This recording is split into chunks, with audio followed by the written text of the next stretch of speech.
Hey guys, this is Star What If. How are you all?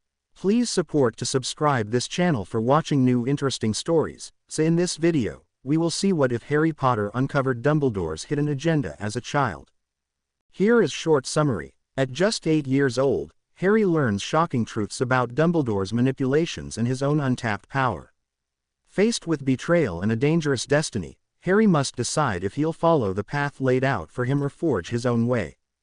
But before we start, if you want more stuff like this, then be sure to subscribe and like this video. And if possible, share this video with your friends. Now let's start the story. Harry asking many questions and learning many things. Sting told him how he and some other street kids had made an organization to look for and help other street kids. There was around 20 children that lived with them already. Each child was put into a group and the groups were each given a job, or jobs if they were small, to fulfill each day. The groups had to take care of themselves all day until the early evening when they returned to an abandoned building, which they had claimed for themselves, where they ate the dinner one of the groups provided. The groups were normally made up of children around the same age, but where the younger ones were concerned, an older person went with them. Because a lot of the children had people looking for them, which were normally the police for any number of reasons, all they children had been given fake names that the group thought suited them. Other children were given new names because they had no name. They had been abandoned as babies into orphanages and foster homes. Finally, Sting and Harry came to an old, run-down building, with boarded-up windows and graffiti all over the walls. Sting showed him a colorful message which Harry found almost impossible to read, and said, "This, un's mine. Real beaut in it." Harry did not know quite what to say to this, so they walked on in silence round the side of the building where Harry could see a large metal door bolted shut with chains and nails. "Own sweet, own," Sting sighed in contentment. "There's no way in, see. That way the cops can't find us or nothing. There's no way in, unless you know one." Harry stared at him. Did he realize that had made no sense? If there was no way in, how could you know one? Sting led Harry around the back of the building and got down on his hands and knees, making Harry stare even harder. He then started tapping the wall. "He's a nutter, isn't he?" Harry thought, still staring at Sting. "Don, look at me like da," said Sting, seeing Harry's raised eyebrows. "I have a point. Ah, here we are." He knocked at a different part of the wall, deep in concentration. A few seconds later, a series of knocks came back in reply. Sting gave a couple of sharp knocks back. More knocks. Sting sighed. "Oi, Swampy, lemme in." Laughter came from the other side of the wall and 10 or so bricks were pulled inside, all joined together, leaving a hole, just wide enough for Sting to get through. Sting slid down onto his stomach and poked his head through and quickly pulled it out again. He looked at Harry with a serious face, dripping wet. "Oh, it's on now," he said, and he swiftly slid through the hole, leaving Harry no alternative but to follow. When Harry got inside, he saw he was in a sort of lounge. There were several old, moth-eaten sofas, along with a couple of dirty rugs and little camp-like fireplaces set up along the floor ready to be lit. The room was really quite large. Harry looked around for Sting and saw him shouting and laughing as he and another boy ran after each other, trying to pour buckets of water on the other. When finally they came to a standstill, Sting said, "Snot much, but it's, own." Harry turned his attention to the other boy, who was rather wet. He had a pale face, dark hair and very inquisitive eyes. "This, air's Swampy," announced Sting by means of introductions. "His parents died in a fire and now he's looking fair his triplets who think he's dead." "You know," said Swampy slowly. "You don't have to tell everyone. Just a bit o' background information," said Sting, but as he did he gave Harry a small wink. "My name's," Harry began. "Getting thought of tonight," Sting finished forcefully. Harry could tell there was quite a bit of familiarity between Swampy and Sting, but before he could ask them about it, a knock came at the wall. "That'll be some of the others," said Swampy, and he went over and knocked back. He then pulled on a string that Harry hadn't noticed before and the wall slid inwards. Several small children slid through. "Ello," one of them said, putting on a street accent. "I'm JJ and I'm 5. Harry smiled politely and said hello. The others, following his example, introduced themselves to Harry one by one, some with much more real accents. Slowly more and more children arrived, each introducing themselves to Harry as they came in. They all went in and sat round fires and lit them in twos or threes. A small dinner was distributed between everyone, after which Sting stood up. "I'm sure all ye smart people avenue noticed we avenue a new person us. Stand up, kid."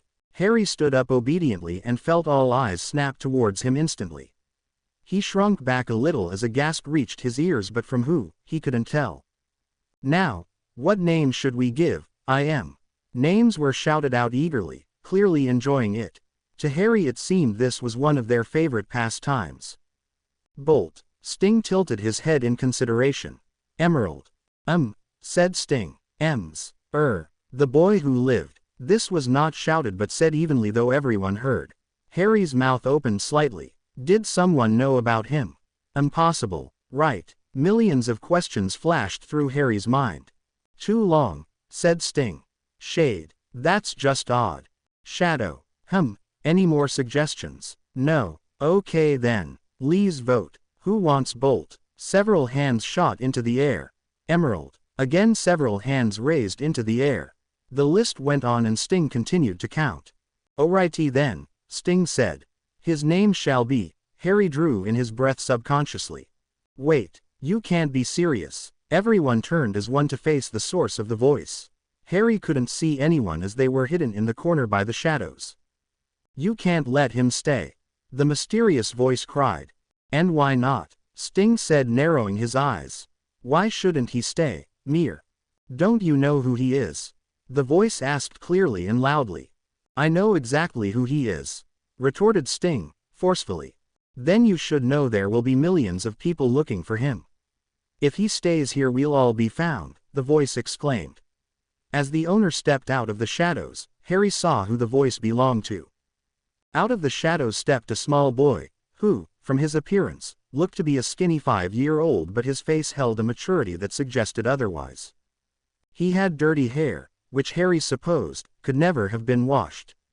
His eyes were a dull blue, his face defiant. He wore a large pair of jeans, which were held up with a piece of string. They were faded, not with style though, with age. The boy's baggy brown jumper was massive compared to his thin frame. His face was pale and gaunt and his cheekbones were unusually noticeable. His large eye bags told Harry that the boy hadn't slept properly in weeks. When Sting spoke to him he used a rough voice that Harry had not thought possible when speaking to someone so frail and innocent looking. "Why shouldn't he stay, He's got no kin left o' his own tae go tae. Every here had people lookin' for him, what's different 'bout him? The people looking for the rest of us never possessed the kind of power these people have," the boy said slowly and coolly. "Do you not understand? They will stop at nothing to get him back. He is their savior, and when they find him, they'll find us. They won't care what happens to us." Harry didn't understand. Why were they fighting? He didn't want to make anyone mad. He just wanted a place to live and to stay away from the magic people. When the boy turned and rounded on Harry, he shrunk back slightly out of fear as he felt a slight tingling sensation in the air. "You have to understand," he cried with desperation. "You'll be putting us all at risk. Do the right thing and go. Never come back." "Stop it," a girl shouted. "Look at him. He's just a child. He's done no wrong. Leave him alone." "Would ye all just shut traps fair one moment," Sting said evenly. "This ain't getting us now fast. I say we avenue a meetin' and discuss it there. Right, kids stay, we'll be back soon."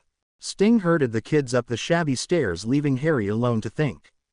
He tried to listen but it was impossible to distinguish anything except muffled arguing. Harry soon gave up. Sting seemed to be one of the ringleaders or at least one of the more outspoken kids. Some of the children seemed unnaturally shy, like they were scared of something. Everything felt so unreal. His life had fallen to pieces in a single day. He'd had a nice normal life, lots of friends, a good home, a caring aunt. He'd had fun. He'd been happy and normal. All that had been taken away from him because some guy killed his parents because some other guy wanted to use him. Now all he had was halves. Half stories, half truths and half knowledge. He was sitting in some big organization of children, most of whom Harry assumed were orphans. They appeared to know something he didn't. They all lived such terrible lives, but when they had entered the building they had been happy. How could they be happy living like this? Harry was very confused. After a very long time, at least it seemed long to Harry who had nothing to do but think, the kids returned down the stairs, every one of them silent. Some of them looked rather confused, others annoyed and the rest triumphant. "We've made our decision," said a scrawny boy indifferently. "We've decided ye can stay," Sting said miserably. Harry just looked at him. He knew he should be happy, but something just didn't feel right. The fact that they were letting him stay meant most of them liked him, right? That he would be safe and have people looking out for him, right? Then why didn't he feel like it? Here he was, surrounded by people, and he felt alone.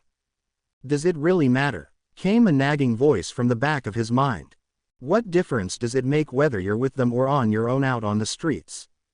If I'm here then I have shelter and food and I can make friends," he told himself. But there was plenty of shelter away from here too, he reasoned. He'd just be a burden to them, an extra mouth to feed. But they had plenty of food and even some going spare. But where had they gotten so much food from though? Sting said a couple of them had jobs, Harry recalled, but jobs that paid enough to feed 20. They could be well-paid jobs. Unless they stole it, they wouldn't do that though. Stealing was wrong. Wouldn't they though? What did he really know about them? Well, even if they did steal it, Harry could help them find other ways of getting food. They'd have to keep him alive though for him to do that. That wouldn't be hard. He didn't eat very much, but then again he did have those magic guys after him. He might put them in danger. Like you did with Aunt Petunia. That wasn't my fault, Harry thought, pushing the nagging voice away. I didn't know then. He knew now though, and he was still going to risk putting them in danger. Why did Sting sound so sad that you were staying if he didn't mind you putting them in danger? Why had Sting sounded so sad? Harry had thought Sting was arguing for him, so why had he sounded so down? He might have changed his mind. Before Harry could think any longer about this, the boy who had argued from the shadows spoke. "Oh yes," he said bitterly. "You're staying, for a night." Harry looked up at him stricken. They didn't want him to stay. But why? Harry voiced these thoughts, and in return the boy gave him a sympathetic glance and said, "We just can't risk it. It's nothing against you. Honest, tell me, how much do you know about who you are?" Harry told him everything. Everything except the prophecy, which he felt he shouldn't tell many people about, seeing as his parents hadn't. It felt a great relief to tell them actually. Harry normally would have told his best friends about it, but they weren't there. It suddenly hit him that he might never see his friends again. The thought almost made him collapse with grief again. "We're real sorry about this," Sting whispered to him later that night when they were all settling down to sleep. "We don't mean nothing by it, it's just, well, there's a lot of us here and all. We couldn't let 'em all be sent away, we just couldn't." "It's okay," Harry said softly. "I understand. And he did too. He just didn't like it. Where was he going to go? Where was there to go? How would he find food?" Millions of questions like these zoomed through Harry's mind. "I don't know what to do," he said miserably after a few minutes' silence. "I can give you some pointers then," Sting said, relief etched onto his face at finally being able to do something for Harry. Sting told him how he could get food, avoid being found easily, and where he could stay, amongst other things. "There's just one other thing," Harry asked quietly.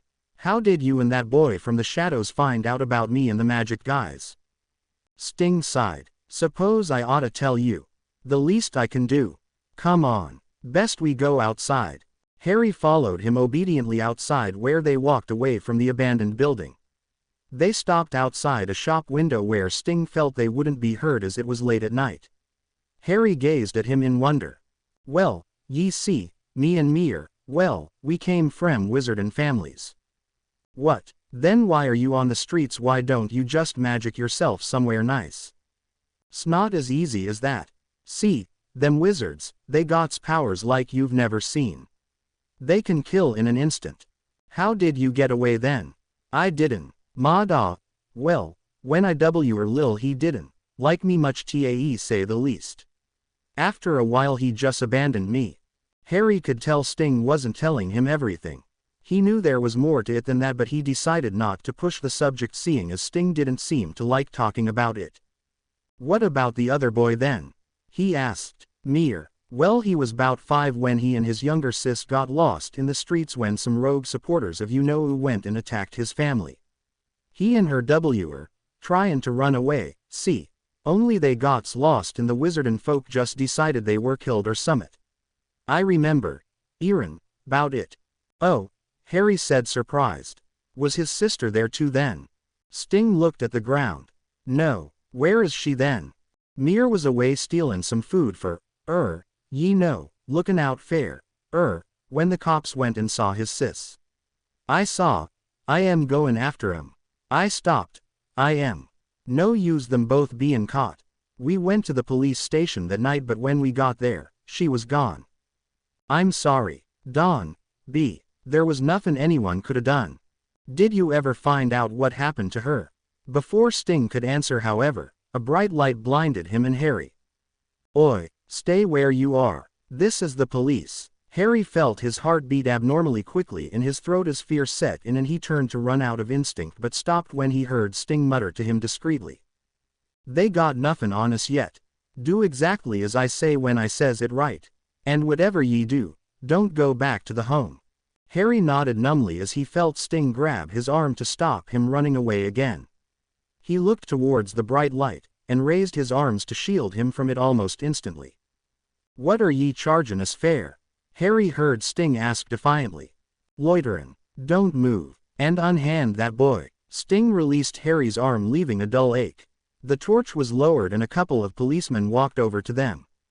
Loss I heard, bud, this air pavement was a public place, Sting said, dodging the hand that was trying to grab a hold of him. The policeman did not bother taking hold of Harry, but one of them stood behind him blocking his route of escape. Well, you heard wrong, a policeman snarled.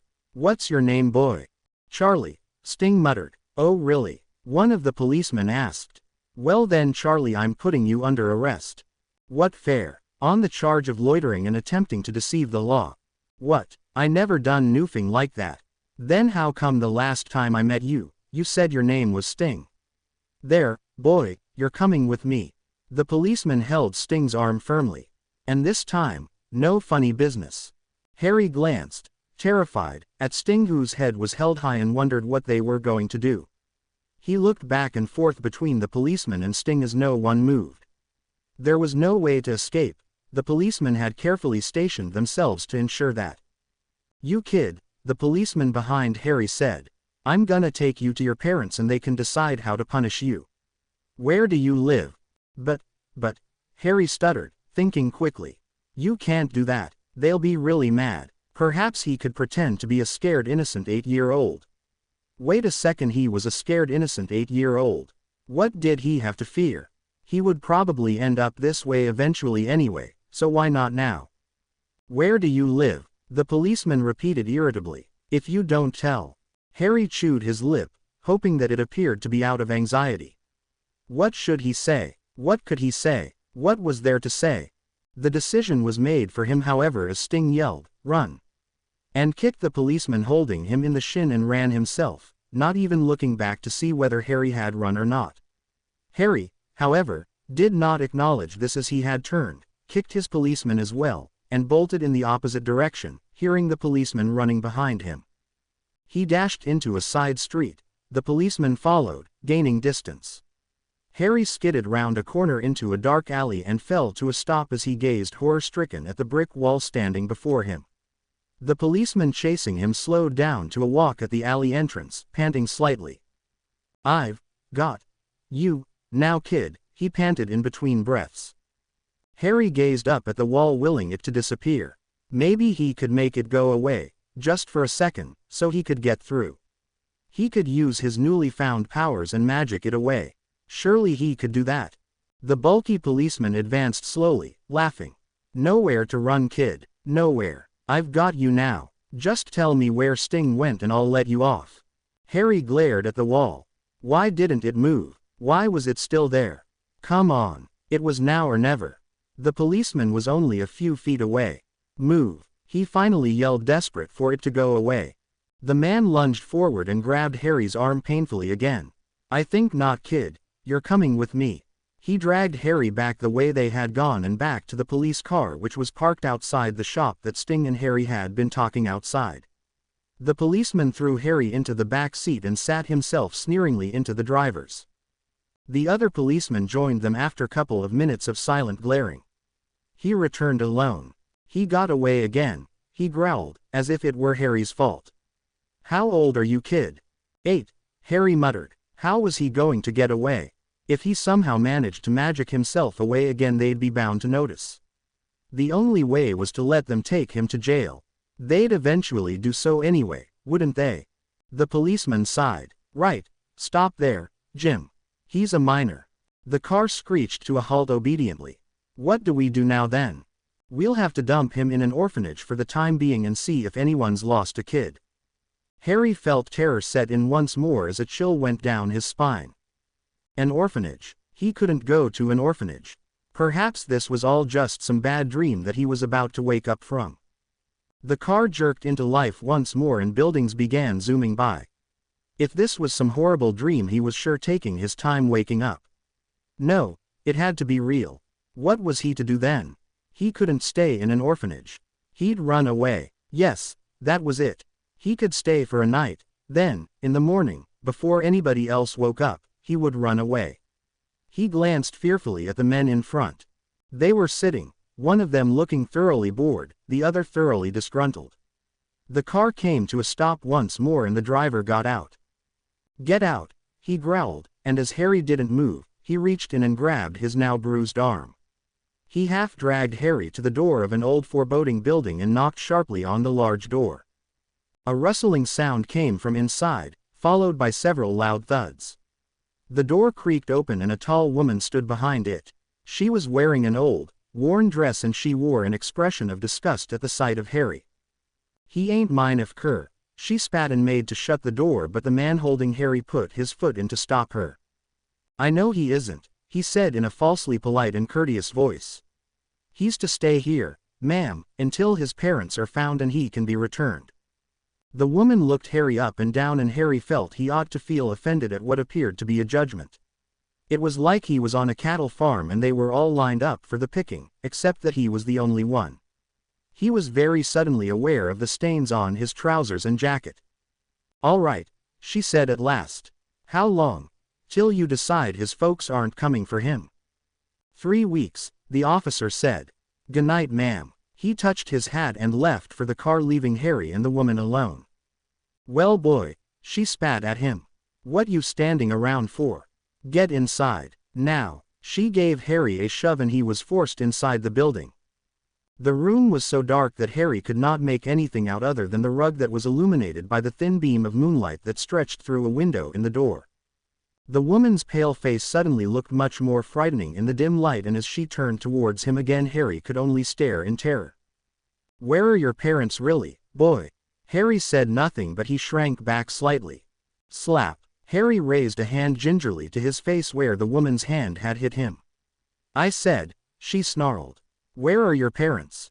Still he said nothing. He rubbed his stinging face and glared at her. Why should he tell her? Slap. Her hand struck again, this time on the other side of his face. Not a talker, You'll learn, boy, that when you're spoken to you will reply. I'll soon teach you some manners.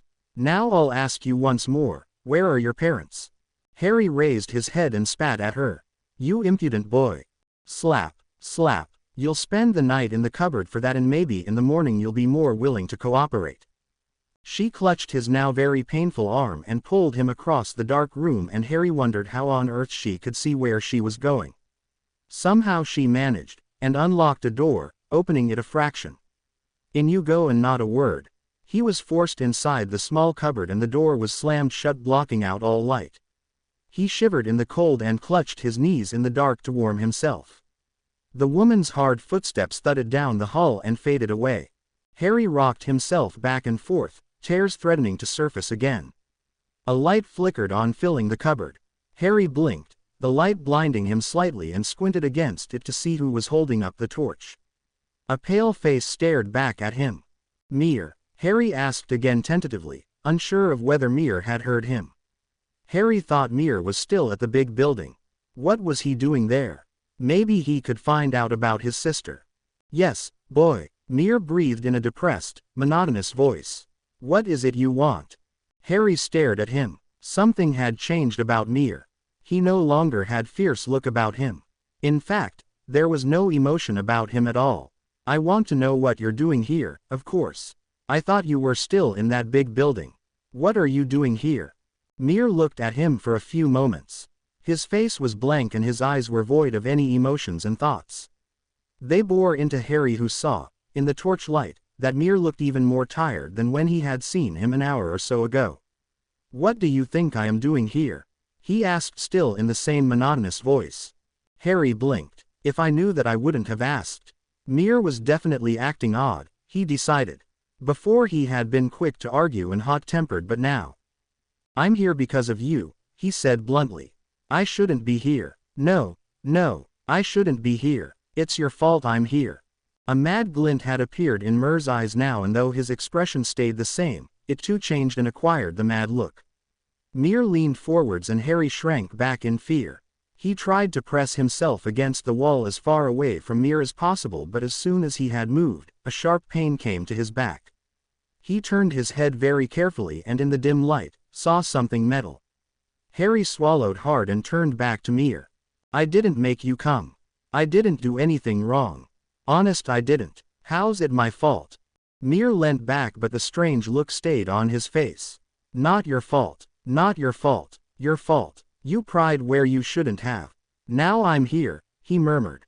Harry gasped quietly. Did he know? Did he know what he had been talking about with Sting? Was he there? Harry swallowed again, his throat suddenly very dry. I'm sorry, but I still don't see how that got you here.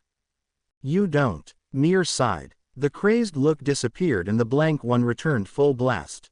I was there. I heard you and Sting talking, so I followed you. I heard what you said. You were too nosy. I'm sorry. I only wanted to know, Harry said earnestly. I still don't see how that got you here. Mir took a deep breath. While you were busy trying to save your own skin, Sting got caught. He was trying to make sure you didn't get captured, but obviously that was for nothing. But how did that get you caught? I jumped the policeman. Mir's voice was no longer monotonous but sounded as if he was restraining himself from something. Oh, Harry looked at the bare floor. Sorry. Mir looked furious. He still talked in a forced calm, however. Sorry. You think? Sorry, cuts it. Do you have any idea what Sting risked by talking to you? 6 years he's been on the run and he risked all that for you. I wouldn't have bothered if I were him. Who would want to risk everything for an ungrateful, selfish little thing like you? Everyone who so much as talks to you gets into trouble. Harry shook his head fearfully. No, he said quietly. No, that's not true. You're lying. I'm sorry. I really am, but there's nothing I could do. I didn't make him do anything. You guilt-tripped him into it, didn't you, though? Mir snarled, voice shaking. Pretended to be the helpless little boy whose aunt he just killed. And now, I'm here because I was helping Sting get out of the mess you got him into. Harry stared at Mir, hatred rising within him. Who was he to claim that it was all Harry's fault? He had done nothing wrong. It wasn't his fault that Aunt Petunia was dead. But she would still be here if it wasn't for you. Harry shook his head, pushing the little voice out of his head again. No, it wasn't his fault. Was it? Stop feeling so much, Mir hissed through gritted teeth. She'll know. What? Harry asked, all hatred vanishing in his wonderment. The cupboard door opened and light streamed in, blinding Harry. A hand reached in and pulled him roughly from the cupboard. Somewhere between the door opening and Harry being thrown onto the floor of the hall, Mir had turned off the torch and hidden it somewhere. Harry caught one last glimpse of Mir's pale face before the door was slammed in his face. Harry looked up from the floor and saw the old woman who had hit him the night before glaring down in distaste. Well, boy, she spat. Had any more insights on where your parents are? He looked away, chewing his lip. Okay, boy, what's your name? Harry looked up into her enraged face. He still did not say anything. Wham! Harry was knocked back against the wall as a heavy blow fell upon his head. He slumped down to the ground where he started to cry softly from the pain. He made no move to get up. It was so sore. He tried to look up at the woman, but even that hurt. "Well, boy," she raised her foot, threateningly. Harry looked up at her terrified. He tried to back away but soon hit the wall again. She raised her foot higher, about to kick. "My N names," Harry said desperately. What could he call himself? Anything. Just as long as she didn't hit him again. Michael. That would do, he decided. One of his friends was called Michael. He wondered briefly whether he would ever see Michael again, but was soon distracted from these thoughts as the woman looked down her nose distastefully at him. "Nasty common name," she said. "Perfect for a nasty common boy like you." Sorry," Harry stuttered. But I don't know what to call you." He pulled his legs up to his chest in case this warranted another kick. "You will call me," she hissed, "Miss Anderson, at all times. If I hear any more questions from you, Michael, there will be consequences. Now over there," she pointed at the far end of the hall. "As a bucket of water and a toothbrush. I want you to scrub the hall floor until it is spotless, understand?" Harry glanced up and down the immaculate hall. There was not a single speck of dirt anywhere. He was about to point this out to Miss Anderson when he saw her eyeing him beadily.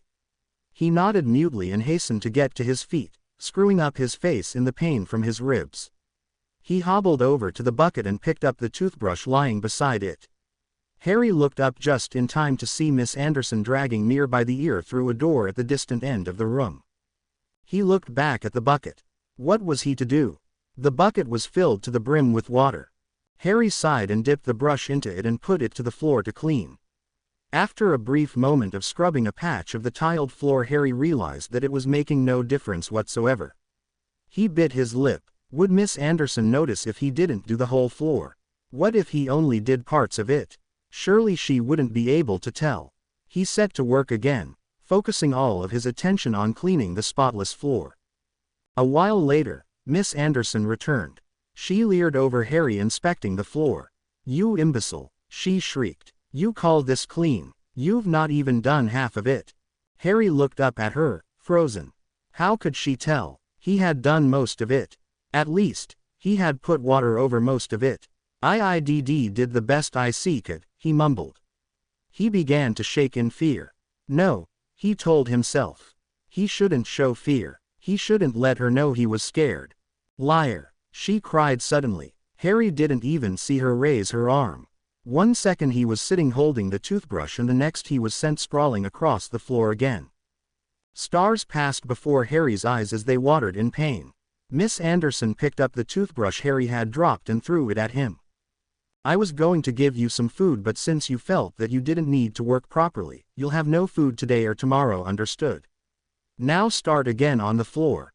Harry nodded glumly and shakily made his way back across the hall to start cleaning the floor again, ignoring any and all pain he felt. Harry returned to the same cupboard that night, feeling exhausted and sore. He had spent hours cleaning the floor again, and as soon as he was done with that he was made to clean the windows just as thoroughly. His muscles ached and he was so hungry that he thought that he wouldn't last until the day after tomorrow without eating. So far Harry had only seen the hall of the orphanage. He had seen no one else besides Mir and Miss Anderson. It was almost as if there was no one else in the orphanage. Harry might have been tempted to believe just that, had he not heard movement from up the stairs all day while he had been cleaning. Mir also returned to the cupboard that night and looked as exhausted as Harry felt. He looked somewhat annoyed as well. When Harry asked about this, the only answer he got was, "I hate work." The two of them sat in dark silence for a while and eventually Mir spoke. "We can't stay here." Harry looked up surprised. What was wrong with staying here? They had food, shelter.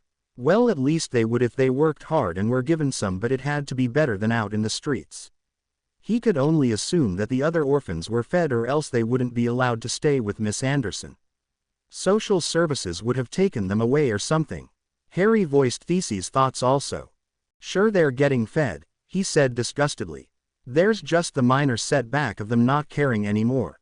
Harry wondered how Mir always seemed to know so much about these things than he did.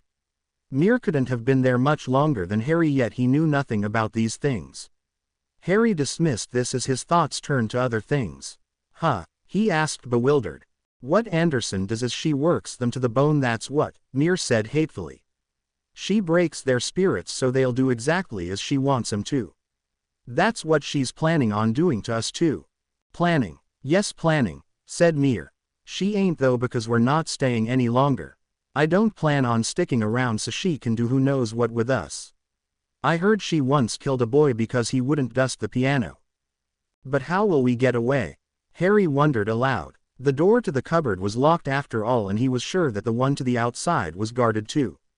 There was absolutely no way they could get out undetected. Well, you're a wizard, aren't you? All we need to do is focus really hard so that the key will unlock the door for us, or we can apparate. You're a wizard too? Harry asked, surprised. He had known that Mir had come from a wizarding family, but it was still surprising to hear him saying it. Of course I am, Mir said, as if stating the obvious. Harry stared hard at Mir. What did he want from him? He didn't really expect Mir to be just being kind. No, Mir must want something from him. Why are you helping me? He asked. Because, Mir began. A few moments of silence passed. Because what? Harry prompted as Mir remained silent. 1. If I leave you here, there is no certainty that you keep quiet. 2. If I leave you here, you could die, and the wizarding world needs you, whether you like it or not. And 3. Because I need your help. My help. Yes, your help. But what can I do? I can't do anything right. Everything I do now keeps going wrong. It was true too. Harry thought back to everything he had done since Aunt Petunia told him about the wizarding world. He had tried to save her, but that hadn't worked. He hadn't been strong enough. He had tried to help Sting, but that hadn't worked. He had gotten Sting and Mir in trouble. You can do plenty of things, Mir said. This surprised Harry. He had thought Mir hated him. I need you to help me find my sister. But how? Harry stuttered. If you come with me, eventually you'll get a letter to go to Hogwarts under whatever name you're using. And when they send it to you, they'll recognize another magical signature, which they might not do if I'm alone. I'll get a letter too then.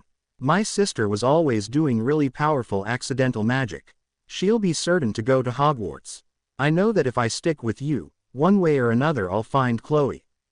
Chloe, is that your sister's name? Mir nodded. She'll have probably changed it by now, though. I don't know what she'll be going under now. If you come with me though, Harry said slowly. Wouldn't you be in danger? Wouldn't the wizards come after you as well? Yes. I don't care, though.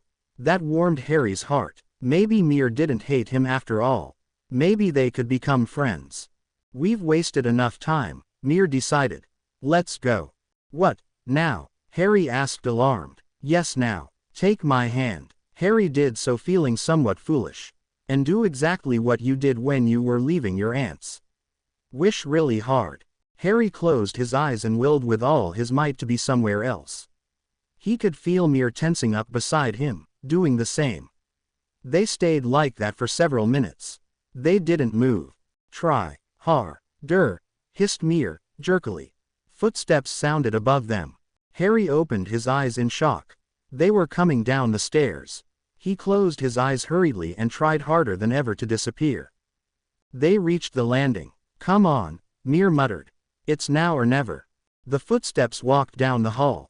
Terror set in Harry. Those footsteps could only belong to one person, Miss Anderson. They were just outside the cupboard now. Harry screwed up his face, wishing he and Mir weren't there.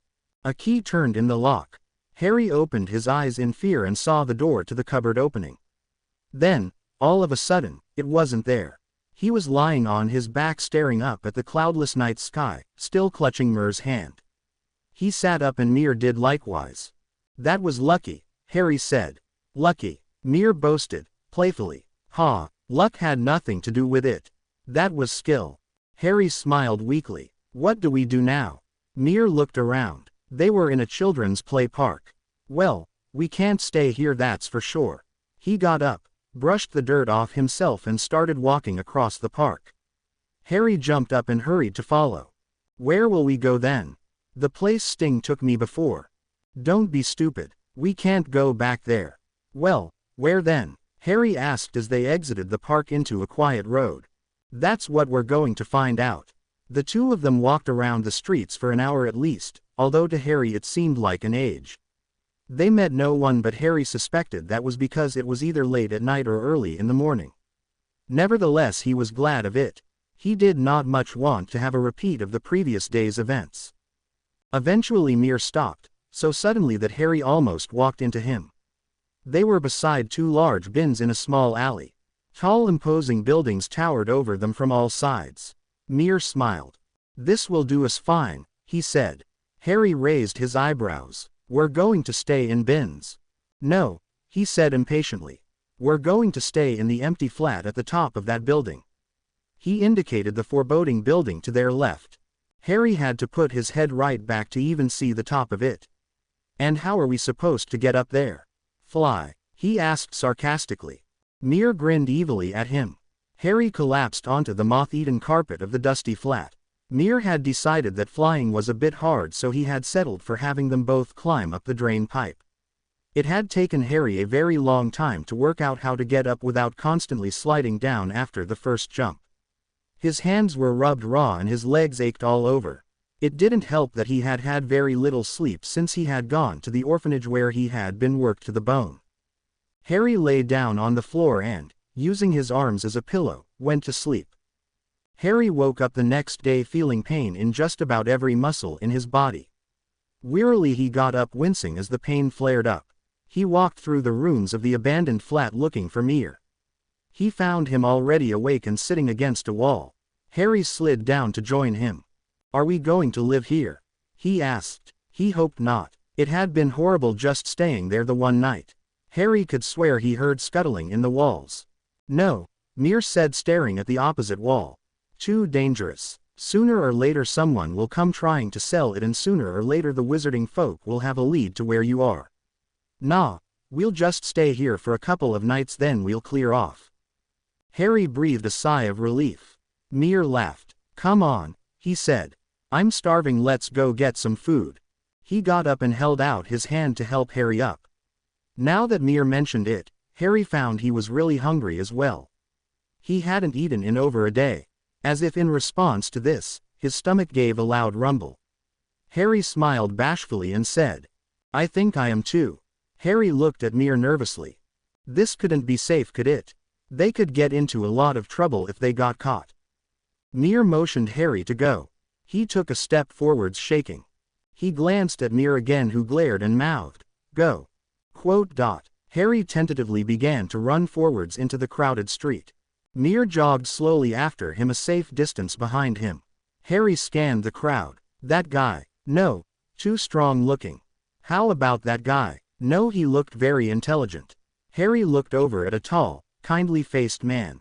Him. Yes, he would do. He gathered up speed and fake laughed.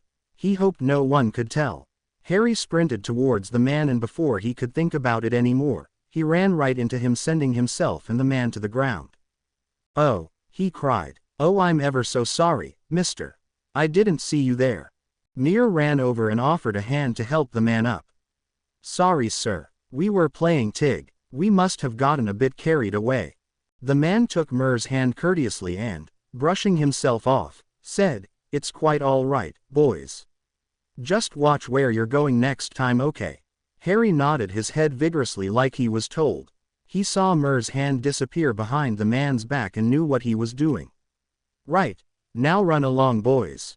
And be careful," he shouted as an afterthought as they ran down the street. Harry ran back into the alley where they had been before and waited for Mir, who came running in a few seconds after him. Mir took out a wallet from his pocket. Harry looked at it uncomfortably. He hoped they wouldn't have to steal very often. He and Mir had had a long argument about what to do about their food predicament. From the beginning, Mir had wanted to steal money to buy some and had stubbornly stuck to the idea. At first Harry had wanted to beg for some, but then, as was rudely pointed out to him by Mir, realized that if they did that someone would probably call social services or the police about two young homeless boys. He then wanted to act poor and ask people in the streets if they had any jobs they could do for money, but this idea was quickly shot down by Mir too. He had then had no choice but to go along with the plan to steal. Harry watched as he opened the wallet carefully. Out of it came several cards, bank cards, credit cards, membership cards. A couple of blank checks came out of it too. Mir then opened the second part of the wallet. Out slid some green notes. Rifling through them he smiled. Looks like we got lucky. There must be nearly £200 in here. Harry shifted nervously. Can't we give some of it back? We don't need that much. Yeah, that's a great idea, said Mir. We'll just waltz up too. He checked the cards. Mr. Smith and say, hey, sorry we mugged you, here's some of it back. We decided to spend the rest. I hardly think he'll accept that. We won't have to do it often though, will we? Harry asked. A feeling of guilt had set in him now. This was wrong. They couldn't go on doing this. Mir looked at Harry almost sadly. Think about it, he said softly. These people have tons of money. We only take a little bit of it, and if we didn't, how would we live? How would we find money for food? We couldn't, Harry. Don't you see? It's the only way. He shifted around. Yeah, I suppose so, he said. His stomach gave a particularly loud rumble. Harry brightened up. So when do we eat? Mir and Harry found a nearby park in which to eat their lunch. They had inconspicuously bought sandwiches and drinks from a nearby shop. It was probably lucky for them that it was a weekend, Harry thought. Otherwise they would raise a lot of suspicion.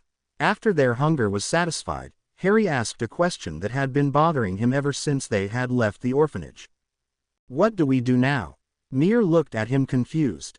What do you mean? Well, what do we do now? We can't spend all our time just stealing and eating, can we? No, but, well, there's not really much else we can do. Just now I think we should begin looking for another place to stay, and after that we'll need to get some provisions and such. We need to be prepared for anything, you know. You never know what's going to happen nowadays. A lot of our time I expect will be spent hiding, stealing, planning, searching or something like that. It's pretty much a 24/7 job. It will be a bit harder seeing as we have more powerful people after us than most, but that will just help add to the excitement. We'll be begging for a scare soon enough, believe me. It gets pretty dull after a while. Harry smiled grimly. So we going now then? Yeah, might as well. Later that day Harry backed against the brick wall. Where had Mir gone? He had been right behind him just a few seconds ago and now he was nowhere to be seen. They had been looking for somewhere to stay and had gone up to the top floor of a tall skyscraper in their search. They had had no idea that there were already protective tenants living there.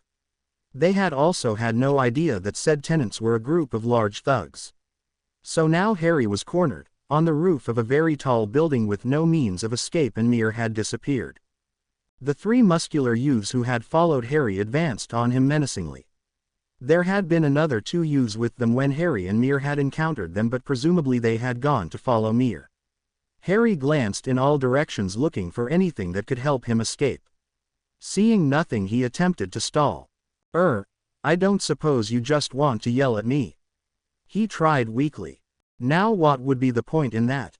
Said a youth in a rasping voice. He had a large scar running all down the side of his face. Harry hoped that he had gotten it in some terrible accident, but he highly doubted it. One of the three young men walked behind the brick hut that Harry had pressed himself against so tightly. The other two walked forwards and took hold of his arms and dragged him forwards away from the wall. Harry tried feebly to resist them, but they overpowered him by far. They forced him to the edge of the building and soon Harry was looking out over the whole city buildings. He looked down. He regretted it almost instantly. He was so high up that the people going about their daily business looked like ants. He gulped audibly. Harry barely saw one of the youths move as they swiftly reached down and grabbed his ankle. Before he knew what was happening, he was dangling upside down. The other old teen took hold of his other ankle and together they hung him over the edge of the building. All the blood rushed to Harry's head as he looked horror-stricken at their sneering faces. From somewhere behind them the third person re-emerged carrying a long club similar to those used in games of rounders and baseball. He smiled cruelly. Now we have a lesson to teach you. Erg. Mir appeared from somewhere yelling at the top of his lungs. He sprinted over to the three men, the other two nowhere to be seen. He was running headlong and was going to knock the three men over, which Harry knew he was entirely capable of, especially since he had the element of surprise. If he knocked them over though, wouldn't that send them all over the edge of the building? If Harry's purple face could have paled, it would have. Harry watched frozen as Mir hurtled towards them, showing no signs of slowing. Harry doubted that, had he been able to move, he found it rather difficult moving when he was being hung upside down from a building. He would have. Mir finally reached the youth with the club and ran straight into him, not even hesitating. The youth was sent flying off to the side while Mir unwaveringly charged towards the two holding Harry. Harry gulped audibly. Mir ran full throttle into the boy holding Harry's left leg. An expression of shock came to his face. It was clear that he had still thought Mir was bluffing and wouldn't run into him. The expression never left his face as he toppled over the wall that had been keeping him from falling before. Mir flew over the side as well, being unable to control the force he had hit the youth. The other youth who had not been hit by Mir had clung to Harry's legs still in all the confusion. He too was dragged over the side of the building. Together they fell. Pedestrians from the ground looked up panicked. They scattered in all directions to get out from underneath the falling group. In the confusion the two men let go of Harry's legs and he was free to fall. It was the oddest sensation Harry had ever had. He was terrified of course, but the drop was so big that for a moment they were just falling through air. He knew that they would surely die at the end of the drop, but he didn't seem as bothered as he should have been. He should have been desperately trying to cling to something to slow his fall like the two youths, but he wasn't. It was as if he knew that things would turn out all right. That was dumb. Things couldn't possibly turn out okay after a fall this bad. Harry looked over at Mir, who was facing upwards, arms folded across his chest, as he was merely bored. He looked as though this sort of thing happened all the time and there were no reason to be disturbed. The ground was zooming ever closer now at an alarming rate. Despite Harry's sixth sense about everything ending well, he couldn't help but feel a little more frightened now that they were so close to impact. He shot a worried look at Mir, who still looked unfazed. He glanced carelessly at the ground, which was less than 50 meters below them now. They would hit it in seconds. Harry closed his eyes so that he wouldn't have to watch their untimely death. The air rushing past him was speeding up now as well. He tried to bring his knees up to his chest protectively, but he found this was impossible to do when falling. It was going on for so long. Why couldn't they just stop falling? He was feeling a little sick now. The ground was so close. They kept on falling. It was going on for so long. Why didn't it end? They just kept on falling. They were almost at the ground. It was going on for so long. They were still falling. The ground was looming ever nearer. They were falling for so long. And then, it stopped. It was over. There was no bang. There was no crash. There was no pain. It just stopped. Harry tentatively opened his eyes. He was lying on the ground below the huge building, so was Mir. But where was all the pain? Why was it so smooth and painless? Why hadn't they died? Looking over at the two young men who had been holding him, he saw that they were both sitting on the ground beside them, gibbering like half-wits. There was a crowd gathering around them now. They were all muttering. "They're alive. Freaks. Publicity stunt. Crazy teens." What were they thinking? Aliens. Can't be real. They should be dead. Freaks of nature. And so on. Harry looked up at the building from which they had fallen. The height was dizzying. By all rights they should be dead. A little head peered down over the edge of the roof. Someone tugged at his arm. It was Mir. "Come on," he said quietly. "We're attracting attention." Harry stood up with Mir and was immediately sick. Wiping his mouth, he followed Mir, trying to snake his way through the crowd. More muttering followed them. As soon as they were free of the thickest parts of the crowd, they ran. They wove in and out of people and didn't stop until they were sure that no one would link them to the falling children. When they did stop, it was in a narrow side street and they were panting. "What was that?" Harry gasped. "Who knows?" Mir said, in between breaths. "Let's hope that it doesn't happen again. You need to learn how to fight." Harry just nodded his head slightly, clutching his side. He still felt slightly nauseous from falling. Mir and Harry decided that it was best that they lay low for the rest of the day, especially since they were already exhausted. They returned to the flat in no better condition than they had been in the previous day. This being so, they decided to call it a day and rested until night, at which point in time they went to bed. When Harry woke up, it was morning and the sun was already shining. He got up and groaned as once again, his muscles ached. It was a different sort of ache this time though. It wasn't from using his muscles too much and it wasn't from exhaustion, it was more from doing something very different. Which, Harry supposed, it had been. He looked for Mir, but he was still soundlessly asleep. Harry thought back to what he had said yesterday. You need to learn how to fight.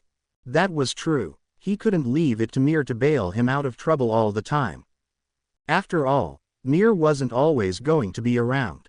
There was no telling when they would get separated. Even if he wasn't great at fighting, it would still be good to know that he could try a little more successfully to defend himself. If he could distract whoever he was fighting for a moment, it would be okay. He would be able to run away doing that. He was a fast runner, he knew that much. Harry had always come first in his year when they had races or sports days.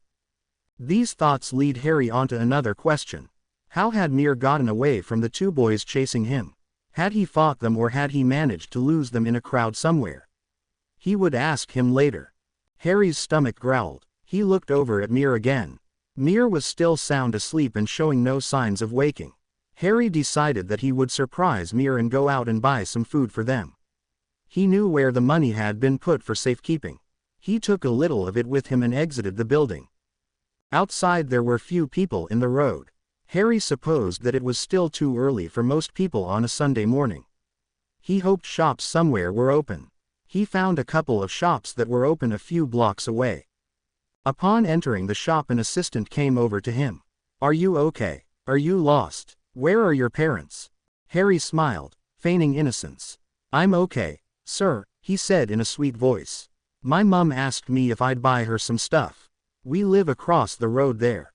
The assistant smiled kindly. Okay then, he said. What are you looking for? Maybe I can help you. Harry thanked the man profoundly and told him what he wanted. As soon as he had paid for the food and left the shop, he pulled a face. He hated having to act like that. That was like the teacher's pet in school had been. She had driven Harry insane. It was like she actually enjoyed school. If the teacher forgot to ask for their homework, she would always remind them, and as soon as anyone did anything wrong, she would immediately tell the teacher. Harry wasn't the only person she drove insane. He returned to the flat and smiled as he saw Mir now lying on his back with his arms and legs extended in all directions and set about making breakfast for him. When Mir finally awoke and had eaten, he instructed Harry to face him in one of the large empty rooms. Right, punch me, he ordered. What? I can't do that, Harry spluttered indignantly. He might hurt Mir and that wouldn't exactly do much for their friendship. Why not? Don't tell me you've never punched a guy before. Laughter met his earlier concerns when Harry voiced them. Just do it. Taking a deep breath, he carefully launched a punch at where he thought it would do the least damage, Mir's gut. You call that a punch? Here, hold your hand like this, with the thumb on the outside. You'll break your bones doing it like that. The days were flying past now.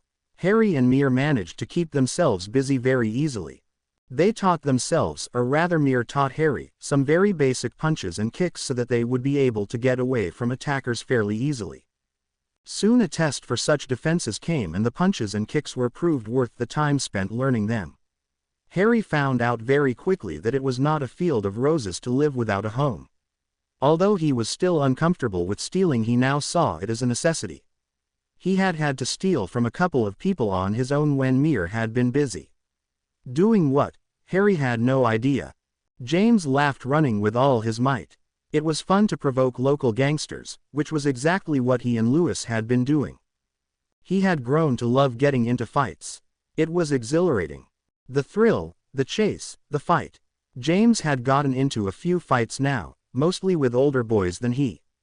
There were surprisingly few girls to fight, but if and when he came against one, he swore to himself that he would show her no mercy and would not underestimate her. He knew that Lewis would go easy on a girl if ever he had to fight one. He was too soft. James recognized such things now. If you were to survive, You had to be tough, merciless and ruthless. Robert clutched his side in agony. Trust a policeman to pull a knife on you. It hadn't helped that he had been in another fight earlier that day as well, but it wasn't his fault. The punk had tried to home in on his target when he knew that it was Robert's. Robert always clearly marked out his next target to avoid such things. He suspected that the policeman wouldn't have been there if the punk hadn't tipped him off out of anger at being shown up by someone so small and scrawny as Robert. Tony looked at Robert dismally. He had known this would happen. He had tried to prevent it, of course, but it had still happened. Robert was falling in love with the street life. He didn't care who he robbed or who he fought. He didn't care that there were people after him and was becoming reckless. Tony had known that Robert might love the street life after his dull, old life. He lived for the kill now. Tony had never thought that Robert would have become addicted so early on in life though. He had just gone 9. Tony still liked to believe that he looked out and cared for Robert even if neither admitted it. Ever since they had met it had been like that. There had been no sign of magical life. None whatsoever. It had been over a year now but still nothing. The magical world might not have existed at all for all Cole cared. He had seen nothing of it, heard nothing of it or felt anything of it. There would be the occasional burst of magic if he was desperately losing a fight, but that was it. That hardly counted as cheating in a fight. If the other person didn't notice, it wasn't cheating. Some people were so unobservant. It was supposed to be a simple operation. Straight in, straight out. Nothing too hard, just a simple job. There was no way anything could go wrong. It was a routine theft. An expensive-looking car was found and parts were stolen off it. It had to be done quickly and silently in the dead of night so no one would see them coming or going. Harry stole a quick glance at Mir as they waited for the signal. He had heard all about these sort of car thefts, of course, but he has never been allowed to take part in one before. They had to be executed with the utmost care and skill, and frankly, no one had thought Harry had been experienced enough before. Some still didn't believe that he should be a part of it, but news traveled fast among the homeless and so had his reputation. Harry had no idea what type of car the vehicle they were going to be taking the parts from was, although Harry could hardly tell any cars apart from the one next to them. He had virtually no knowledge of cars. He was not so dense about cars that he didn't notice the expensive material of the seats, the quality of the bonnet and the quiet purr of the engine. The car had been under watch for days now, so that when the time came to steal the parts, they knew exactly how to go about it. They were the members of a street gang that Harry and Mir had become friendly with. Mir and Harry had no intentions of joining it, however, but it was always good to have lots of connections. It was actually quite an honor to be allowed to take part in their doings without being a member. Most of the time outsiders were assumed untrustworthy, but again Harry's reputation preceded him. Harry was well known now, mostly under different names, for his stealth and his secrecy. He knew that he showed great promise as a thief and that he had a natural talent at stealing. A car backfired in the street somewhere. Harry grinned. That was the signal. Now was his chance to finally prove to Mir that he was capable of doing things. Mir still liked to treat him as if he knew nothing and was incapable of taking care of himself. Harry quickly moved forwards, and beside him Mir, Nicky, and Nymph did the same. Across the courtyard where the car was situated, he saw several other kids move towards the car as well. He quickly set to work at unscrewing the hubcaps, and he was vaguely aware of the others dismantling various parts. The bonnet was being removed carefully, the engine taken, the windows slid down so that the insides could be explored. It was all done silently, as well rehearsed. There were 2 lookouts stationed at the entrance to the courtyard. All the goods were being carefully packaged and were given to small children standing at ready. The smallest children available were used for tasks such as these. They were generally believed no matter what they said if they were caught. They were able to fit through the smallest gaps and wriggle their way easily through crowds. Harry finished with a hubcap and moved on to the next. See, he thought gleefully, he was just as good as anyone at this, perhaps even better. He had heard of a boy dropping a hubcap once so that the rattled all the way down the silent street until it stopped and span noisily. Nothing like that would happen tonight though. It would go perfectly and Harry would be praised for his great help later. A dull thud sounded as something hit the ground. Harry stopped unscrewing the last bolt in the hubcap and looked up alarmed. What was that? A second thud sounded. It came from the entrance to the courtyard. It was impossible to see what had made the sound though, there were no lampposts nearby. Harry turned back to the hubcap and began unscrewing a bit more hurriedly now.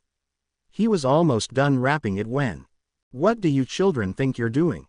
a voice said with a cool calm, from behind Harry. Harry almost dropped the hubcap in surprise.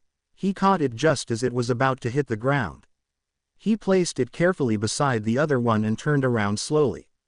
He could only see the dim outline of the man standing there.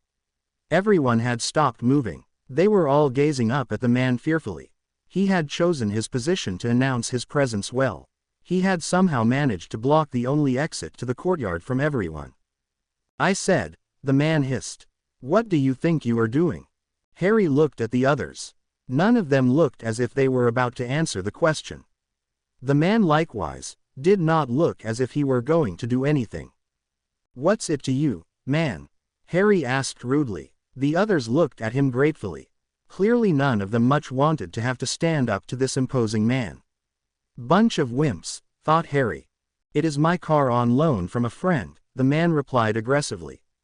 "A friend who I know has many means of dealing with thieves." "Stop talking bull," Harry said confidently.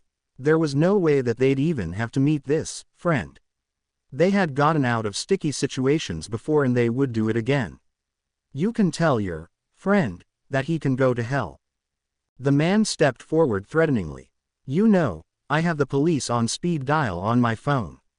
One touch of a button and they could be here in minutes. I think you'll find I'm in town on very important business and anyone who interferes will be severely punished." "By the time your little police buddies got here," Harry spat back, "we will be gone." Mir slid over to Harry. He had been working on the bonnet and was fairly close to Harry already. He waited until the silhouette of the man looked like he wasn't paying attention and then he said, "I have a plan." Harry raised his eyebrows at him.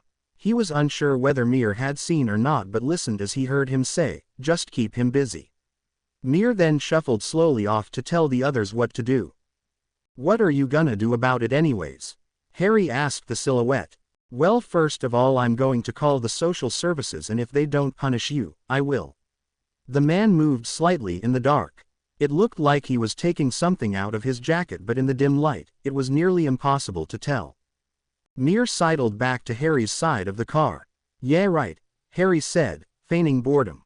Before the man could reply, Mir launched himself at him and knocked him over. Everyone else sprang into action instantly. They grabbed the packages and sprinted out of the courtyard, not even sparing a glance at the two rolling on the ground. Harry grabbed his packages as well and ran to the archway that marked the entrance to the courtyard. He pulled Mir off the man and together they ran down the street in the same direction as the others had gone, laughing and shouting. There was no sign of the two lookouts. As they were running, somewhere behind them the man shouted something in a strange language. Mir and Harry, still side by side, fell together as something unseen in the darkness tripped them up. Harry sat up confused. How had that happened? He looked back to where they had been tripped up. There was nothing there. Harry looked at Mir. He wasn't moving. The man was running down the street towards them. There was nothing else to do. Harry would have to carry Mir and put him somewhere safe. Or, he could always try some magic, but did he dare risk it with the man so close now? Yes, it was the best solution. He would deal with the consequences after. He placed his hands over Mir's unconscious body and closed his eyes. Somewhere safe, thought Harry. The hut they were staying in would do. Make Mir appear in the hut, he thought hard. Harry opened his eyes and looked at where Mir had been only seconds before. It was becoming easier and easier to use magic now. "Where's all your little friends now?" the man asked as he approached Harry. In a mocking tone he then said, "Did they all leave you? Ah, that's a shame, isn't it? All on your own now." Harry just sat there staring hatefully up into the dark head of there was no point trying to run now. For one, he doubted he could get away quickly enough. Another reason was that he was still slightly out of breath from making Mir disappear. Harry did not attempt to do magic on purpose often, but it always left him with a drained feeling, as if he had just run a few miles and stopped for a breather. Now I think a bit more light is in order. I want to see the face of the boy who thinks he can steal from me. Lumos. A bright light appeared from nowhere on the end of a stick the man was carrying. With the newfound light, Harry took the opportunity to examine the street in which he was now trapped. It was a painfully dull street. Every house was identical to the next, right down the identical shrubbery and well-preened gardens. Occasionally one house was rebellious, and instead of having red roses they would have yellow, or something similar. The only break in the monotonous repetition of houses was the large archway which led to the courtyard that was simply the same houses in a square. The wand light lit up the man's features in the most eerie of ways. With the assistance of the street lamps he could see the man clearly now. Still as tall and imposing as his silhouette had been, he now had an identifiable hooked nose, greasy hair and, though it was a little hard to tell in the orange lamplight, sickly sallow skin. The man was tall, had a strict face, though that might have come from the fact that he had just caught some children trying to steal his car. As they both acknowledged the other's appearance they gasped. There was only one explanation for the man's light on a stick: he was a wizard. He had to be, and that would make the stick his wand. Oh, thought Harry, and he hoped fervently that the man had not recognized him, although there was little chance of that judging by his gasp. Harry Potter, the man murmured. I thought you were dead. Yeah, said Harry, getting up and edging away. So, I'll just be going then. He stopped in his tracks, however, as the wizard pointed his wand at him threateningly. Knowing there was little else he could do, Harry observed the man critically. He held himself in a self-assured, almost arrogant posture and remained cool and collected despite the fact that he had essentially just seen someone come back from the dead. Unfortunately for Harry, making Mir disappear hadn't left him enough energy to transport himself with magic yet. It didn't take long for him to regain energy after doing magic, but it would be at least another 10 or 15 minutes before he would be prepared to disappear. The man and his wand narrowed down his chances of running. There would certainly be a way of knocking him out or pinning him down with magic, no matter how fast Harry was. Oh, I don't think so, he said casually. There have been a lot of people looking for you, you know. Most assumed you were either captured or were dead, but all this time, you've been hiding on the streets. Your fun ends here, Harry Potter. I think it's time that you met my friend whose car it is you tried to dismantle. And with that the man held his wand at Harry's back and made him walk towards the courtyard again. Harry had to do some very quick thinking. He could try and run now and risk being shot at by the dark-haired wizard. Or he could go with him and try to run later, which might not be possible. Neither were particularly appealing. This wizard didn't look as if he would restrict himself to harmless curses if his determination to capture Harry was any indication. Then again, if he went with him, who was to say that he would refrain himself from cursing Harry anyway? The more he thought about it, the less he liked either option. It was run and risk being cursed, or go with him and risk being cursed. No, if he was going to run he had better do it now. As soon as Harry and the man entered the courtyard there would be no escape route. It had been the one flaw in their plan. It would be better to run now, even if it put him in perfect range of the man's wand. The worst that would happen would be getting caught while trying to run.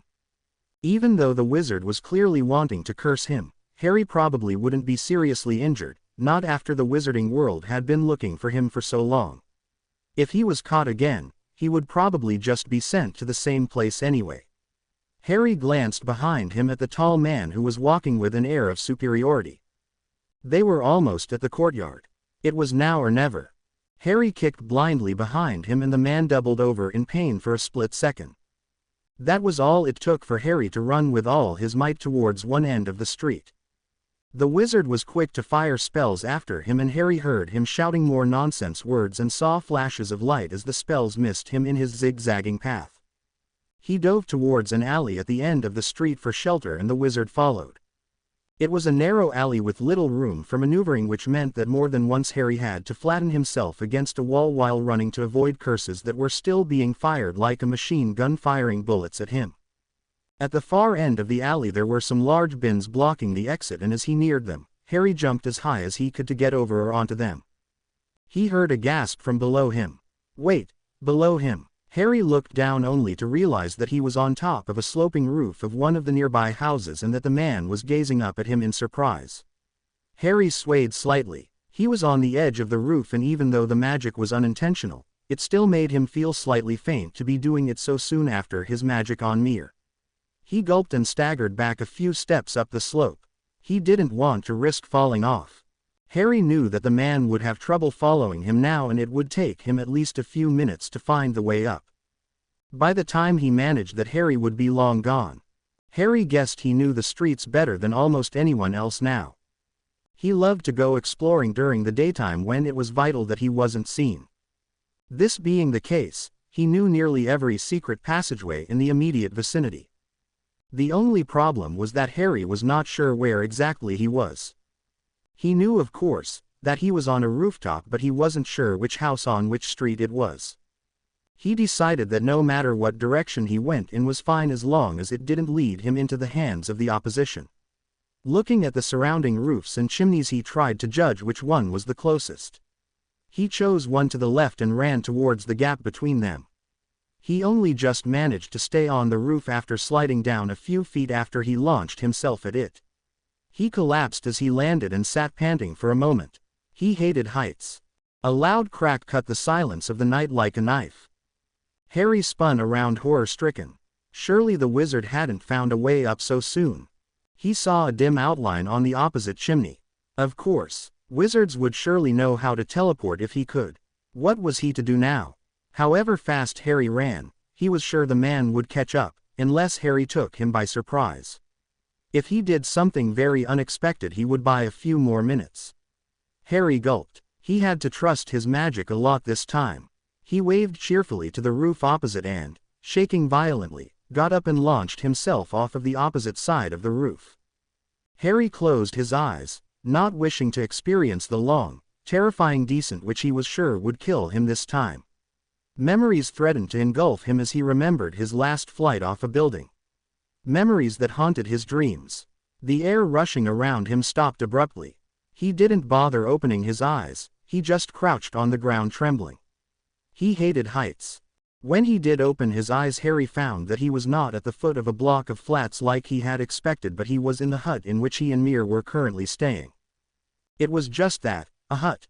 Plain and empty with only a few blankets for bedding. The hut didn't even have a window, just 4 walls and a door. He looked round at the empty room. Something was amiss. Mir. Where was he? This was where Harry had sent him, he was sure, so where was he? He rushed out of the hut, but there was no sign of Mir. He then proceeded to run the 2 blocks of run-down shops and high-rising flats and several back alleys to where the gang that had organized the car theft resided. Surely Mir would go there after waking up in the hut. Harry rushed into the gang's lair, ignoring the knives and daggers that raised automatically to ward him off, and said breathlessly, "Has Mir been round here?" The gang's lair was similarly furnished to the hut. Blankets were strewn everywhere, a couple of moth-eaten sofas, a well-controlled fire burned in the center of the room, shrouding the ceiling in smoke, and empty bottles and rubbish was seen aplenty no matter which direction you looked in. Nymph scooted over on the holy sofa she and a couple of others were occupying to make room for him to sit down.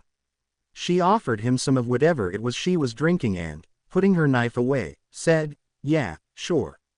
He were around here 'bout 10 minutes ago. Rushed off real quick though. Summit about you getting caught in. We told him that 'tweren't possible, but he don't listen, do he? Anyways, park it here and you can have some celebratory gin." Harry declined politely and ran out of the lair, cursing under his breath. He ran a distracted hand through his short hair. He would have to go back to the courtyard now. Mir would have run off assuming that Harry had been caught. This thought angered Harry somewhat. Even though he had just saved him from the wizard that had caught Mir, not him, Mir still thought that Harry couldn't take care of himself. Hadn't he proven himself? How much did it take to show people that you weren't weak?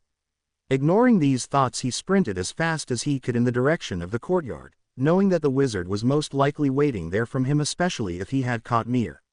Fool, Harry thought to himself. He was so predictable. Mir would obviously be used as bait to lure him to the courtyard, and here he was doing exactly what the dark man expected of him. As soon as Harry neared the courtyard, he slowed down to a walk. The main reason for doing this was to formulate a plan, as he could not expect to be able to walk in unnoticed. Another reason for slowing was so that he could check the state of affairs, and the other reason was so that he could catch his breath. Inside the courtyard were the wizard and Mir. The wizard was holding Mir to the side by his arm.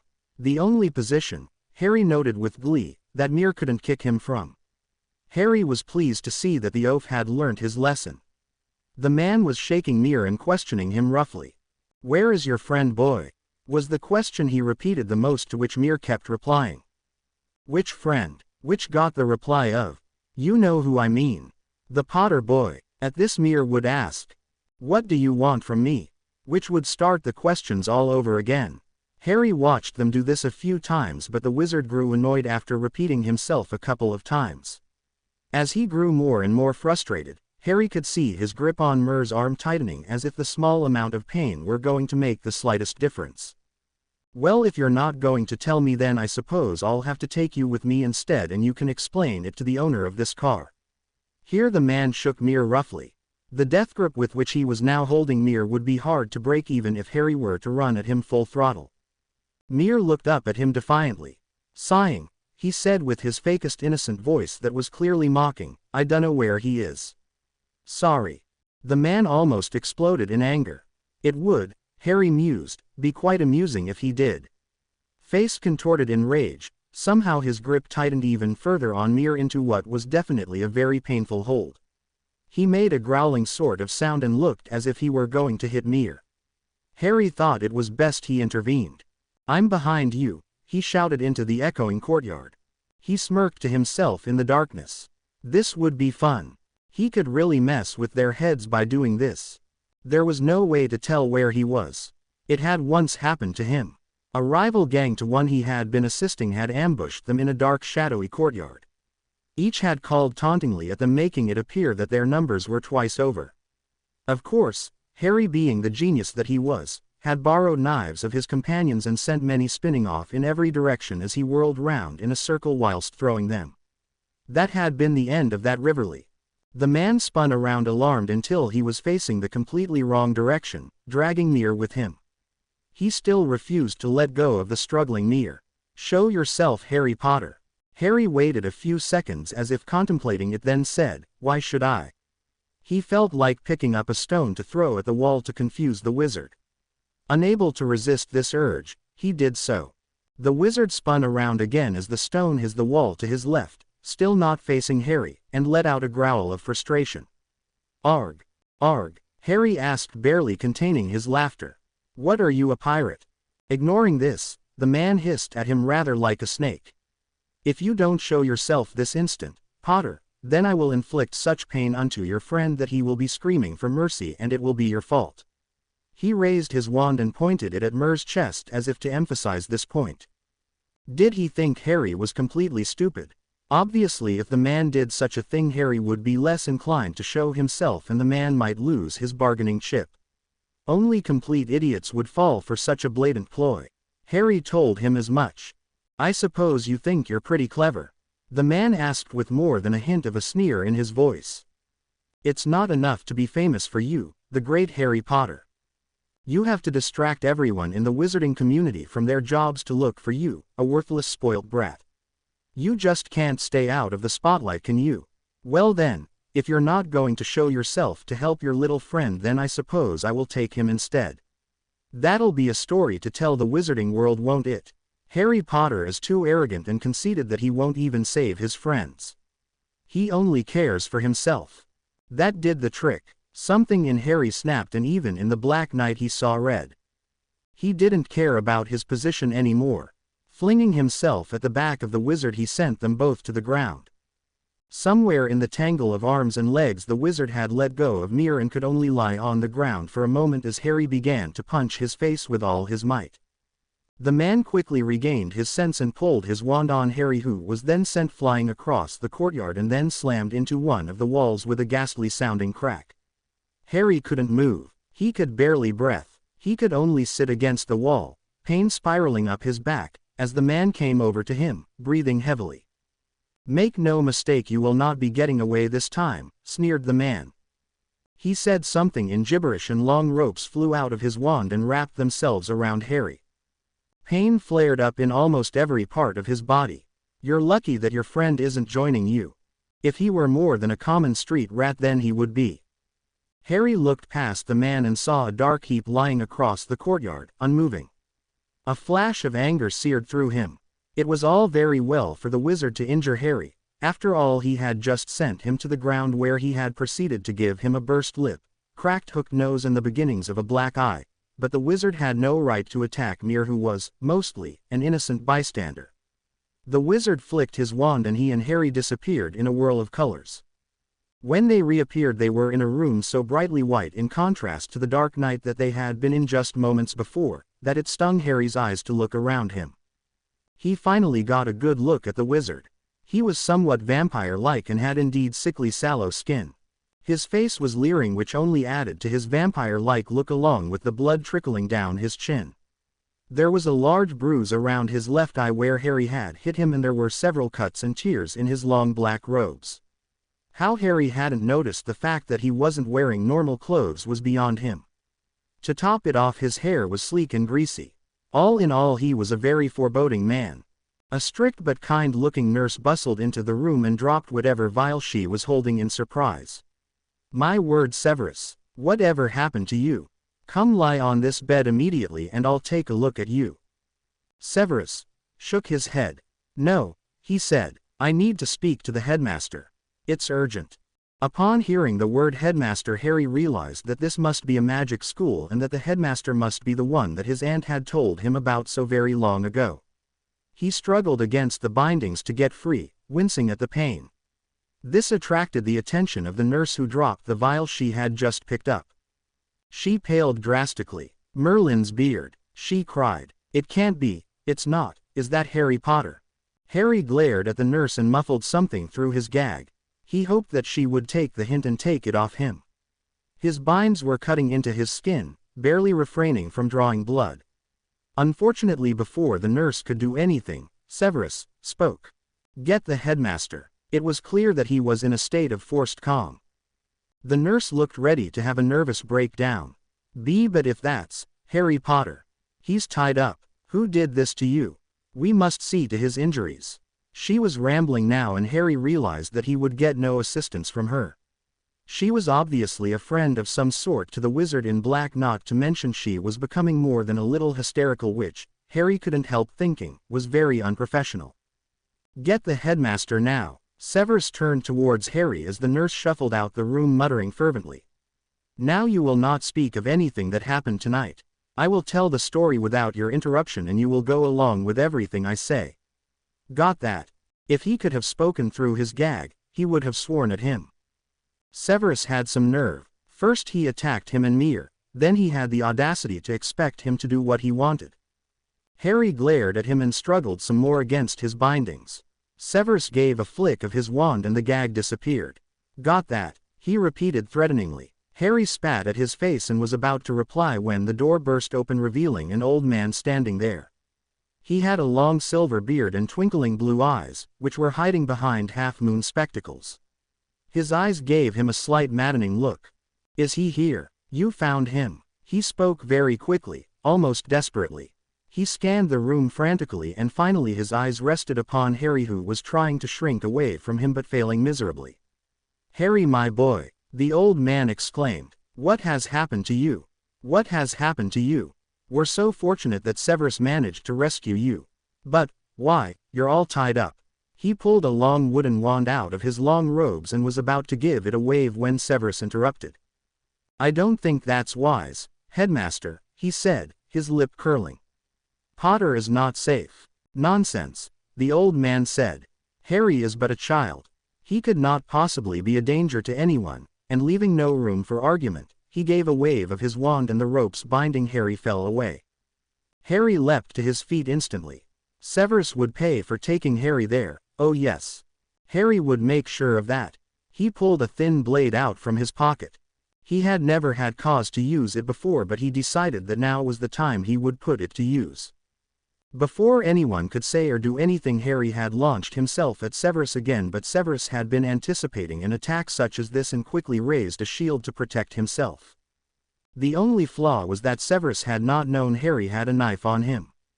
Harry threw the knife at him, but it missed by several inches or so and went skidding across the surgically white floor.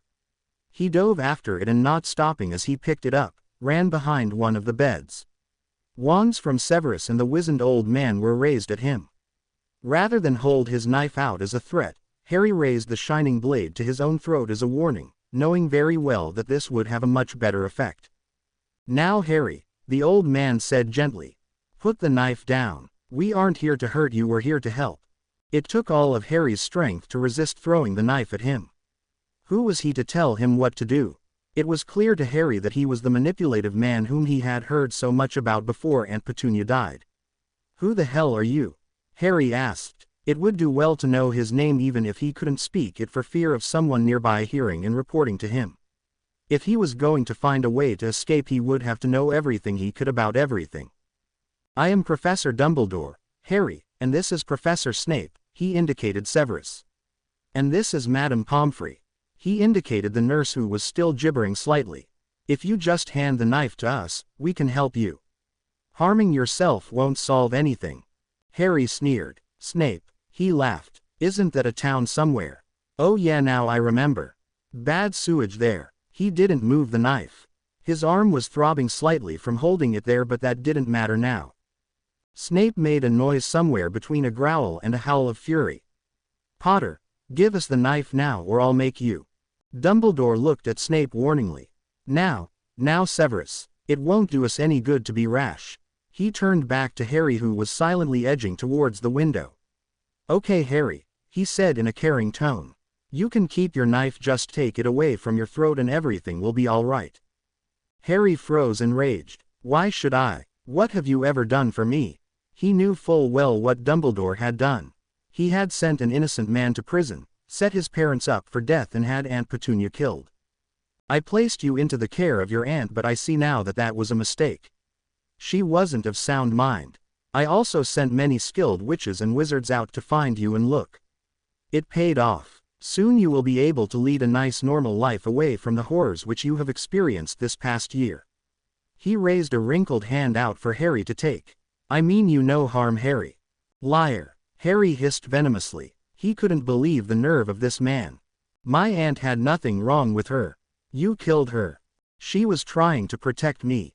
From you. How dare you claim you sent people to find me? Didn't do a very thorough job, did they? Can't have tried very hard, could you? Didn't tell you how he found me, did he?" Harry pointed at Snape. "Didn't tell you that when he found me he tried to kill me, did he? Didn't tell you that he tried to murder my friend." Liar. Harry found that once he had started saying everything that had been bottled up inside of him for so long that it was very hard to stop. He hated Dumbledore with all his being. "Maybe I didn't want to be found. Ever think of that? Maybe I was happy, away from you." Quote. Dumbledore looked at Snape, alarmed. "Is this true?" he asked. Snape sent Harry a glare so fierce that most men would have shrunk back under it. Harry, however, stood tall and proud, the knife still pressed against his throat. "Of course it's not," he spat. "I simply stunned his friend and was attempting to do the same to Potter, but someone kept jumping off of buildings and running away." "But Severus," Dumbledore said slowly, "why were you attempting to stun them in the first place? Surely it would have been more sensible to ask them nicely rather than scare them half to death." "I didn't know it was Potter until after he ran from me," Snape sighed. "I found him because he and some of his little friends were trying to steal your car." He handed the keys back to Dumbledore, who raised his eyebrows at Harry. Harry took a step away from them. "So what if I was? It don't matter. The point is I ain't staying here. Least of all with you." He pointed the knife at Dumbledore. "I'm sorry then, Harry," said the old man sadly. "But I can't let you leave. It's a dangerous world out there, and much more so for you. We can't afford to lose you again. There are dangers that you couldn't possibly know of. I've seen plenty of dangers. I'd rather face them all again if it were a choice between you or them." "I'm so sorry, Harry." Dumbledore pointed his wand towards Harry and cried, "Stupefy. A beam of red light soared towards Harry's chest. I can't stay here, thought Harry. I need to see if Mur's okay. It's my fault if he's not. I put him in danger. I'm going to get out of here if it's the last thing I do. And the beam of light hit Harry square in the chest, and the last thing he saw before all went black was the sorrowful face of Dumbledore, the glaring face of Snape, and the uneasy face of Madame Pomfrey. When Harry awoke, there was a small sliver of silver light shining on his face. It was moonlight shining through a small window in the room. By the little light, Harry could see that he was still in the hospital room. There was no sign of the wizards. Looking round the room, Harry saw that it was in fact empty. He tried to get up, but as he moved he felt ropes tying his wrists and ankles to the bed, which he was lying on. He struggled against the binds for a few moments before giving up completely. The ropes were tied expertly and were very tight. Dumbledore, he yelled. There was silence. Snape, he tried shouting again. Again there was silence. His voice seemed hardly to carry at all. For all Harry knew, the room could be soundproof, though. He decided that seeing as they couldn't hear him, he might as well swear at them. Harry began to curse violently. He cursed Dumbledore, Snape, and the whole wizarding world. Still no one came. The silence was deafening. Quickly realizing that he was accomplishing nothing, Harry soon gave up shouting. There was no point in wasting his voice on them. He looked towards the ropes. If it hadn't been real, it could have been a scene from a movie, Harry thought. The lighting looked very surreal, and the ropes seemed to glow as they reflected the moonlight. The sky outside was cloudless and the moon was full. How would he get out? Now that was a problem. No doubt the wizards would have taken his knife. Even if he had it with him, he would have no way of reaching it. If he strained his neck, Harry could just reach the ropes on his arms with his mouth. But what good was that? There was no way he could untie them. Harry smiled in the dark. A while later, Harry had no idea how long, his arm flopped to his side in relief. The bitten rope fell to the floor in a heap, and Harry spat out the remains. That had been horrible. He had chewed his way through a rope which must have been a good inch or two thick. Harry felt rather proud of himself. Even Mir would have had to praise that stunt. He reached down with his free arm and felt about in his pocket. Empty. Yes, they had taken his knife. He stretched his arm as far as it would go, tugging on the rope, still holding his other arm. It reached just to his knee. Harry sighed and turned to untie the rope, holding his left arm with his free one. The knot held strong. He cursed some more and began to bite at the strap. After another long session of chewing, which left Harry's teeth very sore, he sat up, stretching to loosen his muscles.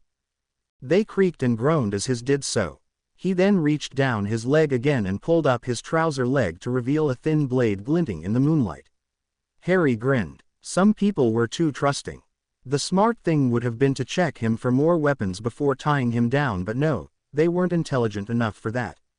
After withdrawing the knife and cutting the bindings around his legs, Harry stood up and faced the window. There was bound to be spells around the window or defenses to stop him escaping through it. Perhaps if he went too near he would turn into a frog or something. There was a wooden chair beside one of the beds near the one Harry had been on. He picked it up and, standing as far back from the window as possible, threw the chair as hard as he could so that it collided against the glass. It bounced off and fell to the ground with a clatter. Okay, Harry thought. They have anti-breaking windows, no big deal. He went over to the window and tried to open it by the handle. It didn't budge. Maybe the catch was rusty. He put all of his strength into turning the handle. It slowly turned. Smiling at his luck, Harry pushed the window with just as much effort. It opened an inch and then refused to budge. Harry kicked the chair in frustration and swore. He turned to the door and tugged at it hopelessly. It too did not budge. A quick scan of the room confirmed that there were no visible means of escape. Well, if he couldn't escape, he might as well trash the place. Deciding upon this, Harry went round the perfect room and wrecked or broke whatever he could.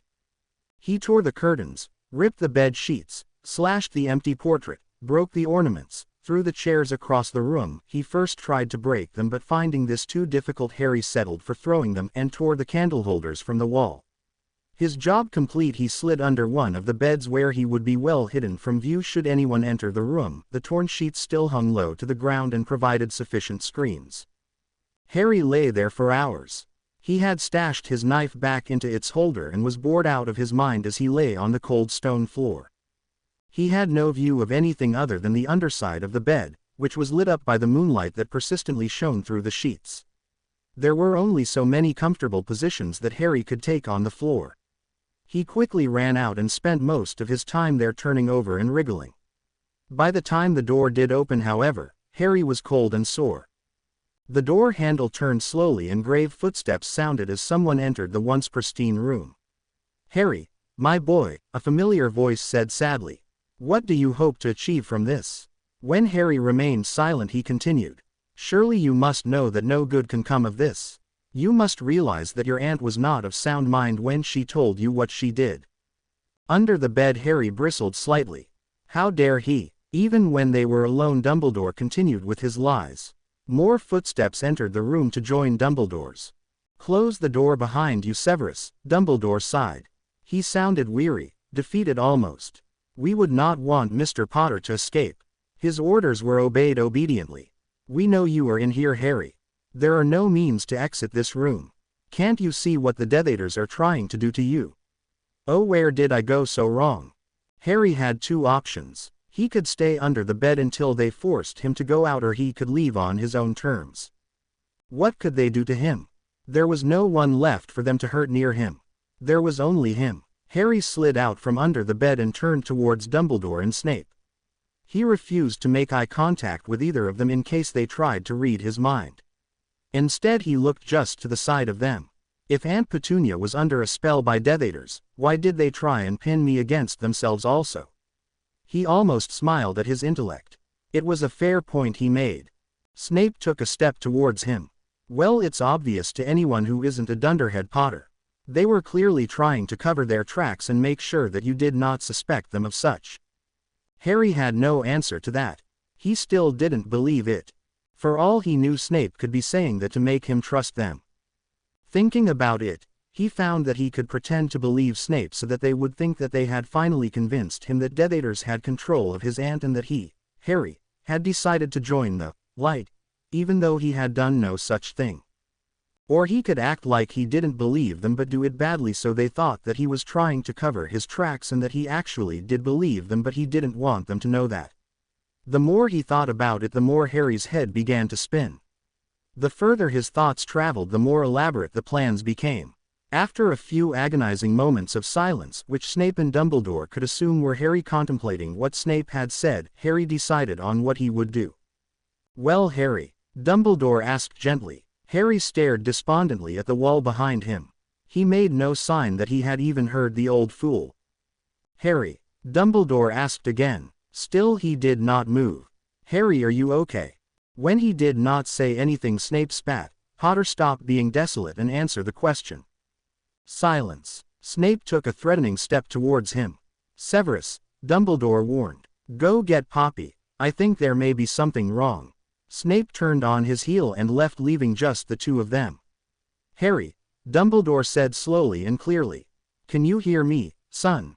Inwardly, Harry congratulated himself. This wasn't quite what he had planned, but it would do. Originally he was going to wait for one of them to approach him so he could attack them, but this would work much better. He hadn't expected them to jump to such conclusions, but he was sure he could work them to his advantage.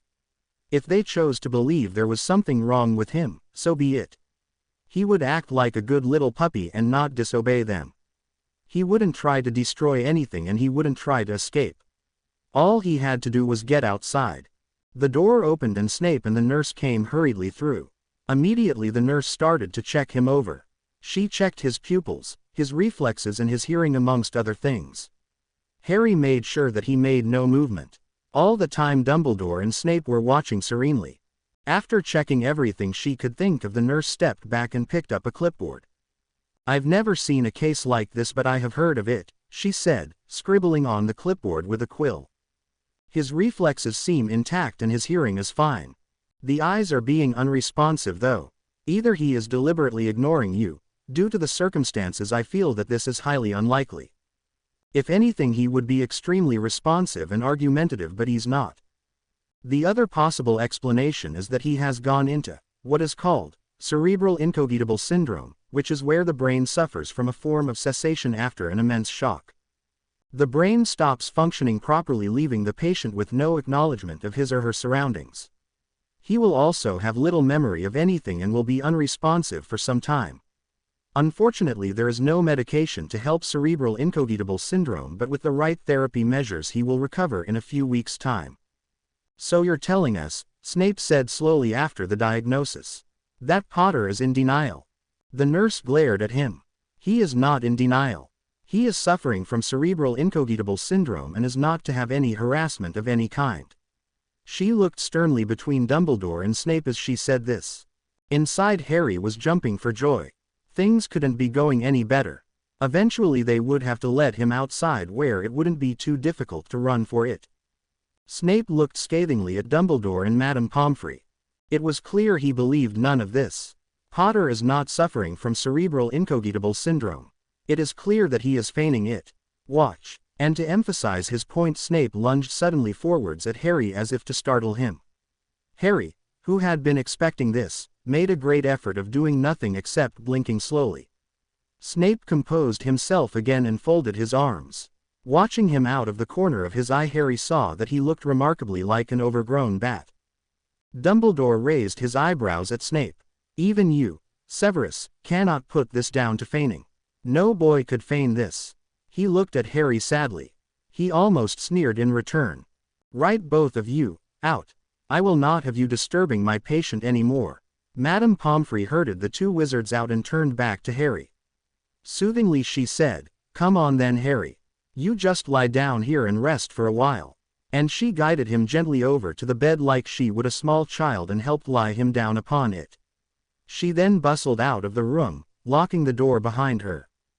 It was now light outside, but Harry decided to do nothing for a while in case he was being watched. You never knew what wizards would get up to. The time he lay there gave him opportunity to think more carefully about, well, everything. It was strange how there seemed to be a disease for what Harry had been doing. He was just going to ignore them until they cracked and left him alone, or until they let him out of the hospital room. He had surmised that eventually they would let their guard down and carelessly not watched him vigilantly enough and left the door open or something like that. It was as if fate wanted him to get away. Now all he had to do was play along with being ill, and inevitably he would be taken outside for fresh air. He would be a good little boy at first and not try anything to gain their trust.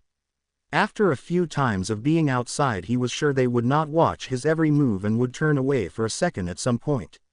As soon as they did, such was when he would run. They would never suspect a thing. Lying on the hospital bed, Harry grew very stiff. It felt like he was lying on the cold floor again. Eventually he grew bored of lying on the bed. Being watched or not, he could not force himself to lie on the bed a moment longer. This being the case, Harry got up slowly. It simply would not do to act normal if indeed he was being watched, and went to the windowsill where he sat for a good while after. All was silent in the large grounds. It seemed, to Harry, that they stretched on for acres and acres, which could possibly be true. The grass swayed gently from side to side as a gentle wind blew them in the morning sun. There was a large glittering lake, bigger than any Harry had seen in his life before, and any bigger he was sure it would be classified as an ocean, which lay untouched like a picture on a postcard. There was a wooden hut in the extensive grounds, and many greenhouses were just in view. There was only one other thing which Harry could see, a large forest. This was no ordinary forest he saw, though. It was a vast hollow of dark and despair, a haunting place of no return. There was something alluring about that dark forest, though. Something which seemed to call to Harry. He yearned to go there. To explore its many trees. To find out all the secrets of it. Harry could find no explanation for this longing, but simply put it down to the forest being magical. He decided that when he ran, that would be where he would go. The door opened with a creak, and Harry quickly wiped his face of all emotion. The door closed again. There was no movement behind him, but Harry felt sure there was a slight gust of air, as if someone had walked towards him. The silence thickened all around him. You want to be free, don't you? A mellow voice said, making Harry jump in fright. He spun around in alarm, forgetting everything about being ill. To his great surprise, there was no one there. The room suddenly turned icy cold and Harry's breath rose in a mist before him. Even the sun seemed to feel it, and it dimmed, throwing the room into darkness. "Your plan will work, don't worry," the voice whispered from behind him. It seemed unnaturally loud for a whisper. Harry turned round to face the source, but there was only the window. "We can't trust them here, no. We must escape. If you let me, I can help you." Harry turned round once more, but as he did so he tripped and fell to the floor, panting slightly. A pale hand reached from the darkness and offered itself to Harry. As it did so, however, the light returned to the room like they would in a dark cinema theater, and the hand merged into that of a nurse. Madame Pomfrey helped Harry up, who made no move of objection. He was too busy scanning the room. Though the room had returned to natural temperature, Harry still breathed hard, his whole body frozen. There was nobody else in the room. Where had that voice come from? Why had the room gone cold? Where had the nurse come from? What had just happened? Had that even happened? Perhaps this had been some clever ploy of Dumbledore's to force him to reveal himself as perfectly healthy. Maybe. Doubt filled his entire body, and millions of questions raced through Harry's mind as the nurse buzzed around him like a bee at work. Somewhere else in the castle, a glass skull lay shattered on the floor. Harry had been visited no more from the voice in the dark, and soon he began to wonder whether it had been real or if he had fallen asleep and dreamt it. The encounter was so strange to begin with that it could very well have been a dream, but for the fact that it felt so real to Harry. He had not been visited by anyone but Madame Pomfrey during the 2 days he had been in the hospital so far. Each time he made a great effort to be looking out of the window when she entered, and each time she would gently take him away from it and test his reflexes and such. She continued to treat him like a small child still, which Harry found was becoming more and more irritating. It was all he could do to prevent himself from shouting at her and blowing his cover. Harry still could not understand how they could be falling for such a simple act. He wasn't even a good actor. The days passed painfully slow in the ward. The only thing to do was sit and look out the window. Harry found out, from hours of sitting, that the hut in the ground housed a large bulky man who, each day, did some gardening in the large patch behind his house and then proceeded to travel out of the window's sight with his equally large dog. Nothing entered or left the dark forest save some birds, which Harry assumed nested there. The strange lure to the forest was still there. If forests could speak, Harry was sure this one would be quietly calling his name constantly. But forests couldn't speak, and it didn't vocally call his name.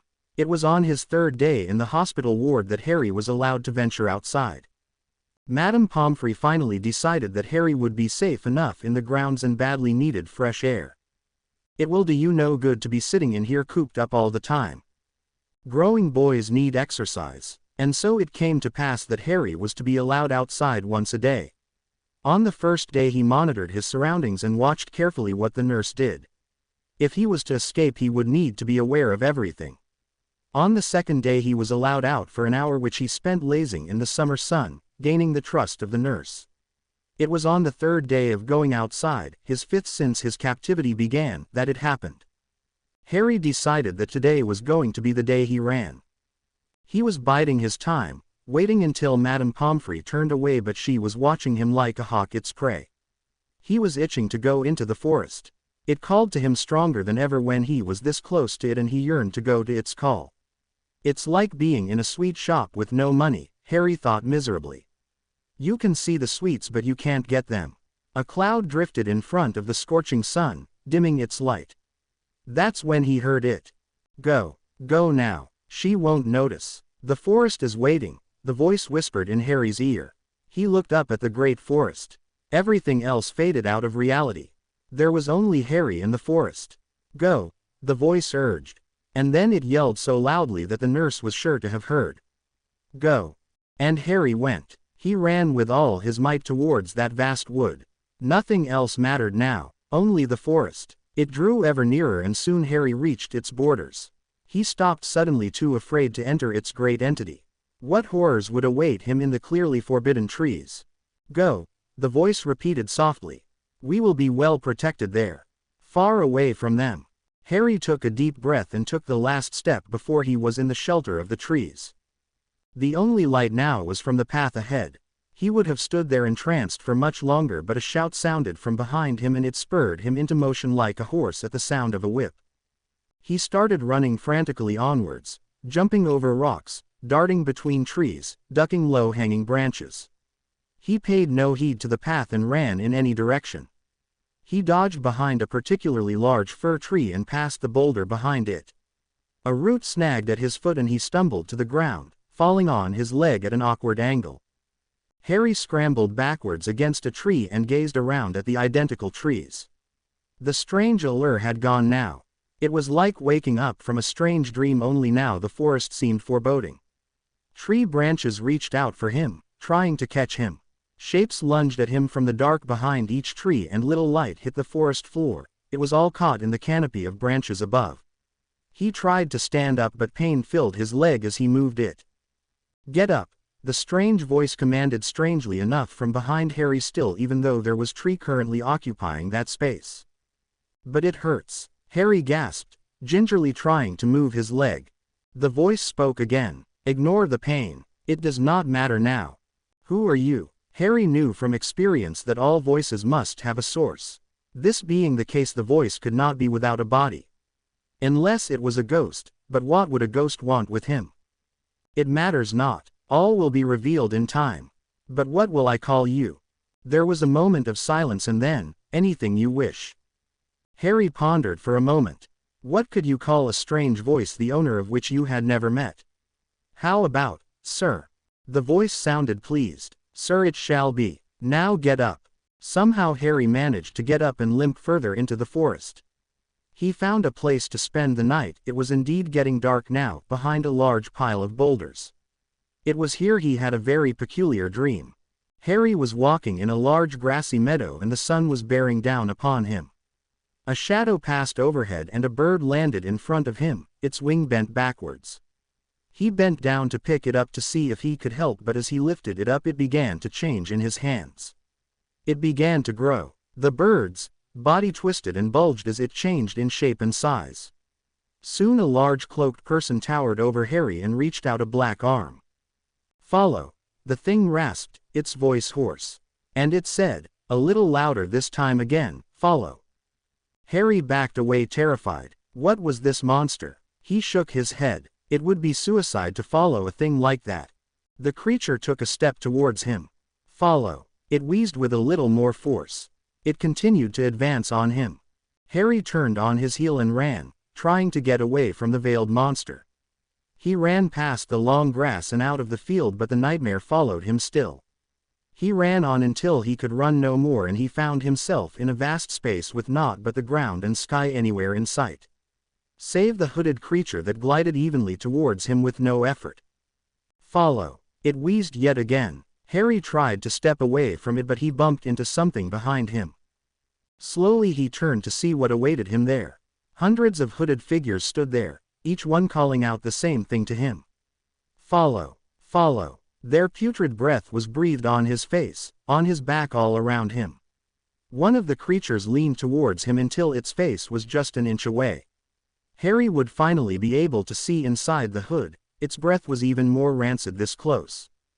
Harry woke up, shaking. He kept his eyes closed, trying to make the horrible vision of those hooded figures leave his mind.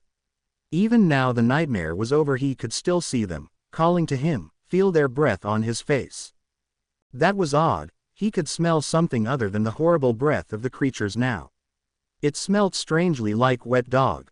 Harry unwillingly opened his eyes. A huge bear-sized animal was standing over him, fangs showing, eyes gleaming. It had long fur which was ragged and uneven. It stared hungrily at Harry. It was a wolf. Two things happened at once. Harry yelled loudly and scrambled out from under the wolf, and the wolf snapped its jaws at where Harry's head had been a split second before. The wolf snarled and lunged forwards, baring its large teeth. He jumped back, just missing having his leg bitten by the beast. He continued to move away from the beast, but his back hit something solid. Images from his dream passed in front of his eyes and he turned to look at what he had walked into. It was the large boulders that he had sheltered behind. Those few seconds Harry had been distracted, the wolf made its move. It leapt forwards and sank its razor-sharp teeth into his arm. He was blinded with pain. He yelled at the top of his lungs. Tears stung in his eyes and he tried to tear his arm free, but the wolf, being almost the same size as Harry, did not let go and held strong. In fact, the wolf tugged harder because of it and tried to tear the arm free. Harry howled in pain. "Please, please," he cried, struggling against the wolf. "Someone please, help, please help, anyone, oh gods, help, sir, help, please." Harry fell to his knees. The pain was too much. He couldn't bear it. His strength was beginning to fail him. He sobbed, feebly trying to fend off the beast. The wolf changed its grip on his arm ever so slightly and the pain enhanced. It walked backwards and Harry fell on his stomach. He held his arm whimpering.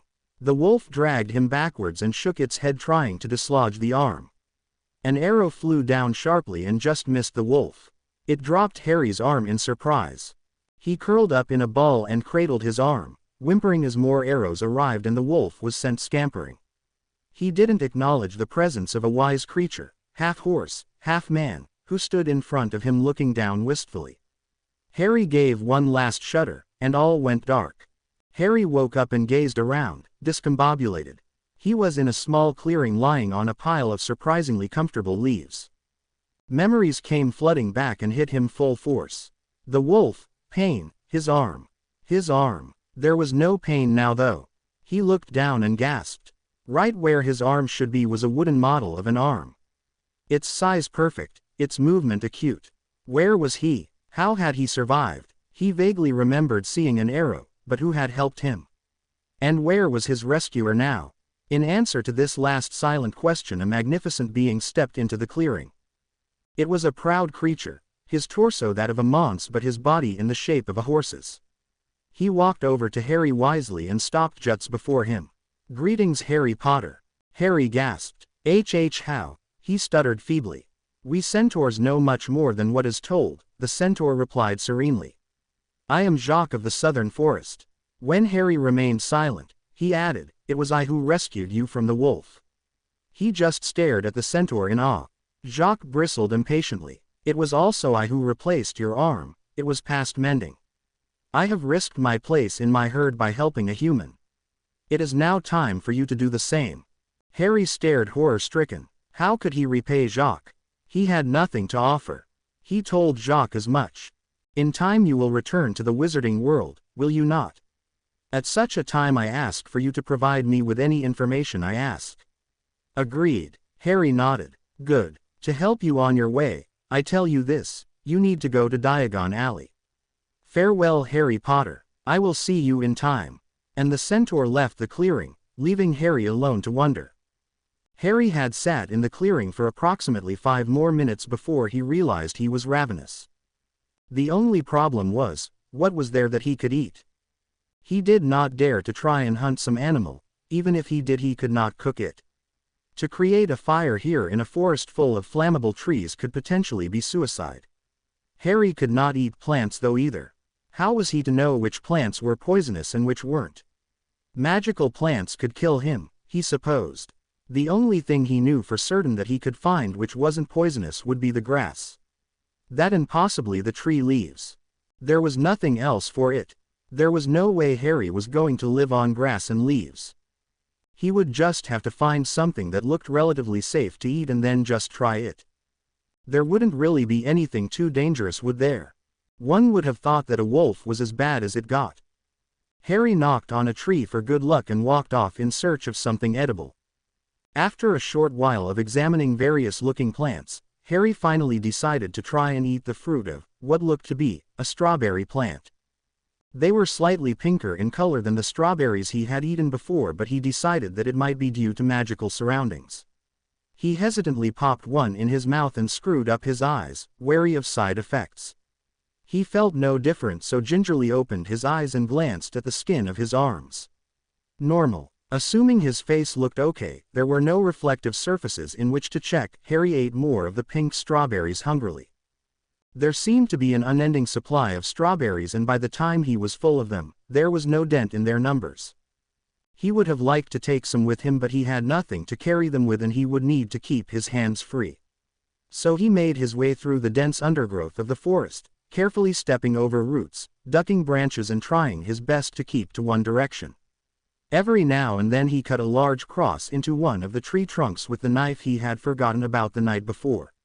Now, however, he kept it always at an easily accessible place. Harry found himself thinking often about the strange voice he had been hearing lately. Where it came from, he had no idea. Who it was, he also had no idea. What it wanted, the same. What did he really know about it?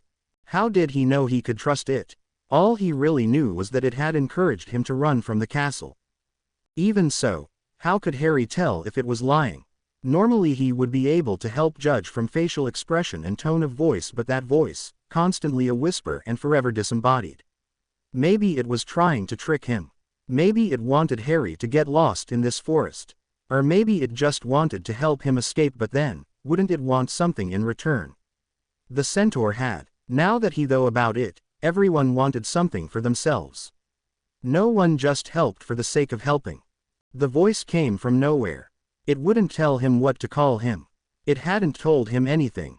Under normal circumstances these things would be highly suspicious, but Harry yearned for someone to help him. He knew he was far too trusting. Then and there, under a large pine tree he happened to be walking past, Harry made a vow.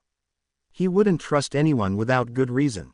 A spring came into Harry's sight, and upon reaching it he knelt down, drank some of the water, splashed some of the coolant over his exhausted face and glanced down at his reflection.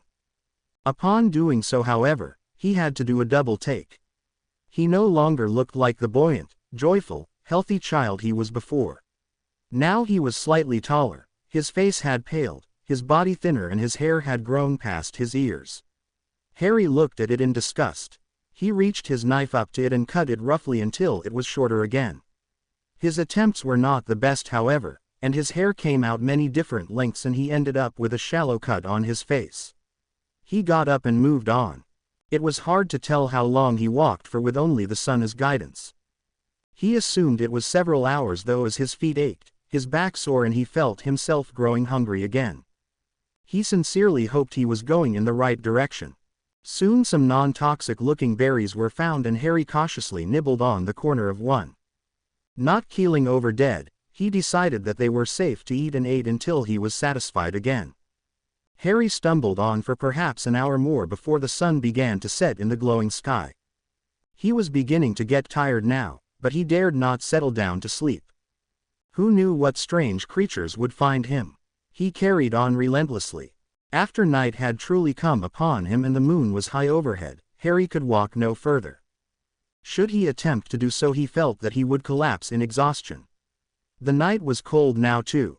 He yawned and shivered simultaneously. There was nothing for it. He would have to sleep. The ground, he decided, was not altogether safe, so he spied a nearby tree which did not look too hard to climb. After heaving himself up with much difficulty, Harry positioned himself so that he was not likely to fall and was asleep in seconds. Harry awoke with a yell as a loud noise sounded in his ear. He fell out of the tree in fright and fell the few meters to the ground, landing hard on his side and hitting his head painfully off a large root. He swore as everything shook before his eyes and he screwed up his face in pain. Gingerly he sat up and touched his head lightly where he hit it, wincing as he did so. It was not just his head which felt the pain, however. The whole of his right side, which he had landed on, ached as he moved, and he felt for sure that he would have bruises all over it the next day. He sighed, knowing that the rest of the day was unlikely to be much better than the start, collected himself and set off. The route he had been heading along yesterday was southeast according to the position of the sun at that moment. It had barely risen over the horizon. He decided that it would be best to head in a definite direction and so headed south. As he walked he scanned the trees and vegetation for something edible to eat. He finally settled on some ripe-looking blackberries. He took a handful and continued on his way, eating them as he went. The day wore on and the heat of the sun bore down upon Harry, even though only snippets of it could be seen between overhead branches. After a while he began to feel a bit off. Passing a bush full of the same type of berries he had eaten earlier that day, Harry could keep them down no longer. He doubled over and retched them back up. Shaking, he walked on and ate no more that day. Surprisingly, he met no more creatures of the night. In fact, He met no wildlife save the occasional bird twittering happily high about him. It was shortly after midday that he heard it. "You need to go faster. If you keep going like this we'll be in here for weeks." That strange voice was back, whispering each word carefully. Harry said nothing for a moment, then, "We?" he asked sneeringly. "I see no we. There is me and me alone. Don't you want me here?" The voice whispered hypnotically. Scanning his surroundings for any source of the voice, Harry thought carefully about his answer. What was the voice to him? When he had asked for help it had not come, at least not from the voice. At his time of need the voice had abandoned him. What help was, "Sir," anyway? All he had done was tell Harry to run, which he was going to do anyway. Then he had led him into this forest full of dangers and poisons. With no help whatsoever afterwards as well. "No," Harry said softly. And he began to run, as far away as he could from the haunting voice. "I can help you," Sir whispered still. He ran faster, which he had not even thought possible. "You can't run from me. I will always be here. Leave me alone," Harry cried, running further. "I was fine before when I was alone, I'll be fine again." "But Harry, you were never alone. Go away. I have always been here. Why are you doing this?" Harry's breath was running out now, whereas the voice remained fine. "Helping you. You haven't helped me. I have been driving away the creatures for you." "Great job," Harry said sarcastically, and he waved his wooden arm, accidentally hitting it off a tree trunk, but he felt no pain. "That can be a great asset to you. I don't care." His breathing was coming out in wheezes now, and he could run no further save he collapse. He fell to his knees, his hands the only things stopping him from lying on the ground. "You have traveled more today than you would have had you been going at your normal pace. Go away," Harry beeped before the world fell to oblivion. In the days that followed, Harry mostly ignored the voice whenever it tried to speak to him. He learned slowly what berries were definitely not good to eat, being that they either were poisonous or tasted horrible or both. Wearily he walked on and on and on and on and on. The forest seemed never ending. He was sure he was still walking in the same direction. He checked it against the sun each morning. He was getting little sleep, and, had he seen his reflection in a mirror, Harry would have seen that there were dark circles underneath his eyes. True to the voice's claim, he saw no creatures of any kind apart from the birds, which seemed to be following him to drive him insane with their cheery chattering. Despite what Harry had said about not needing the voice's advice, he took it anyway and picked up his pace somewhat, although he didn't let Sir know this. Every day Harry woke up feeling exhausted, sore and unprepared for the day ahead of him. This could be from lack of sleep, food or rest though, or it could possibly be a combination of the three. Either way, Harry wasn't too concerned. Slowly but surely the trees eventually began to thin after endless days of traveling. Just when he was about to give up hope of the forest ever ending, the trees suddenly disappeared in front of Harry, and before him stretched open plains as far as he could see. There were no trees, no bushes, no anything. There were just long grassy fields which stretched to the horizon and back again. He heaved a heavy sigh and began trekking across them. It was hard to believe no one had built anything of any description on them yet.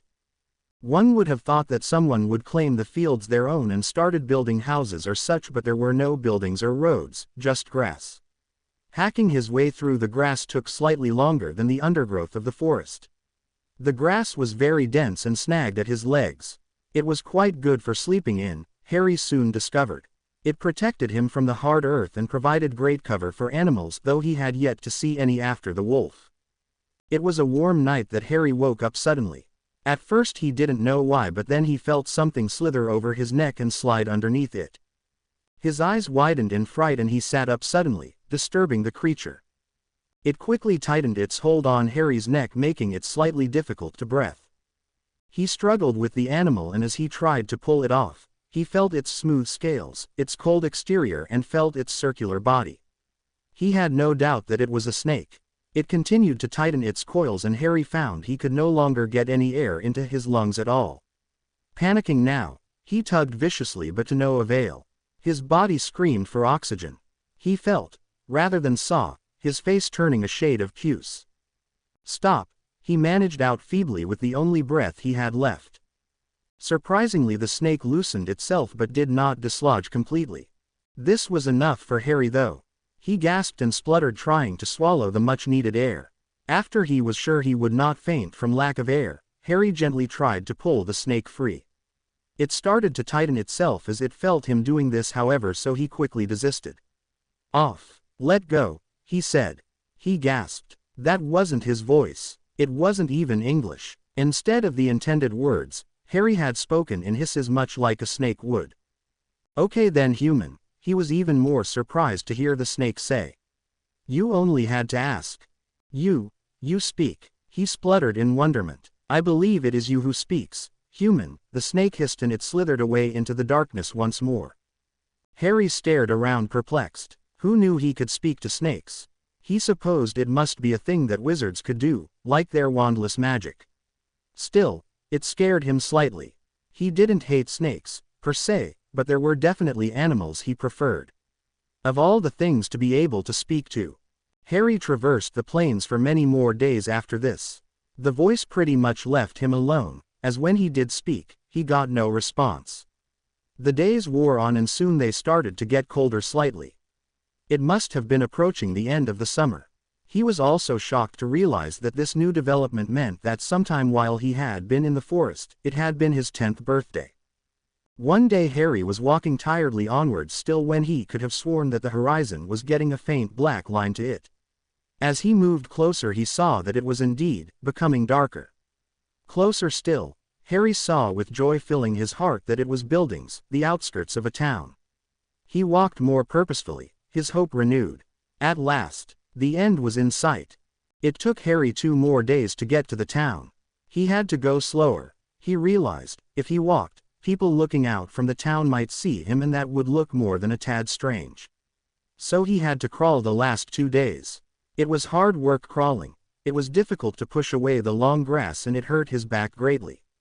Nevertheless, he arrived on the outskirts at the end of his 2nd day. The houses didn't slowly build up until there were great blocks of them. Instead, they suddenly began the city, as Harry realized it now must be.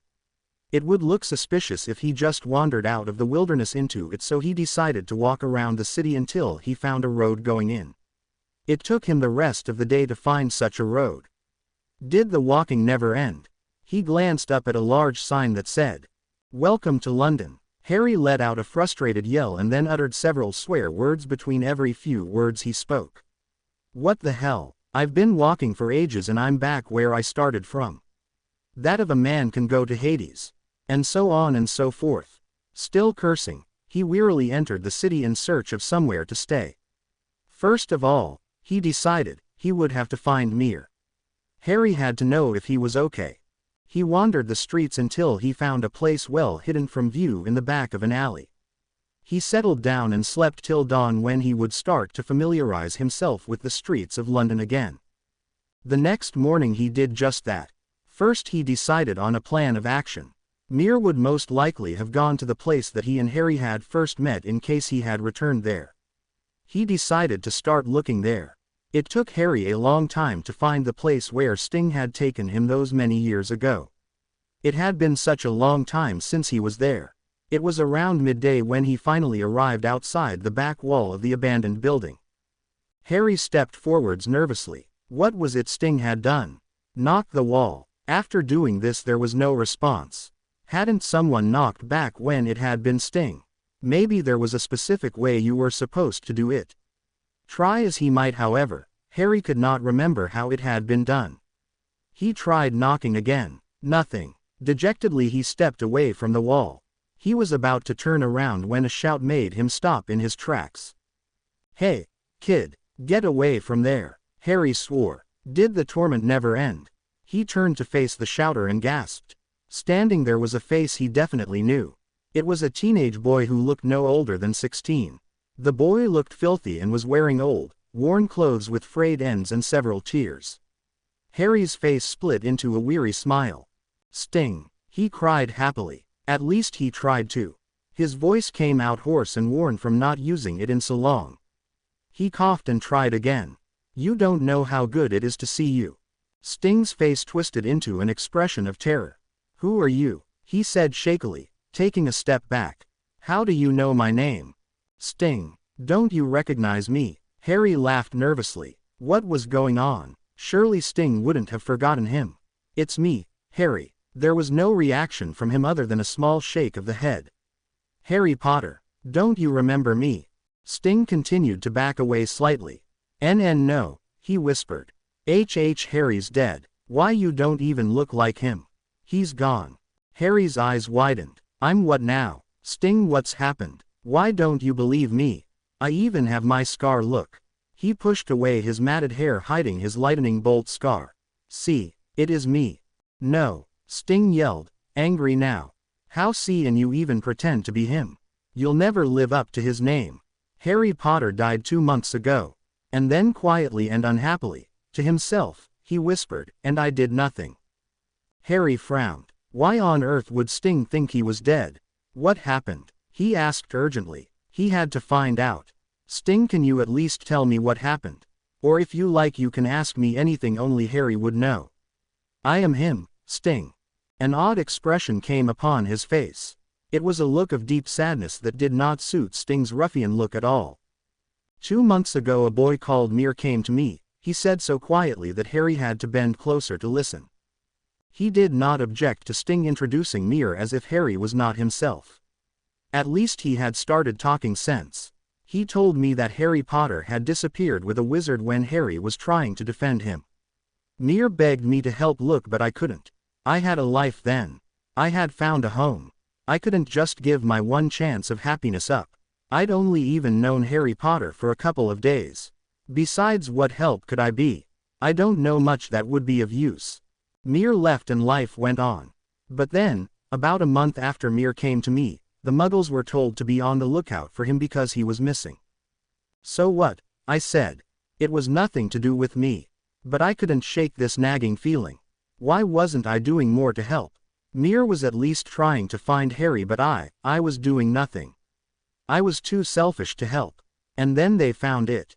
It was all over the news. Harry Potter's blood had been found in a wood and prints had been found. Wolf prints. A wolf had killed Harry Potter. If only I had helped. And then you come along and mock the dead. I'll kill you." Sting shouted the last part angrily at Harry. "But Sting," Harry said confused. "I am Harry." "Liar." Sting fell to his hands and knees. He looked exhausted. Great lines appeared under his eyes. Something hit Harry. Sting wasn't talking with the same gangster accent he had had before. He asked about this. "I was sent to a boarding school," he said with resentment. "I was beaten when I didn't speak properly. If I had looked for Harry Potter, I might not have been." "How do you get into the building?" Harry demanded decisively. Maybe someone in there would make sense of this bizarre situation. "Can't," Sting cried woefully. "They're all gone. Dead." Harry's eyes widened in alarm. His last possible lead to finding Mir went out the window. He couldn't understand how everyone seemed to have disappeared. No wonder Sting was acting so despondently. Perhaps he blamed himself for it all. What? He had to swallow his alarm. What happened? Sting looked at the ground hatefully as if it were the cause of all the problems. "A fire burned that night. The night Harry Potter was found dead. It was my fault. I could have stopped it, but I didn't. I was too busy wallowing in self-pity." "Look, Sting," Harry said desperately. "It wasn't your fault. Nothing was your fault. Harry Potter's not even dead. I'm right here, Sting. Right here." Sting raised his eyes slowly from the ground to gaze loathingly into Harry's. "Not my fault," he yelled furious. "Yes, it was. I could have stopped it all. And you still mock the dead. How dare you? How dare you?" He gave one last almighty yell of fury and lunged himself at Harry. It was fortunate that Sting was weak with depression because Harry too was weak. Weeks of walking had not left him in the best state to fight such a strong teen who happened to be a lot bigger than him. Harry barely even had the energy to push Sting off him, but he managed. As soon as he was free of the teen, he ran for it. His exhausted body and mind struggled to keep running, but he knew he had to. Sting was, well, not completely of sound mind. It was impossible to say what Sting would do. Harry kept running until he was sure he was not still being followed. He slid down the wall of a dark alley. What would he do now? He had been counting on some sort of lead back at the abandoned house, but that had failed miserably. It was rather hard to comprehend that everyone had either died, disappeared, or been driven to insane chattering. When he thought about it, it all connected to him: the fire, Sting's depression, and Mur's absence. Never again, Harry decided. Never again would he let anyone be put in danger because of him. Where else could he try? He supposed he could try Nymph and the rest of the gang's place, but truth be told, he was rather scared of what he might find had happened to them. If one more person's life had gone down the drain because of him, well, let's just say that Harry would spill some blood. He sighed. Raising himself from the ground with a lot of effort, he began the long journey across London to find them. By the end of the day he still had not made it to their last home he knew of. He had tried several others on his way, but, as he suspected, they did not use them anymore. Harry knew for a fact that the last one was their most recent, and they should, fingers crossed, be still using it. What surprised Harry more, though, was the fact that he had seen no kids on the streets when he had been traveling. Where had they all gone? It was as if they had all simply disappeared. He decided to call it a long day and found a place in which to rest his drained body and give it some much-needed rest. The next day Harry set off again to find Nymph and the gang. He stretched his tired muscles. They were in dire need of a rest. His whole body was, in fact. Every day he woke up and he was sore all over. He had gone too long without a good rest. It was starting to have side effects. Harry walked along the main roads of London. He no longer cared about being seen by the police or being given suspicious glances. The main roads were the quickest way to get around, so they would be the roads he used. It took Harry barely an hour to reach the last home. Looking at the well-used hidden entrance, he smiled thankfully. There was graffiti all over it, and one particular logo stood out. Nymph Rules, Summer 1990, it said. That must mean, Harry thought, his spirits high, that the gang must have used it at least that summer, which, if his sense of time was right, was just coming to a close. He walked right into the hiding place. Knives were drawn and pointed savagely in his direction as he walked through the small gap between two walls. He walked on into the main of the room and smiled with a sigh. Thank God, he breathed. At last, some luck. He picked Nymph out easily from the crowd. She frowned untrustingly. She stared long and hard at Harry, and soon everyone in the room was looking between the two, seeing who would move first. It was clear that Nymph didn't recognize Harry either. He rolled his eyes in exasperation. Gods, it's me, Harry. You people forget so easy. Everyone in the room gasped, the announcement sparking life into them. It seemed to hit them all suddenly that what he said was true. It was as if they just couldn't place his face to his name. Had he really changed that much? Oi, pipe down. Nymph took a step towards Harry. She looked stunned and dubious. What was going on now? Sit really, you Harry. He leaned against the wall. Even though the day had barely begun, he already felt shattered. Nah, it's the Grim Reaper. Course it's me, you dolt. Nymph narrowed her eyes suspiciously. Prove it, she said simply. How on earth could he prove it? I've got me scar. He raised his fringe to demonstrate this point, and if that's not proof for you, how would you like me to prove it? She cracked her knuckles, deep in thought. What? She asked in her best interrogator voice. Was the first thing you said when you first saw me? Laughingly he replied, you look like you descended from monkeys. Gasping, Nymph ran over to Harry and flung her arms around his neck. Ooh, Harry, you don't know how good it is to see you. I thought Chu was dead. Dead. Now why would you think that? I'm unkillable. Although he said this as a joke, when Harry thought about it he realized it was kind of true. If only Voldemort could kill him, then no one else could, and he wouldn't be able to die. She released him and took a step back to examine him. Then, quite out of the blue, she slapped him hard across the face. Several people snickered. Don, Chu ever do that again? And then she muttered, disappearin', no word from you, and the like. Harry rubbed his now red cheek. What happened after I left? And the story came out, a lot more coherently than Sting's version. After Snape had captured him, Mir had been taken to hospital by a couple of kids. At first they had tried to help him themselves, but Mir had refused to wake, so, fearing the worst, they did the only thing they could think of. Surprisingly, no questions had been asked. Where did he come from? How did this happen, and the like. When Mir had been released, the first thing he had done was inquire about Harry. After finding out that Harry was missing, he had gone on a rampage searching everywhere in London for him, but, obviously, he had been unsuccessful. Mir had then disappeared from the gang's knowledge. Rumors were spread that the same people that had taken Harry took him. Others claimed that the police had caught him. The most popular belief, however, was that he had been hit by a car. Not long after Mir had disappeared, the story of a young boy getting hit by a car, that fitted his description, had been all over the news. Not long after that, headlines started asking questions about Harry. It was said he was missing on the television news. They found out by looking in shop windows, and people were asked to come forward with any information in the papers. No one had any clue about his whereabouts, and common citizens believed he was abducted. The news of him died down until about a month later, when blood was found in a forest. The blood was forensically proved to belong to Harry, and muddy wolf tracks had been found. The world had mourned the death of Harry Potter. Well, Harry thought, this seemed to coincide with Sting's story more or less. The Muggle world had been told he died. Why had they been told he was missing in the first place?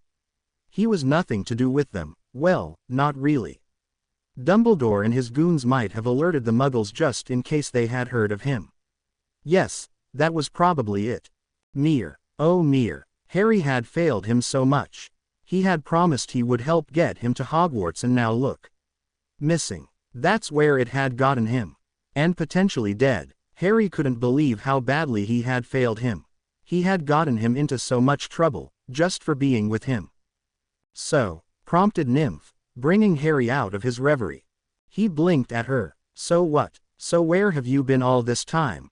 She was rather rude when she talked to him. Harry gave her a long stare. Should he tell her? It might put her in danger. Besides that, he wouldn't be able to tell her the whole truth even if he did tell her. After all, she didn't know about wizards, did she? It was rather hard to keep track of who did and who didn't these days. Tell her. The creepy voice was back and whispering all the more. Did I ask for your opinion? Harry asked loudly. Silence met this. Then, no, but I shall give it to you anyway. She knows of the wizarding community. Tell her. Harry snarled. Go away. I don't want you here. Everyone was staring at Harry now, most in confusion. Nymph took a step back. Harry, who you talking to? Don't you hear it? No. Every curse under the sun came out of Harry's mouth then, all directed towards Sir. He ran a distracted hand through his hair, showing his wooden arm in the dim light. He hid it quickly behind his back. Harry looked fearfully at Nymph. She looked him up and down, worriedly. Harry, what happened? What's happened to you? Harry's breath constricted in his chest. He was hearing voices no one else could hear now. He felt sure that was a sign of madness. There hadn't been enough time for everything to set in Harry's mind yet. There was no way he was ready to explain it all to someone else. Sure, it had been 2 months, but those had been focused on getting out of the wilderness. Nymph took a consoling step towards him. Gently she asked, Harry, was it the wizards who did this to you? He glanced around the others' faces worriedly. There had to be a reason that wizards didn't tell Muggles about themselves, and here was one girl about to blow it for them.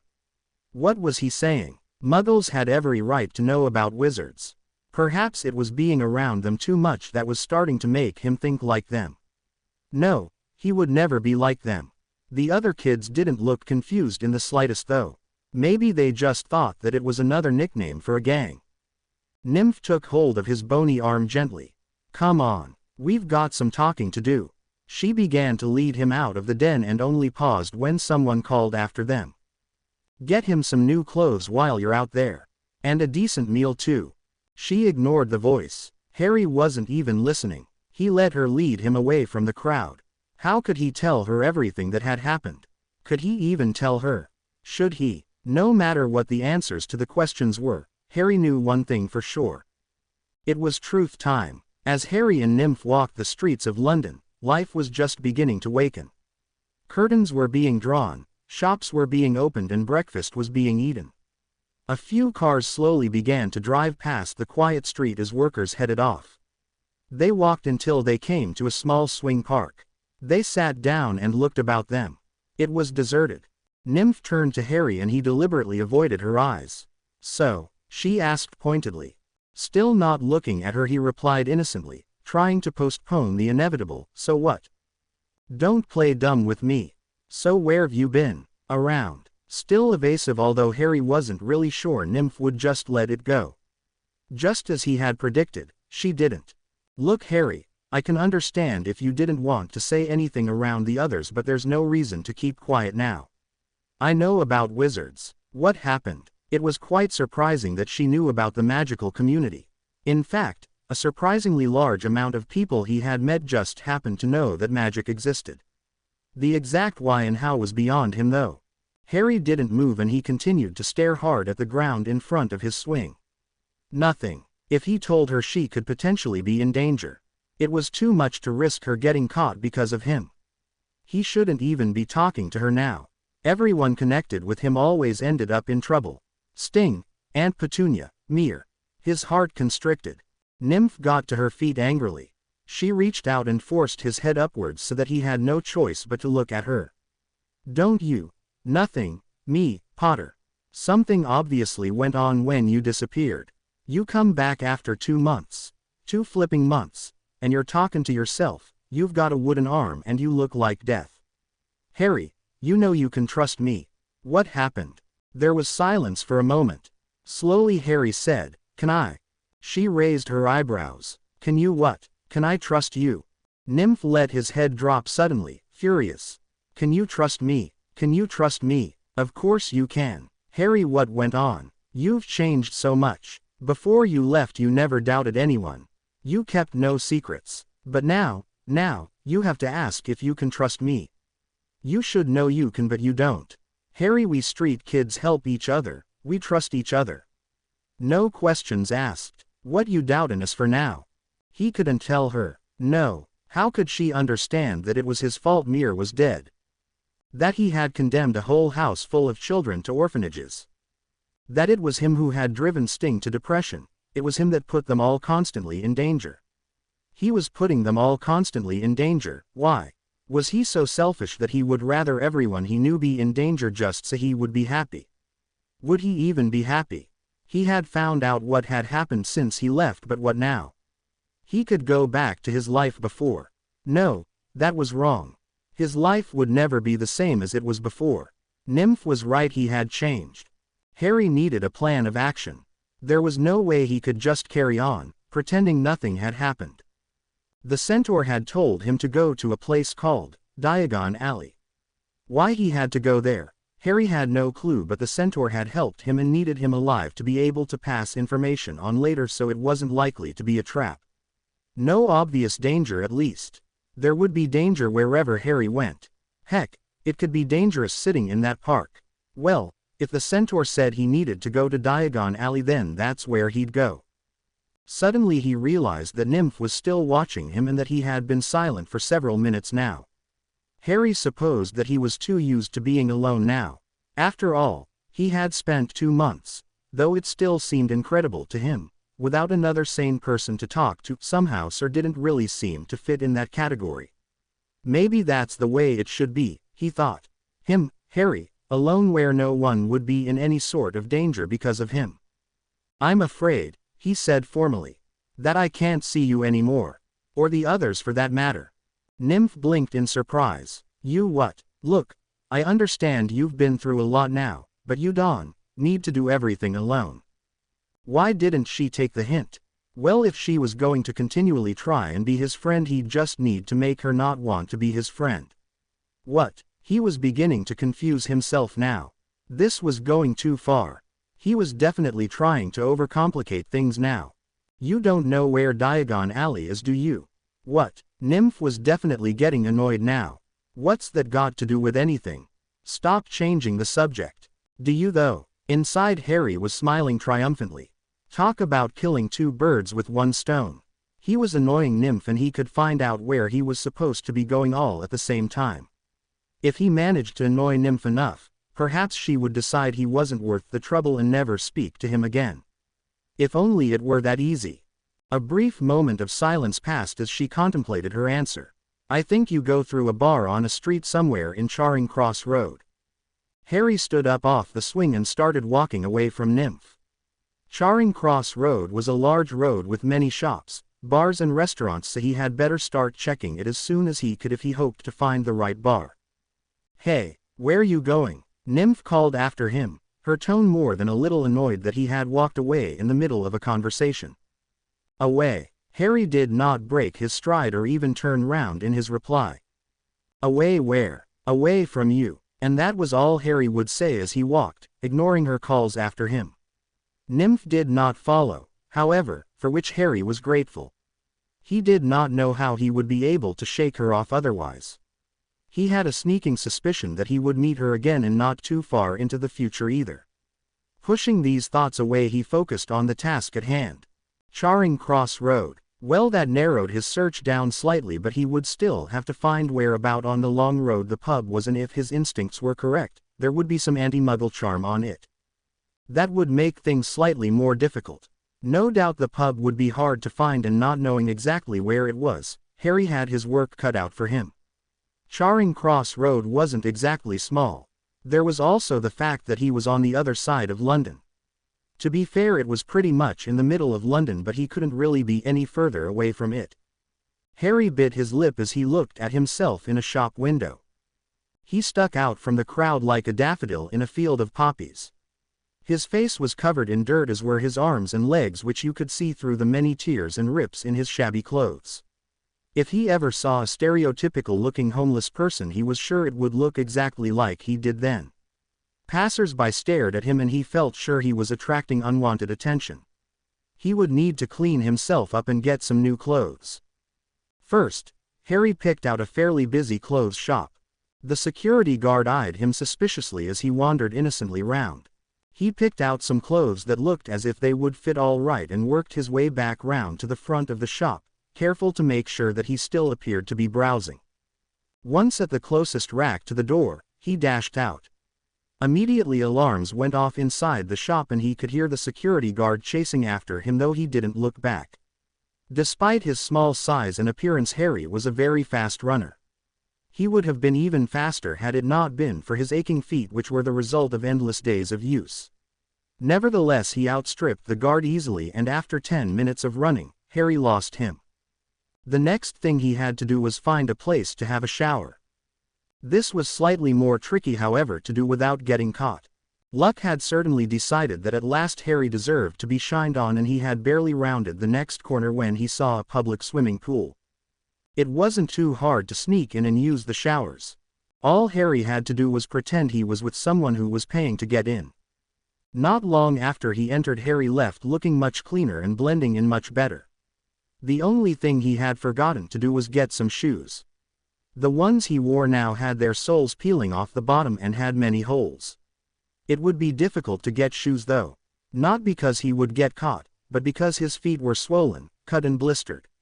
Harry hadn't actually noticed before, and he supposed he was just too preoccupied. He had definitely done too much walking. Just as he suspected, he could get no trainers that fit or did not rub against his feet painfully.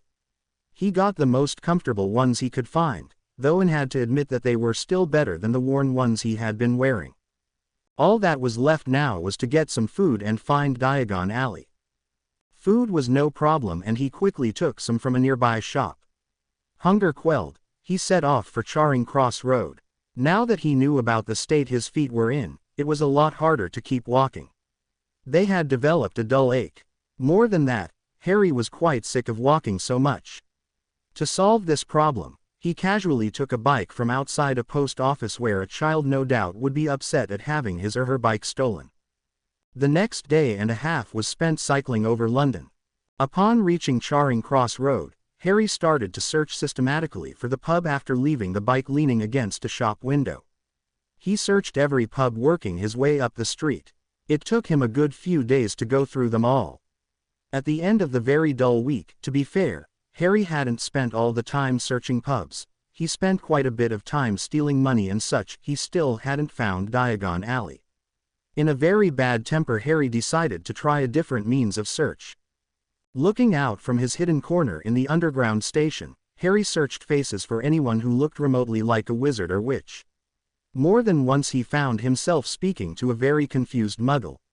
At last he found a wizard that Harry managed to identify by a strange vibe that came off the man. "Excuse me, sir," Harry asked a shabby-looking man in a polite voice. The man had a certain air about him that suggested he was a wizard. "But do you know the way to Diagon Alley? It's just, I'm supposed to meet my mum there and I seem to have gotten lost." The man looked at him critically. Harry was proud to say that the clothes he was wearing were still in good condition. The man was shabbily dressed and had brown hair that was going gray in parts. His face was weary and he looked slightly ill. "What were you doing out alone?" Fortunately he had prepared a good cover story. "I was at my muggle friend's house and had to meet my mum in Diagon Alley when she was done her shopping." "All right then," the man said. "I'm going there anyway. What's your name?" He started to walk off and Harry hastened to follow. Names screamed in his head, but nearly all of them wouldn't sound like a wizard's name. Most of them were nicknames too. "What's your name?" he retorted instead. Hopefully he would just sound cautious at being asked questions by a stranger. The man laughed a hollow laugh and said, "Remus Lupin, and you are?" Harry bit the inside of his cheek. All the names that had been screaming at him a minute ago seemed to have run away, scared at actually being used. His mind was completely blank. "James," he decided. They walked on in silence for a few minutes. "You look sad," Harry finally chose to voice after the silence had become more than a little awkward for him. Remus Lupin looked at him sorrowfully. "That would be because I am." "Why?" "It would be best to look like an inquisitive child, like he probably would have been had events not taken a turn for the worse in his short life. Besides that, it couldn't hurt to learn about wizards. My friend's son is missing." A brick fell into Harry's stomach. It was just coincidence, right? It had to be. There must be loads of kids who go missing in the wizarding world. "I'm sure he'll turn up." Remus looked at the ground. "I'm not so sure. He's been missing a while now." If possible, the brick sank even lower. It had to be a coincidence. Children disappeared all the time in the normal world, so it would be a good assumption to think they did so too in the wizarding world, right? "What's his name?" Harry asked, just to be certain. "Harry Potter." Breath constricted in Harry's chest, as he fought not to panic. "Don't do anything suspicious," he chided himself. He said nervously. Though he was dead. Inwardly congratulating himself on his quick thinking, Harry found his breathing become ever so slightly easier. Remus looked at him sharply. "Who told you that?" It was on the Muggle news." Again, he congratulated himself. Remus visibly relaxed, though he still looked sorrowful. "There have been rumors," he confessed. They arrived outside a small entrance to a pub, which Harry had somehow overlooked before. There had to be a spell on it or something, he thought. They entered and walked right out through a back door. There was a large brick wall that Remus tapped with a long wooden stick that must have been his wand. It melted away to reveal Diagon Alley, and Harry fought back his gasp of surprise. "You okay from here, James?" Remus asked. Harry nodded mutely. He started to walk away from him. There was no need to spend any more time with him than necessary. It actually surprised Harry that Remus hadn't recognized him, seeing as he had known his father. This was getting a little eerie. Why did no one recognize him anymore? "And Harry," Remus's voice called after him as if he had something more he wanted to say. "Yeah." He turned round and gasped in horror. Remus likewise gasped. Harry cursed natural reactions and ran for it. How could he be so stupid? To let himself be tricked so easily. It was clear he was out of practice at discretion. Footsteps ran after him, and all Harry could think was, "Here we go again." Remus did not shout after Harry as he had expected. Instead, he focused all of his energy into chasing him, a feat that Harry noticed. Perhaps it was so not to draw attention and lose him in the crowd, or perhaps it was because he did not want to raise his hopes in case it was not actually Harry. Either way, it didn't matter much to him. All Harry cared about was ditching Remus. He dodged between wizards and witches who were window shopping or hurrying down the street, eager to get on with their daily business. It was slightly easier for Harry, who was small and nimble enough to do so without trouble, but for Remus, who kept bumping into people and had to follow his path, it was not so easy. Harry rushed through the cobbled street, ever searching for an escape route. He stumbled slightly, but it was enough to send him sprawling over the ground. The only reason Harry fell, however, was a shrill cry that came from behind him which startled him. Looking up from his position on the ground, Harry saw something that made him gasp in surprise. Remus too had fallen, but not out of fright. Someone had rammed into him from the side. Nymph was staring at Harry fiercely. He stared back. Why was she attempting to help him? He didn't need her help. He had been on his own for the past couple of months and nothing had happened then. Come to think of it, people were always doubting that he could take care of himself. Mir had, Nymph did, Dumbledore did, and who knew who else. No one seemed to understand that he was fine by himself. The last thing he wanted was help, especially from Dumbledore. People wouldn't even think Harry needed help if it hadn't been for that old fool. "Leave me alone," Harry cried at Nymph. People around them turned to stare. It was a rather odd sight, Harry thought. A child on the ground, a man unmoving, and a third person staring down at them both. Remus stirred, beeping slightly, from his position on the ground. Nymph darted forwards and didn't slow as she bent down, grabbed Harry by the collar, hoisting him to his feet, and dragged him off with her. He somehow managed to find his footing and run along with her. Arguing could wait. The most important thing at that moment in time was to get as far away from suspecting wizards as possible. This being the case, Harry ignored the fact that Nymph was helping him and ran silently beside her. Together they ran with all their might, glancing all the while for a good place to hide. They ran up the cobbled street and round a corner into more shop-filled lanes. Was that all the wizarding world was? Shops? Harry guessed so as they turned another corner into more of them. Behind them wizards were getting curious. There was shouting and angry voices. Finally they hurried into a crowded shop and mingled with the crowd. Even if they were followed in, Harry and Nymph would be hard to spot. Around them shelves were filled with different colored products. Things that looked like water balloons, bizarre-looking sweets, wet start fireworks, and all manner of odd things. It certainly helped matters that this appeared to be some kind of a joke shop, and the customers that milled around so pleasantly were mostly children. Harry and Nymph managed to stay there for approximately half an hour before they decided it was safe to return to the outside. Still they did not speak as they walked down Diagon Alley once more. Passers-by still turned to stare, however. This could be from their different clothing or their slightly scruffy appearance. Which, Harry couldn't tell. The commotion that had occurred when Remus Lupin had been chasing them had died down as well. All the same, it was an unspoken agreement between the two that it was not quite as safe for them in Diagon Alley. They soon left for the Muggle world once more. It was when they were safely hidden from common eye in a back alley that Harry rounded on Nymph. "What do you think you're playing at?" he asked roughly. "I was trying to help," she exclaimed defensively. Harry glared at her, even though he knew well that this was true and her intentions had been good. "You'd have been more help if you'd stayed away." She returned the look. "Oh yeah, how's that then? What would you have done?" "I couldn't. Just let him take you away again, Harry. Look at what they did to you last time." And she gestured at his wooden arm to prove her point. Looking sadly down at it, he said, "It wasn't the wizards who done this." "What? You heard?" Nymph walked over to him concernedly. "Harry, you need to tell someone what happened." "I'm right here. I can help." "Help," he roared, suddenly furious with her. Why couldn't she have stayed away? It was almost as if she wanted to be in danger. "If you want to help, go away." "Why?" Nymph seemed rather angry too now. "What did I do to deserve this? You left, without warning, I might add, and then you come back and won. Nothing to do with us." "Harry, something went on when you were away and I won. Know what?" "Well, whoop-de-doo for you then." She shook her head. "Come on, tell me." No, if she was going to be stubborn, then so would he. "Why not?" "Because," he cried when it at last became clear to him that she wasn't going to be brushed aside so easily. You're already gonna be in trouble now for helping me. If you'd stayed away like I wanted you to, the wizards wouldn't have cared about you, but now they'll want you caught so they can find me. Do I look like I care? Looking up at her, Harry saw that she had a point. She obviously didn't care. Still though, he couldn't put her in that danger.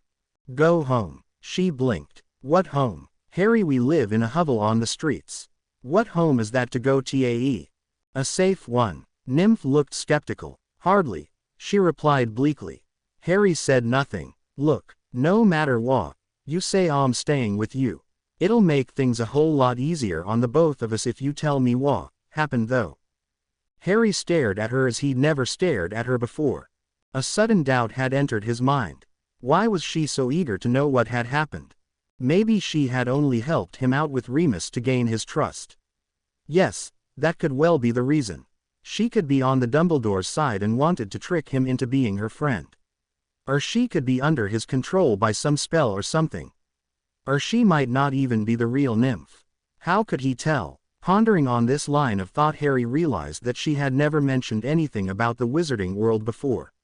Why, she must have recognized his name.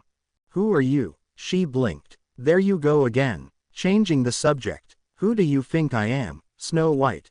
Or maybe I'm Sleepin' Beauty? What do you think I'm doing? How am I supposed to prove to you that I'm telling the truth? Put yourself in my feet. Put myself in your feet. Well, that proved it. Some magical imposter would never know about Nymph's habit of misquoting well-used phrases. For some reason this seemed to take an enormous weight off his chest and put him in a much better mood. Nymph, the saying is put yourself in my shoes. Not feet. That's gross. She smiled thinly, but she seemed relieved. My shoes have so many holes in 'em that it might as well be feet. There seemed to be no end to their arguing. It was pointless really, they were just voicing doubts. Harry did remember his earlier vows, though, and would not allow himself to trust her without reason. Why didn't you tell me you knew about the wizarding world before? He asked. She muttered something incoherently and had to repeat it when he asked for a second time. Ah, Don. Like to talk about it. Exasperated, he said, just tell me. Wait just 1 second, she exclaimed, outraged. This is a two-way motorway. If you tell me where you've been, I'll tell you why. Two-way street. The phrase is two-way street. Get it right. There was nothing more annoying than hearing phrases quoted wrongly. Besides, how do I know that you even have something to tell me? You could be tricking me into telling you what happened when I disappeared. Well, how do I know you'll tell me what happened to you once I tell you? Silence struck the air for a moment and then Harry admitted, point taken. So what do we do? I sure aren't telling first. Well, neither am I. Do we just leave it then? Harry couldn't believe this. He was blatantly ignoring his vow to himself and was beginning to trust Nymph. Well, said a snide voice in his head, when you think about it, you trusted her before you made that vow, so really you aren't breaking it. He smiled inwardly. He had just found a loophole in his own vow. Oh well, he didn't really care that much. Besides, she might be a great help to him one day. Running a distracted hand through his hair, he said, fine. Gods, I'm too old for this. Nymph glanced around as if someone were there that would explain this to her. Harry, you're like 10. He grinned crookedly. 10's much too old to have to go through these kind of choices. At that moment a silent mutual agreement of sorts was made. Neither asked again of the questions that plagued them about each other. It was also the beginning of their living together, and from then on, Harry had no more arguments with Nymph. Well, that was a lie, he had a few petulant ones. They lay low for the rest of the day. And the next, and the next, and the day after that. Okay, so they couldn't really be bothered doing anything that required much effort. After that, however, they decided to once more venture into Diagon Alley. The street was more crowded than it was before. It must have been a weekend, Harry decided. Wizards were decidedly odd. The men chose to wear robes like the women, and they wore stupid pointed hats that got in the way when entering or leaving shops. Goblins ran the wizard bank. Who would trust their money with such devious-looking creatures? They had all sorts of animals as pets. Snakes, rats, owls, and some that Harry had never seen nor heard of before. Hoods were kept up at all times by Harry and Nymph. It surprised them both that no one was wary of this and no one questioned them. No one thought to ask why they were out alone either. A problem presented itself within Harry's mind. How would he get to Hogwarts and how would he get his supplies? Nymph could buy his supplies if necessary and they could exchange some of the stolen Muggle money at the bank. They had seen this done, but how would they know what to get? Such answers could be found when the time came. The days were growing shorter and colder and a thin layer of frost had begun to rest on the ground each morning. This caused difficulties for the duo. If they continued to sleep outside or in cold secretes, they could potentially freeze to death or get pneumonia or the like. They spent many days searching for a place to stay and fortunately Nymph found a man who could help them. "Oi, Harry," she called him over to her. Standing next to her was a young man in his early 20s. He had thin brown hair, a pale face and a tired expression. His clothes were shabby and his shoes old. Pale blue eyes stared out of the sockets on his face. "This man can give us a place with heat for the winter." Harry narrowed his eyes. For what? These people always wanted something in return. Money, of course. She rolled her eyes as if this were the most obvious thing in the world. "He don't mind where it comes from neither." But how much?" 70 a week. 70. That was a bit extravagant. That kind of money was rather hard to come by on the streets, especially if you had to steal it all. "You kidding me?" Nymph sighed. "Unfortunately, no. He wanted 500 at first. The place ain't exactly legal but it's cozy, I've seen it." They might not get another chance and that was probably the best they could do anyway. It had better be really cozy.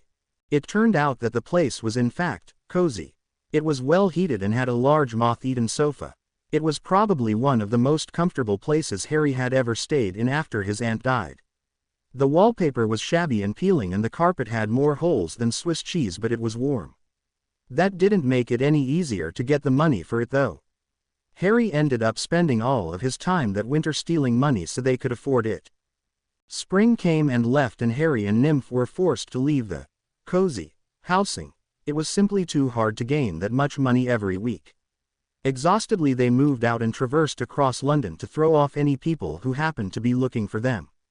It was amazing that they had not been pestered by them so far. There was no telling what would happen once they were discovered. Summer arrived in a blast of sun and children returned to the streets as the schools let out. Harry knew that he would have to find some way to get all the supplies needed for Hogwarts this summer, for the next it would be too late. He would be going to Hogwarts on September the 1st and nothing anyone could say or do would make him change his mind, but as usual the absurd voice that had deemed his head worth occupying confused him more by raising doubts. "Why do you insist on going to Hogwarts? You are safe out here on your own. No one has harmed you or your friend whilst you have been hiding." It was fortunate that Nymph was out because that left Harry the freedom to respond without the looks of skepticism he always received when he appeared to mutter to himself. Baring his teeth in annoyance at the incessant voice, he spat. "Liar. I suppose people dying, being sent to orphanages and foster homes, suffering from depression and being put in constant danger is nothing. If I go to the magic school I'll be on equal ground. I'll know just as much as them and then I can take revenge for all that senile man has done to me. Keep your friends close but your enemies closer and all that junk. And how do you plan on not being recognized on instant? It's not as if you can just waltz in and they'll accept you with open arms," sneered the voice. Was he utterly thick? The voice, although appearing wise, sometimes came off as far less intelligent than Harry. "Obviously I'll go by a different name and alter my appearance. And this name is going to get on the list for new students. How exactly?" "I'll put it on." Harry gritted his teeth in frustration. Why didn't the voice just leave him alone? It had to be the most annoying thing in the whole world. Good luck doing that unnoticed. Oh great, he'd learned sarcasm now. There was more than that which bothered him now, however. Carefully Harry had spied on new students getting their supplies for the school, and it appeared that getting a wand yourself was mandatory. It wouldn't exactly be a picnic to get the books and stuff either, but hardly anything was a picnic these days. Magical shops would be better warded against thieves than Muggle ones. There was also the fact that he didn't actually know which books he would need. Even thinking about problems presented new ones. How would he get all the stuff to Hogwarts anyway? Surprisingly, Nymph solved several of these problems as she returned back to their current living quarters one night laden with a heavy trunk. Harry gawked at her, the unspoken question showing clearly on his face. I exchanged some money that I've been saving for ages at their bank, and I told the shopkeepers that I lost my list. All you need now is a wand. She was surprisingly blunt. He frowned. Why'd you do it for me? Because I'm your friend, she said, still being very blunt. And I wanted to help you. Something suddenly occurred to Harry. You do know you're not coming with me, right? Why not? She cried. Evidently she had been trying to butter him up so that she could go, but it was clear she had expected him to refuse. Why can't I go with you? Because you'd be in danger. Harry shouted rather loudly. Who cared about being calm and rational? Because no one can know I know you. You're safer on your own. Or maybe it's because you don't trust me enough. That's it, isn't it? After all we've been through together, after all I've done to help you, you still don't trust me. I can't believe you. He blanched slightly. It was partially true. Harry had never grown to fully trust her, and he had a strange feeling that it was mutual. She had, however, proven herself to be fully trustworthy, but he could just not bring himself to trust her. It would mean that she was in even more danger. Harry still refused to let anyone be harmed because of him again. Look, if you want to help, you'll stay away. I'll be back in the holidays and you can help me then. He was too tired to argue properly. Thanks though, he said with such gratitude that Nymph blinked, forgetting all her rage. For everything you've helped me with. Oh Harry, and to his great and utter surprise, Nymph flung her arms around his neck and hugged him tightly. When she released them, there were tears glistening in her pale gray eyes. I'll miss you. I'll miss you too. It turned out that the schoolbooks, trunk and other necessities for Hogwarts were not the only things she had gotten him. Somehow Nymph had managed to get Harry a potion that would disguise him for exactly 372 days, meaning that it would wear off sometime the following summer. The potion would alter all of his features, making it almost impossible for Harry to be recognized. Uncertainly he drank it and he felt no different, but Nymph's squeal of delight told him that it had worked. All that was left was to get his wand, as Nymph had said. Amazingly, she had enough money for that too. This did not help quench Harry's nerves though, as he entered a dusty old shop, alone. Hello, he called out quietly when no one came at the ringing of the bell above the door. The shop was lined carefully with long slender boxes stacked high up to the ceiling. There was a musty smell that Harry did not like. Ah, hello, an old voice said from behind him, making him jump. I am Mr. Ollivander. The speaker was an old man whose wide, pale eyes shined like moons in the dark of the shop. Hi, I'm here to get a wand. Muggleborn, Ollivander asked softly as he began pulling boxes off of shelves. Harry, having no idea what he meant by Muggleborn, simply nodded. Which is your wand arm? Again he was perplexed as to what this meant and just said his right arm, as he was right-handed. Thankfully, Harry had taken to wearing black gloves and long sleeves to hide his wooden arm. The wizard seemed satisfied, and a tape measure began taking measurements from all sorts of ridiculous places as he continued to rifle through wands. At last the measuring stopped and the man placed a long wooden wand in his hand. Give it a wave. Feeling very stupid and self-conscious, Harry did so and a vase exploded. He looked up in alarm. Perhaps not then. The wand was snatched back and another was thrust upon him. The same thing happened again. And again. And again. And again. And it continued to happen until Harry felt sure that he must have tried every wand in the shop. I wonder. No, of course not. Stupid idea, but still, Ollivander was muttering to himself. He gently took down a final wand and handed it carefully to Harry. At once he felt sure it was the wand for him. A sudden warmth reached his fingers as he grasped the wand's end and he brought it down through the air and emitted silver sparks. Ollivander stared long and hard at him until Harry was prompted to ask, rather rudely, what? I had expected that wand to go to another boy, but alas, he is feared dead. Ice plunged into the pits of Harry's stomach. You see, the brother of that wand gave Harry Potter his scar. Later when he returned to Nymph he told all that had happened whilst in the wand shop.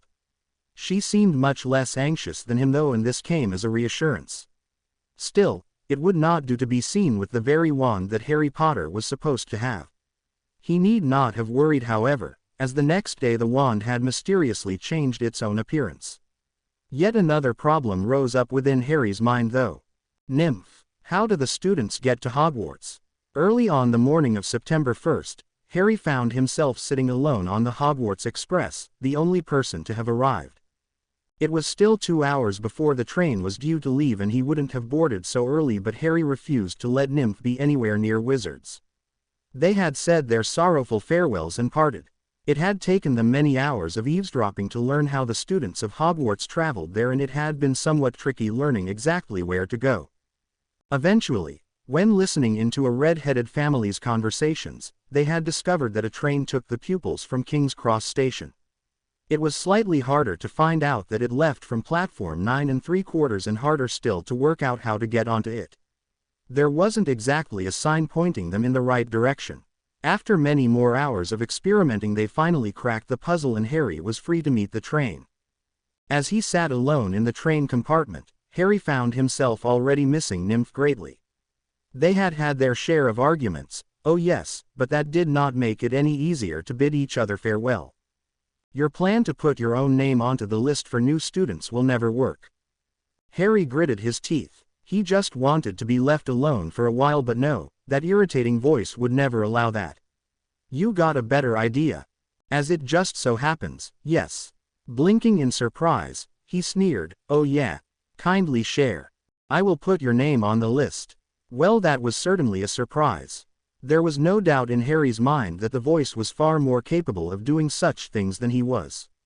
Still, it surprised him that, Sir, would do anything to help him, especially something as big as this. It would probably require a great deal of magic, and that was something that he was not really accustomed with. It would help a lot if the voice could do it for him. Thanks, he heard himself mutter. What name will you be going by at Hogwarts? Yet another complication to the elaborate web of lies Harry was attempting to weave. With so many other things to think about, he hadn't thought of a name to go by. What should he call himself? It shouldn't be something too obvious like James, as it was clear that aroused suspicion quickly.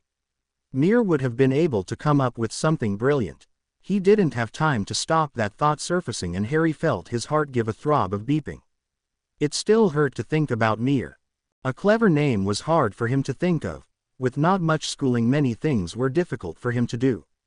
It would be great to be able to think of a witty name or a mixture of words in some other language, but Harry knew next to nothing where foreign languages were concerned. Minutes passed as he thought of and dismissed many names. Eventually he found one he liked well enough to use. Jeremy Hart. The voice did not speak again, so Harry assumed that Sir was away doing whatever it was he did. He stared at his reflection in the window of the train. His hair was no longer black and uneven, but it was now reddish-brown, although it still retained its ability to stand up in all directions. The green eyes which had stared from his face remained, for which Harry was glad. He rather liked his eyes. The shape of his face had changed too, and it no longer was pale and thin. No part of him was especially thin anymore when it came to that. The potion he had taken was extremely effective and, though he didn't like to admit it, Nymph had been extremely helpful in finding it. Having nothing better to do with the time that was left before the train left, Harry pulled out a book from his trunk with his gloved hand. The wooden arm would almost definitely alarm some people if it were seen, so it was carefully hidden beneath the sleeves of his school robes and behind a black glove. The book which he was reading was the book for Transfiguration, A Beginner's Guide to Transfiguration, by Emmerich Switch. It was difficult reading. It had been years since he had last attempted to. Harry found he often didn't understand words and had to sound them out, but as he had been one of the brighter students in his year, he managed fairly well. Slowly the students started to arrive with their families to the station. Some of them arrived with loud cracks, others just appeared, but most of them came in the way Harry did. Through the barrier between platforms 9 and 10. He put away his book so that he could watch the families bid their children goodbye as they boarded the train. A few of the witches and wizards milling around the station were familiar to him. There was the red-headed family who had been talking about getting to Hogwarts. They were the ones Harry and Nymph had eavesdropped on. There was a pale boy and his father who had knocked into them and ignored them afterwards, and there were several others who he had seen buying their school equipment. Eventually the train left and there was a mad scramble to get on. Families waved one last goodbye and it pulled out of the station. Harry returned to his book. It wasn't long, however, when the opening of the compartment door and a freckled member of the Redheads interrupted him, wearing a smudge of dirt on his nose. "Can I sit there?" the boy asked sheepishly, pointing at a seat opposite Harry. "Everywhere else is full." He wrinkled his nose. Whilst they had been listening to their conversation, Harry and Nymph had heard the family talking about how Dumbledore, the headmaster of the school, was the greatest headmaster Hogwarts has ever seen. He didn't wish to have to share a compartment with someone who trusted so readily. "If you must." Gratefully the boy sat and extended his hand to Harry. "I'm Ron Weasley." He glanced up briefly from the book, which he had returned to. "Jeremy Hart," he said, and then continued reading, ignoring any attempts Ron made to have a conversation. Ron lowered his arm and turned to look out the window. Unnoticed by Harry, countryside that was very familiar started to fly past the window. An old witch pushing a trolley full of sweets stopped by to ask if they wanted to buy anything, but he declined. Having no money whatsoever, it would be rather hard to buy anything. Ron Weasley also declined, mumbling something about sandwiches. Not long after that, the door opened yet again and a dark-haired boy with a round, plump face entered. "Sorry," he said, "but have either of you seen a toad?" Ron shook his head and Harry just bristled at being interrupted from his reading yet again. He had never had this much trouble at being undisturbed when he wanted to be left alone before. "I've lost him," the boy wailed. "So go find him and leave us in peace," he replied testily. The boy did so and they were left alone for a few minutes before, yet again, the door opened. It was a girl with busy brown hair this time, and she had a slight bossy air about her. "Have either of you seen a toad?" "Neville's lost one." Ron shook his head again. "Yes, of course I've seen a toad," Harry said sarcastically. "I'm secretly hiding him so that I can eat him later." "No need to be rude. I was only trying to help Neville," she told him before turning to Ron. "You'd best be getting into your robes. I expect we'll be there soon." She made to leave but stopped at the last second. "You've got some dirt on your nose, by the way." And she left, leaving them to go back to what they were doing before. As much as Harry wanted to continue reading, there was little time for it anyway. A cool voice told the train that they would be arriving at the station in a few minutes and to leave their luggage on the train. It was dark outside now. He found himself thinking shrewdly that it took a lot less time going by train than on foot. True to the announcer's words, they pulled into another station. "You handled that well," the voice said as Harry was jostled off the train. "You don't want to be making friends who are friends with your enemy. The old one will pay one day for what he has done. And I will be the one to make him pay," he muttered, barely audible in the noise of the crowd disembarking from the train, but he was sure Sir had heard. A rough voice called the first years over, and it turned out that it belonged to the massive gamekeeper that Harry had seen while watching out of the hospital window during his stay at Hogwarts. The man still had a large bushy beard, and now that he was closer, Harry could see that he had small crinkling eyes. He motioned for them to follow and they did so. It grew very dark and it was similar to that of the forest. As they rounded a corner, the first years got their first sight of Hogwarts. There were gasps of delight as a large castle sat upon a high mountain shadowing a vast glossy lake. The extraordinarily large man ushered them into little boats, and he was horrified to find that he had to share one with the bossy, bushy-haired girl, Ron Weasley, and the round-faced boy whom Harry assumed was called Neville. The gamekeeper got a boat all to himself, which was just as well because there was no room for anyone else, and as he rowed forwards all the boats behind him moved as one. Reaching the other side of the lake, the gamekeeper strode up to the large oak front door and knocked 3 times. A stern-looking witch opened it cautiously and scanned their faces. She withdrew, looking slightly sad as if something she had been looking for was not there. As they stepped inside, Harry felt immediately exposed. The entrance hall was huge and grand. It was bigger than any place he had ever been in. For this reason alone it made him feel like there could easily be someone lurking just out of sight waiting to pounce on them. One of Harry's legs rubbed against the other and he felt the reassuring, short, thin blade of the knife, which was now kept almost permanently there. His other two knives, hidden up his sleeves, weighed reassuringly. He found himself wishing that he hadn't left Nymph's going away present in his trunk. For another parting gift she had given him a small gun. Apparently it was so he could protect himself better, but it was really the sentiment that made him treasure it. There was no telling how useful it would be against magic. For all he knew, it would have no effect on wizards whatsoever. The stern witch started to speak to them all and it surprised Harry that he hadn't noticed the gamekeeper leaving. He listened intently to her first words, "My name is Professor McGonagall," before he stopped giving his full attention. Somehow he picked up on the fact that the first years would all be sorted into houses, which would be where they made friends from and stayed with. She left and as no one else made to follow her, neither did Harry. Students nervously tried to make themselves presentable and he noticed Ron rubbing at his nose furiously. Murmuring rose up as the students chattered anxiously about how they would be sorted. Many strange theories rose, most of which were ridiculous. Someone gasped from behind Harry and he spun around, barely refraining from drawing a knife as he had become so accustomed to doing since he had returned to London. Gliding through the opposite wall were a fleet of silvery ghosts. They were arguing amongst themselves and did not notice the first years at first.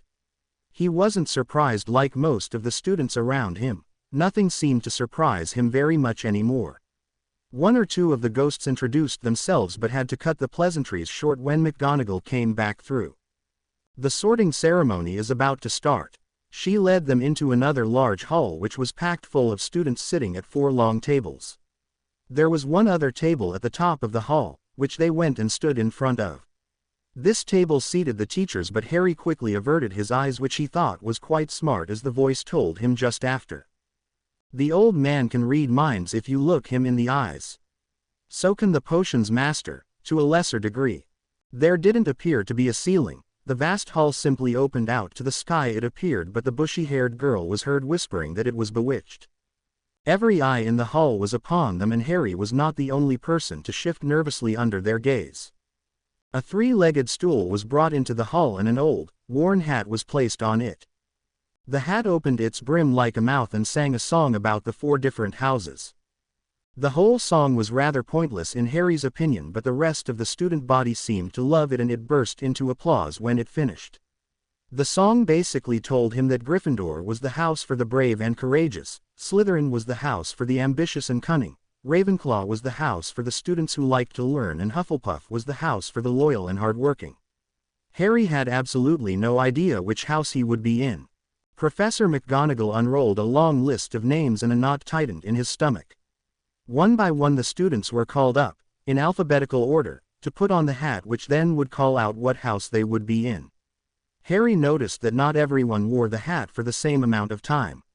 Some sat for maybe a minute or more, but others barely had the hat touch their heads when their house was called out. Finch Fletchley, Justin. It wouldn't be long now. It couldn't be long now. A few moments of anxiety passed as more names were called out. Granger, Hermione. It was next. Harry's name would be called out next. His whole body tensed up as he awaited his new name, Hart, Jeremy. But it never came. More and more names were called out and more pupils were sorted, but still Harry's name was not called. What would he do? If he didn't do something quickly, he would be left standing alone after everyone else was sorted. Why hadn't his name been called out? He would investigate that later. Right then, he would need to come up with a new name, and quickly. Jeremy Hart would have to be the start, as he had told the Weasley boy that it was his name, so there would have to be a hyphen surname or something. Something near the end of the alphabet. Once again Harry's mind went blank under such pressure. He looked up to the sparkling white stars for inspiration. White. Yes, that would do, but how would he get it on the list? With all his might, Harry wished for his name to appear on the list. He hoped with all his will. Please, I want on the list, he thought desperately over and over, phrasing it differently each time. More names were called out and sorted. He pleaded with whatever forces there were desperately. He couldn't be found out, not now. Having come so far, Having worked so hard, he needed to be on that list. Would it all be for nothing? Out of the corner of his eye he saw something. It was so small and lasted for so little time at first he was not sure it had really been there. Harry's instincts overrode common sense, like they always did. Yes, the piece of parchment the names were written on so neatly had glowed ever so slightly, but no one else had noticed. Everyone else was focused on the girl being sorted at that moment. He shook slightly with nerves now. Everything had suddenly become so much more dangerous. Malfoy, Draco. The hat had barely been placed upon his head when Slytherin was called out for all to hear. Potter, Harry. A giant hush fell over the hall. Students craned their necks to get a better look at the famous Harry Potter. No one went forwards. Murmuring and whispers filled the hall. Harry shifted nervously. Harry Potter. McGonagall called again. A rustling from behind the students left to be sorted prompted Harry to turn around, against his will. The teacher at the center of the table was old and weary looking. He had placed his head in his hands briefly in mourning and then took it out again, looking much more solemn than he had been before. The old man gave a motion for McGonagall to call the next name and Harry looked quickly away lest Dumbledore should see him. The sorting continued but the hall never returned to the patient silence as each student was sorted that it was before. There was a constant buzz as pupils wondered about Harry Potter. As the alphabet went on, he began to feel more and more nervous. If his name wasn't called out this time, there was little hope that it would be. White. Jeremy Hart. Harry breathed a sigh of relief but there was another rustling sound from behind him. He ignored it and walked shakily towards the three-legged stool, the knot of anticipation lessening considerably. You did well back there, the voice hissed when Harry was halfway to the hat. I'll deal with you later, he hissed out of the corner of his mouth, greatly aware of all the eyes watching him. He sat down upon the stool and before the large hat drooped over his eyes, he saw the entire population of Hogwarts looking at him with mild interest. A small voice, which Harry assumed was the sorting hat, whispered softly in his ear. Ah, hello there Mr. Potter, or should I say White. He nearly jumped off of the stool in alarm. He knew. The sorting hat knew. Panic filled his body once more and Harry prepared himself to bolt. Not to worry, though. I shall hold my brim and not mention this to a certain headmaster that you appear not to like. He sighed in relief and relaxed ever so slightly. What's this? The hat sounded surprised. It seems you are not the only one who is listening. Get to the point. Hurry up and sort him. Yes, I was getting there. It does take time for a hat as old as me to deal with such strange pupils, you know. Now where to put you? Harry practically snarled at the hat. I don't care, just hurry up and put me somewhere. He must have been quite a while under the hat already, people might get suspicious. You are brave, goodness yes, and courageous too. You will always go to the rescue of your friends, you are so very loyal to them. One could not claim you are not prepared to work hard though. You have already been working very hard so that you would not be found. Alas, you are cunning too, with a thirst to prove yourself and take revenge. Oh dear, you are anxious to learn as much magic as you can. It would appear, Mr. Potter, that you would fit in when sorted to any of the houses. You're great at your job, by the way, Harry growled derisively. Patience, you have few friends to be loyal to, I see, and you work hard because you know you must in order to survive this cruel world. Learning is the same for you but I do detect a slight enjoyment from it. Were you any normal pupil I would choose between Gryffindor and Slytherin. I'm not a normal pupil though, am I? Now that we're done with the assessment, kindly put me in a flipping house. This was all said with quiet and controlled rage. He wanted to hit the hat over the, head with something in frustration but thought better of it. No, the hat said calmly. You are not a normal pupil. You hate both the light and the dark and wish to be associated with neither. Putting you in Gryffindor or Slytherin would not bode well with you. Are you telling me that I don't belong in any of the houses? No, of course not. I am merely telling you that you are the most awkward person I have ever had to sort. Thanks for the info. Now pick a house. Normally it is at least partially the student's decision. But I don't care which house you put me in. You see my difficulty. Just sort him already. The old oaf is getting suspicious. Stay out of this. Harry had to agree with Sir though. It certainly would be a little odd seeing one of the pupils taking this long to be sorted. Remember, Hat, he added threateningly. Speak of any of this to Dumbledore and I shall personally see to it that you never sort again. I see you are plenty willing to carry out that threat. That does not, however, help me sort you. This was getting ridiculous. Dumbledore would know something was up by this time and it was certain to attract unwanted attention from his peers. Are you going to sort me or not? No, you are going to choose. I am not. You will. We've been here far too long already. I would like you, Mr. Potter, to stand up for me. Harry hesitated. How would that look if he just stood up in front of the whole school? No one else had to, but then again, no one else would have left the decision completely up to the Hat. Frowning slightly, he did as the Hat bade. Good, now raise your right arm, point and spin around 3 times. You want me to what? Just hurry up and do it. With a great sigh he did what he was asked and spun around with his arm pointing out the way. At the other side of the Hat he could hear the school tittering with laughter. He stopped spinning. Gryffindor. The Hat roared. What? Thanks for nothing, you stupid Hat. Harry yanked the hat off his head and threw it back to the stool. It took a moment for anyone to clap for him. The students had all been talking amiably amongst themselves, very bored with the proceedings. Whispers rose up once more. He walked towards the table that was clapping loudest that he had seen other students sorted into Gryffindor go to. Harry sat down feeling very much drained. Stealing a quick glance in the staff's direction, he saw that Dumbledore was looking very perplexed. There were a few more students to be sorted. After they had all been designated a house, the old man stood up. He uttered a few nonsense words which gave Harry the impression he was not of complete sound mind, and then the marvelous gold plates before them filled with a delicious feast. You were ages under the Hat, said the busy-haired girl across the table. You must have been 10 minutes. I'm Hermione Granger, by the way. Harry groaned audibly so she could hear. Gods, you're in this flipping house. The girl sniffed haughtily and turned away. The freckled Weasley boy Harry had met on the train then spoke to him. Stop being so stuck up. She was only trying to be nice. Perhaps I would rather she didn't. It was true. Now he was stuck in a house which would no doubt be full of Rons and Hermiones. He would much rather be left alone. What's wrong with you? He said nothing but turned to examine the food in front of him with a critical eye. Could he be sure it wasn't tampered with? After all he had been through, Harry wouldn't have put it past the headmaster to drug him if he suspected anything.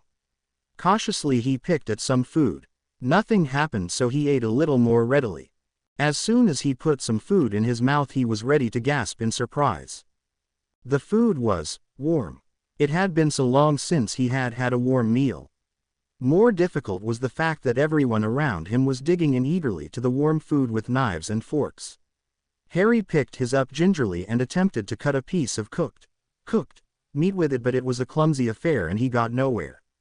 Discarding the cutlery, he checked to make sure no one was watching and then simply picked up the meat with his hand and bit into it. It did not take long for him to feel very full. He was used to living on small leftovers. By the time he felt he could eat no more, he had eaten the piece of meat and a chicken drumstick. Everyone else, however, was happily digging into stacks and stacks of food. Harry turned and listened to what they were saying, having nothing better to do. Is he a bit senile? A sandy-haired boy was saying to a red-headed prefect. No doubt it was a brother of Ron's. Senile, the prefect exclaimed, outraged. Never. A bit eccentric, yes, but never senile. The man's a genius. The greatest wizard alive today. If that's the greatest wizard alive, thought Harry, we are all doomed. Down the table a bit some older students were discussing Harry Potter, which caught his attention fairly quickly. He hastened to listen closely. Wonder why his name was called out. Yet another freckle-faced redhead was saying. Maybe they expected him to be here, said a boy, identical to the first. A boy with dreadlocks frowned. But surely they'd know if he would be here or not. In any case, a twin voiced. I thought he was dead. You know, the other twin added thoughtfully. We were never actually told he was dead, were we? Yeah, the boy with dreadlocks said, catching on. They just told us that loads of his blood was found, and if he wasn't found quickly he'd be dead." At this point in the discussion, the many dishes of food were wiped clean and were replaced by hordes of puddings. The three boys dug in eagerly, but Harry, who was still very much full, left them to the others to devour. "But that was years ago," argued one of the twins. "He'd have been caught by now if he were alive," said the other. "Ah, but Fred," the dark-haired boy muttered, his voice lowering. "What if he didn't want to be found? I mean," he added hastily as Fred was about to interrupt. "He must have been pretty powerful to defeat you-know-who at the age of 1. What's to stop him using his power now? Don't be thick, Lee. Why wouldn't he want to be found? He just wandered off by accident, didn't he? That's what they want you to think." The three boys burst out laughing unexpectedly. They sobered up fairly quickly as Fred's brother said, "Do you think this means he's really dead then?" "Could be, George, could be." Harry stopped listening as their conversation turned to other things and the puddings disappeared. Out of the corner of his eye, he saw Dumbledore stand up and a hush fell over the school. "Welcome," he announced. At least Harry assumed it was him. He was currently focusing on the table in front of himself. "To another year at Hogwarts School of Witchcraft and Wizardry. A few start-of-term announcements are in order, I believe. First of all, to our new students, the forest in the grounds is strictly out of bounds. There have been many an accident there." Muttering broke out again and Harry distinctly heard his name mentioned. "This year," the man continued, and silence fell again. "The third-floor corridor, on the right-hand side, is also off limits to those who do not wish to die a painful death." A few people laughed. Why would the third-floor corridor be out of bounds, Harry wondered. What else was the headmaster hiding? He had already hidden plenty from the general public. Like the fact that he was ready to send people to their death if he so chose. Who do not wish to die a painful death? What did that mean? Harry was sure that he wasn't joking. It sounded like the kind of thing the head would do. Put his pupils in danger for his own purposes. He was stopped from contemplating further as the students rose from their seats, the speech finished. None of what Dumbledore said after that had been heard by Harry, and he was lucky to hear the Weasley prefect call out, "First years, follow me please." Harry and the other Gryffindor first years followed Percy the prefect through many corridors and up many staircases. Unlike the other first years, Harry was memorizing the route up so that he would not get lost. Having spent a good few years of his life living on the streets, this was not an impossible task. While he lacked in areas such as reading and writing, he was much better at navigating his way and taking things without being noticed. The group stopped before the portrait of a fat lady in a pink dress. "Password?" she asked. "Caput Draconis," Percy said loudly and clearly. The portrait swung open to omit them into the Gryffindor common room. As soon as he entered, Harry felt the urge to shield his eyes. Everything from the walls to the chairs was either red or gold or a shade of either. He was used to grays and browns, there not being much choice for decoration in the hovels in which he had stayed before. These garish colors were enough to make any normal person wince and turn away, but when Harry turned he just found himself facing more of them. No one noticed nor cared as he left the room and climbed one of the two winding staircases up to his dormitory. Resisting the urge to groan upon entering, Harry noticed that this, too, was full of red and gold. Getting changed into his pajamas quickly before anyone else came up, he managed to conceal his wooden arm. He kept his gloves on too, so that no one would see his wooden hand. Harry barely noticed them now. They were just like normal hands, but their grip was not quite as good and he had a tendency to drop things. He was just about to climb into the huge four-poster bed that his trunk was stationed at the end of, when the door opened and the other four boys who had been sorted into Gryffindor walked in. Harry, who had turned to see who was entering, ended up knocking his wooden arm off one of the posts, which gave a dull clunk. Glancing nervously to see if they had noticed, he breathed a sigh of relief when he saw that they hadn't. He climbed into the large bed. The other boys talked a little as they, too, went to bed, which Harry dutifully ignored, but they soon fell silent as they drifted into deep slumbers. It was not so easy for Harry to get to sleep, however. The bed covers were thick on top of him and the bed soft. His bed at his aunt's house hadn't been this soft surely. Eventually, when sleep still did not come, he climbed out of the bed and onto the floor, taking one of the sheets with him. Harry then proceeded to settle comfortably on the good hard floor. At last sleep called and he drifted off into the land of Nod. Harry awoke much rested after a blissful 4 hours' sleep. It was still dark outside, but there was a faint glow on the horizon. The other boys were clearly still asleep, and Harry found he much preferred them that way. He dressed and made his way downstairs into the common room, which was deserted. Once he was settled on an armchair with his potions book, he began to ponder. Ever since his aunt had died, Harry had not been able to sleep more than 5 hours at most. He was unsure why, but he always felt well rested after a few hours of rest. It amazed him that he used to be like everyone else and still feel tired after many more. He stared blinkingly at the page before him. There were lots of words that he did not know and more that he had to sound out before recognizing them, some of which he was sure were never spoken in the non-wizarding world. Infusion. Harry frowned. Stop spewing nonsense. I'm not. It's pronounced infusion, not infusion. Oh, last night's events suddenly came back to him. What happened last night? He asked in a menacing tone, which he was very proud to say he had mastered. What do you mean? What do you mean? What do I mean? He spat. You were supposed to be helping me last night. I was trying to, so don't you start getting all offended at me again. There were enchantments on that piece of paper which I had to remove then. When I added the name, it lingered and then disappeared. Now why don't I believe you? His sarcasm was also very well sneered now. I know I may not be the most trustworthy of sources, but I think Dumbledore may have had something to do with it. Prove it then. The fact is, you said you'd help and once again you left me to die. Harry was furious now. It was like a repeat of what had happened with the wolf. When he asked for help, it didn't come. Old suspicions made themselves known in his mind. How do I know you aren't lying? Why would you help me? What do you gain from this? He was shouting and he knew he shouldn't, but Harry could not help it. It felt good to be able to shout at someone. He had so much anger built up inside of him. Anger at Dumbledore, the police, sir, the wizard who killed his parents, and surprisingly he found himself angry at Mir, who had gotten himself killed trying to help Harry. Nymph was trying to help him. Would she be next? I can help you now. And why should you? Why are you so desperate to help me? I will tell you in time. Would you like me to help you? What? He was surprised out of his tirade. If you're going to keep bugging me about it, then, yeah, I suppose, but how can you help me now? You want to learn magic, don't you? Harry grinned broadly despite himself. To Harry's dismay, Sir did not teach him anything out of the ordinary in the few hours of the morning before anyone else woke up.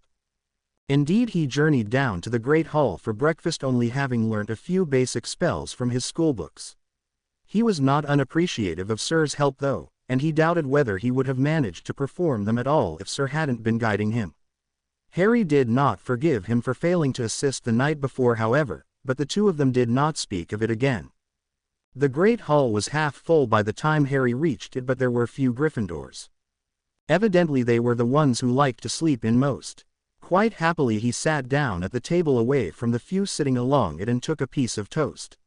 When Harry had been staying with Aunt Petunia, she had always made him breakfast. He was, after all, only 8 when he left. This being the case, he had never had to butter his own before, and when he picked up a knife awkwardly with his gloved hand, he ended up just dumping a slab of butter onto the toast. Not used to eating breakfast either, Harry only managed to eat half the slice before he was full again. It really was a great help that the potion to disguise his features hid his thin body from sight. With a sigh, he took out his potions books from his bag and started to read it once more.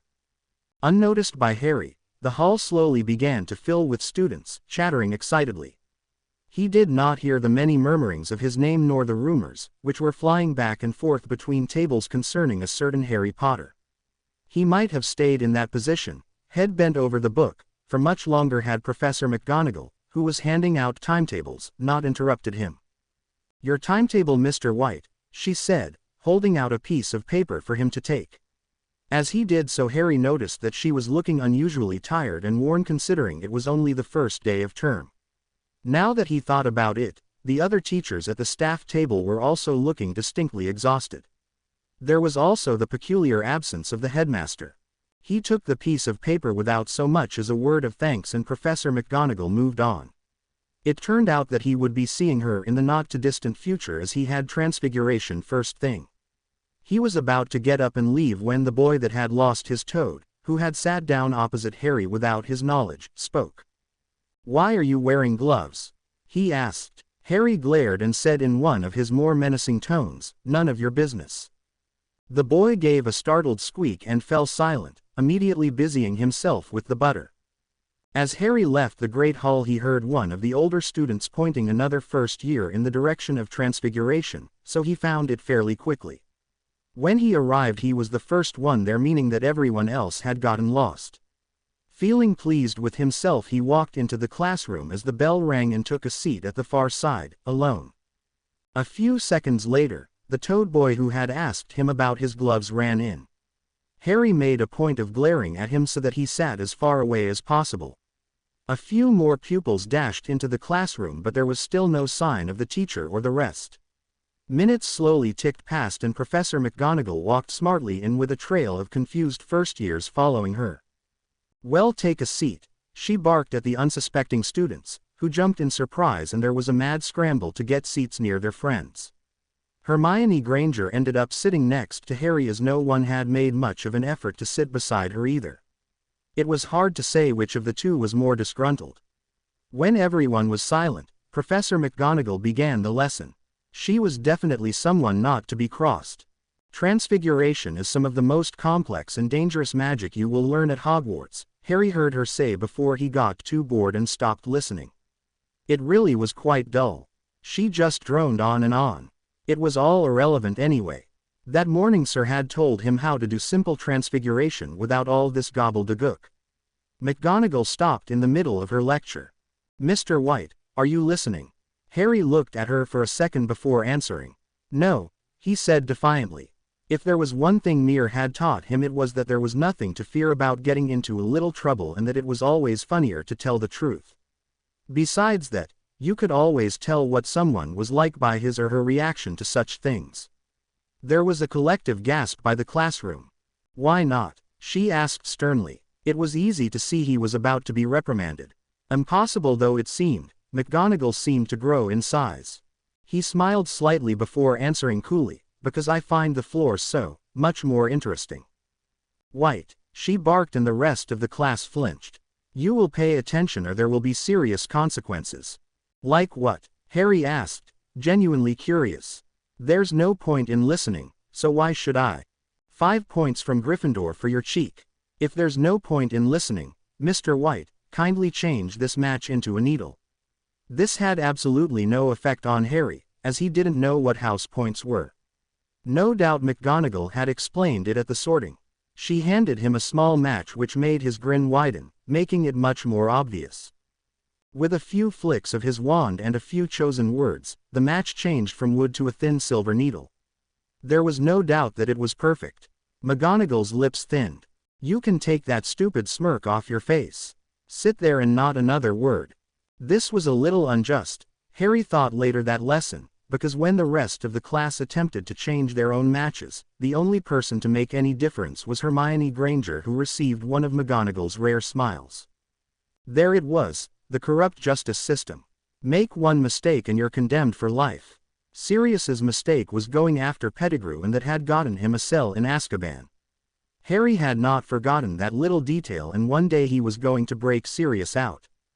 As soon as the class was over, a couple of boys called Dean Thomas and Seamus Finnegan rounded on him. "What did you do that for, Dean asked roughly. "We'll be in negative points on the first day soon." "Who cares?" Harry retorted nonchalantly. "We do," cried Seamus. "Look, you get your act together or else." "Or else what? You'll go to your dear headmaster." And with that Harry walked off, leaving 2 very confused boys behind. The rest of the week passed in a slow drone. Most of the lessons were incredibly dull and would not help Harry in the slightest in his quest to defeat Dumbledore. The most boring lesson was History of Magic, which was taught by a ghost. The teacher was none too attentive, however, so Harry spent all those lessons reading his Defense Against the Dark Arts textbook. There was astronomy, in which they peered through telescopes attempting to learn the names of various constellations, and herbology, where the students learned to take care of all the magical plants. Now what use were those? Charms was okay, thought Harry. It was taught by a small wizard called Professor Flitwick, who had to stand on a pile of books to see over his desk. Harry kept his mouth shut in this lesson, as it could actually come in useful. Defense Against the Dark Arts was easily the lesson he was looking forward to most. It was rather a disappointment when the lesson turned out to be a bit of a joke. The teacher was a stuttering professor who was obviously very scared about the subject he taught. In most lessons Harry paid no attention and made little effort, which soon made him the least popular person in first year from Gryffindor. Teachers were often giving him into trouble for it and taking points. It was on Wednesday when Harry had his first lesson of double potions with the Slytherins. Potions were down in the cold dungeons, and Harry was the only Gryffindor to be grateful for being away from the garish colors of the castle. The class filed in moments before the bell rang. This time he found himself seated next to Neville Longbottom, the round-faced boy who, whenever Harry looked at him, kept dropping things. A hook-nosed man with greasy black hair swooped into the room, his black robes billowing out behind him. After he had taken the register, he gave a small lecture, which insulted the class's intelligence. Weasley, he rounded on Ron. What would I get if I added the powdered root of asphodel to an infusion of wormwood? Ron clearly was stumped. I don't know, sir. Harry could not keep a small smile off his face as he saw him squirm. White. The teacher turned to him. The smile faded somewhat, and Harry made sure he did not look in the professor's eyes, opting for his forehead instead. Yeah. You will address me as Sir, or Professor, at all times, White. Same question. It makes a sleeping potion, sir. 5 points from Gryffindor for your cheek. You will find, White, I have many means of dealing with insolent pupils. Harry frowned. Why did that sound familiar? Snape moved on to question some other pupils. Many means of dealing with. Where had he heard that before? It certainly sounded familiar. Perhaps it was the tone of voice. Then it hit him. A friend who I know has many means of dealing with thieves. Snape. It was Snape. Snape, who had been the cause of Mur's death. How he hadn't recognized him on sight was a mystery. Yet again Harry found himself losing control of his anger. Granger knows, ask her, for God's sake. He burst out as Snape took more points from Gryffindor when Neville Longbottom failed to answer a question. 10 more points, I think, Mr. White, Snape called softly across the classroom. He stopped interrogating the pupils about their knowledge of potions, however, and he set them the task of concocting a simple potion to cure boils. Harry found it incredibly difficult to so much as glance at Snape without the urge to shout something rude at him. Neville and he had to work together on the potion, and Harry had to ban him from adding anything to the potion without his say-so. Neville did nothing to improve his mood. No, you thick ass. You don't add the porcupine quills until you take the cauldron off the fire. Neville dropped what he was holding and gave a frightened squeak. He hurried to shield himself from Harry. White. Snape was back. What do you want now? Harry was rather quick to answer back. Snape ignored his obvious attempt at provocation and sneered. I don't remember gloves being on the uniform list. Take them off and it'll be another 5 points from Gryffindor for disregarding the uniform system. Nah, I'm good thanks. If he was made to take his gloves off, why don't you take off the mask you're wearing then? That's not part of the uniform. Oh wait, so sorry. That's your real nose. It was a cheap blow, but Snape's nose was unnaturally hooked. That's it, White. I've had enough of you. Headmaster's office. Now, we'll see what he has to say about you. The rest of you, clear up. You are dismissed. He barked out orders in every direction. Harry assumed he was going to accompany him up to the office. I don't care what your precious Dumbledore has to say, he sneered in return. He can go to hell for all I care. Perhaps Harry had struck a nerve, or Snape had recognized something he had said, but whatever it was, it had made a brief change in the teacher's demeanor. For the smallest of moments a look of utter surprise passed over his face, and he mouthed the word, Potter, barely moving his lips. He must have dismissed it, for a second later there was no sign of these reactions. Follow me. Snape led the way up through the entrance hall, along many corridors and up quite a few staircases.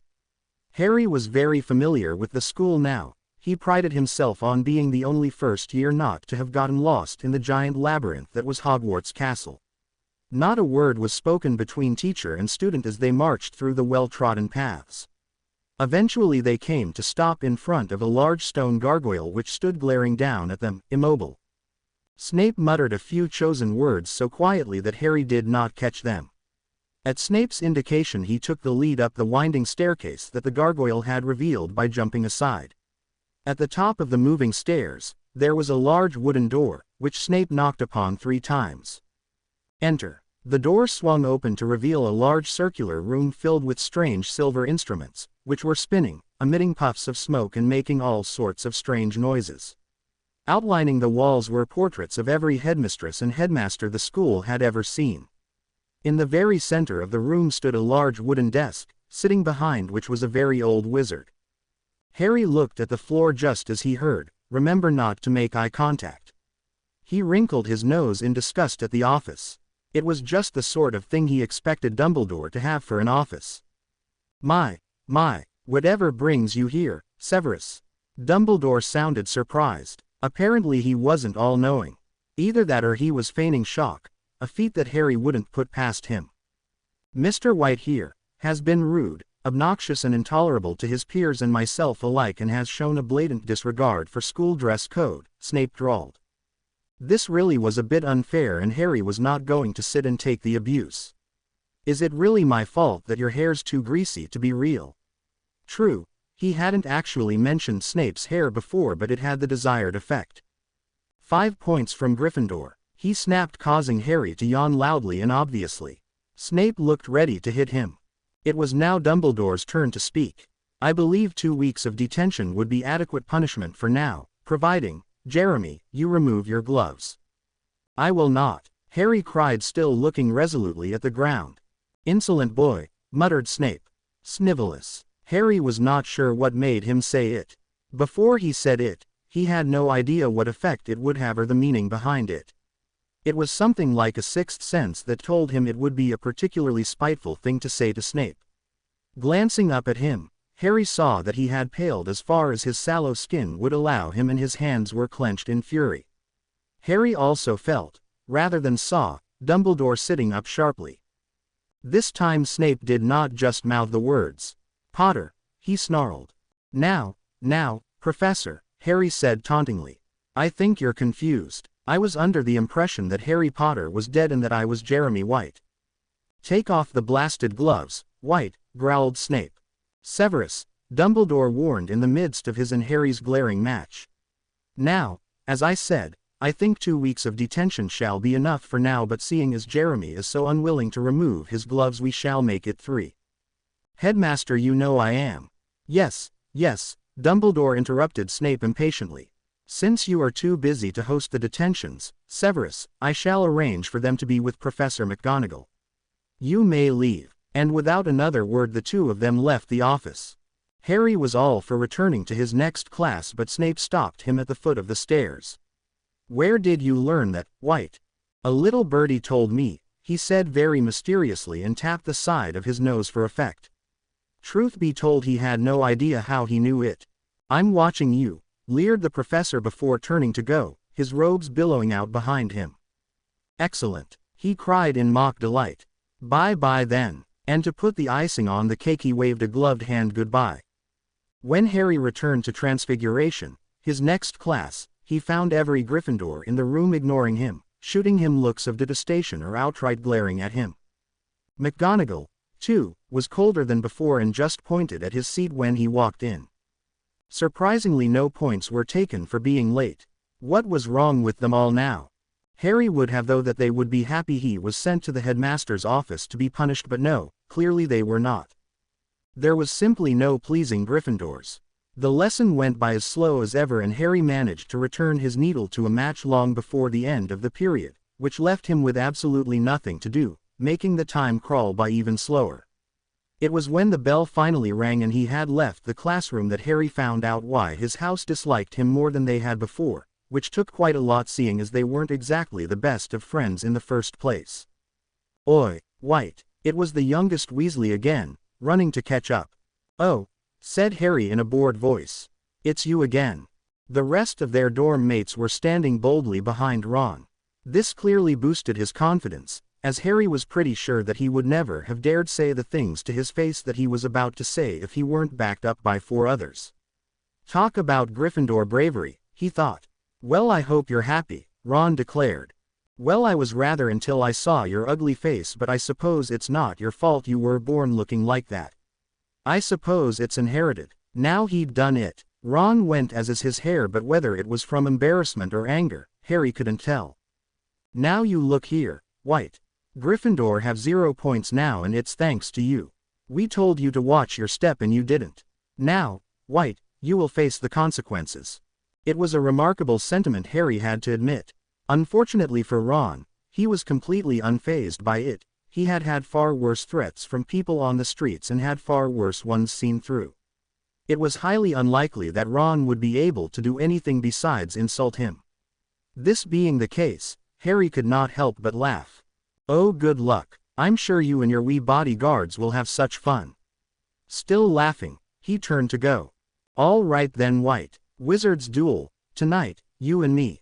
Having no idea what a wizard's duel was, Harry felt it only appropriate to accept. A duel was a fight, he knew, but what a wizard's duel was beyond him. Still, he was good at fighting, and Ron knew so little magic he'd only be able to send sparks at him. Harry, however, had his knife and nymphs present, a gun. He gave a brief nod of consent. Ron looked astonished. All right then." He regained his composure. "Dean's my second. Who's yours?" "I don't need one." Although he appeared so confident, inside he was a bundle of confusion. What exactly was he agreeing to? He only hoped he didn't need a second, whatever they were. What's a wizard's duel? Harry mentally thanked Dean for being Muggle-born. It's a wands-only fight with no contact allowed. Seconds are only there to take over if you die, informed Seamus. Well, out the window flew the knife idea. Unless he could levitate it at Ron, would it count if he shot a gun at him? Technically Harry wasn't making any contact. Right then, White, whatever your name is, tonight at midnight sound good to you? Or would you rather it be in the daytime so that someone can recover your body? Although Ron was doing a pretty good job of acting tough, it was fairly easy to see how nervous he was. "Man, this is getting thick," Harry replied, and it was too. Whatever happened to a good old fight? Scared. This caused him to laugh out loud. "You wish, Weasel boy. How about a fight at lunch so there's plenty of witnesses of my winning?"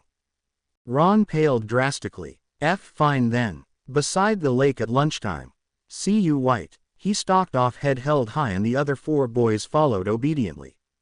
The charms lesson that came next could not have gone slower for Harry. He was eagerly awaiting lunchtime, the time in which he would finally have a good source of stress relief, a live punching bag. All through the lesson Ron would stare pointedly at Harry and make rude gestures. Flitwick, who caught Ron in his antics, had to settle for reprimanding him. Gryffindor had no points left to take.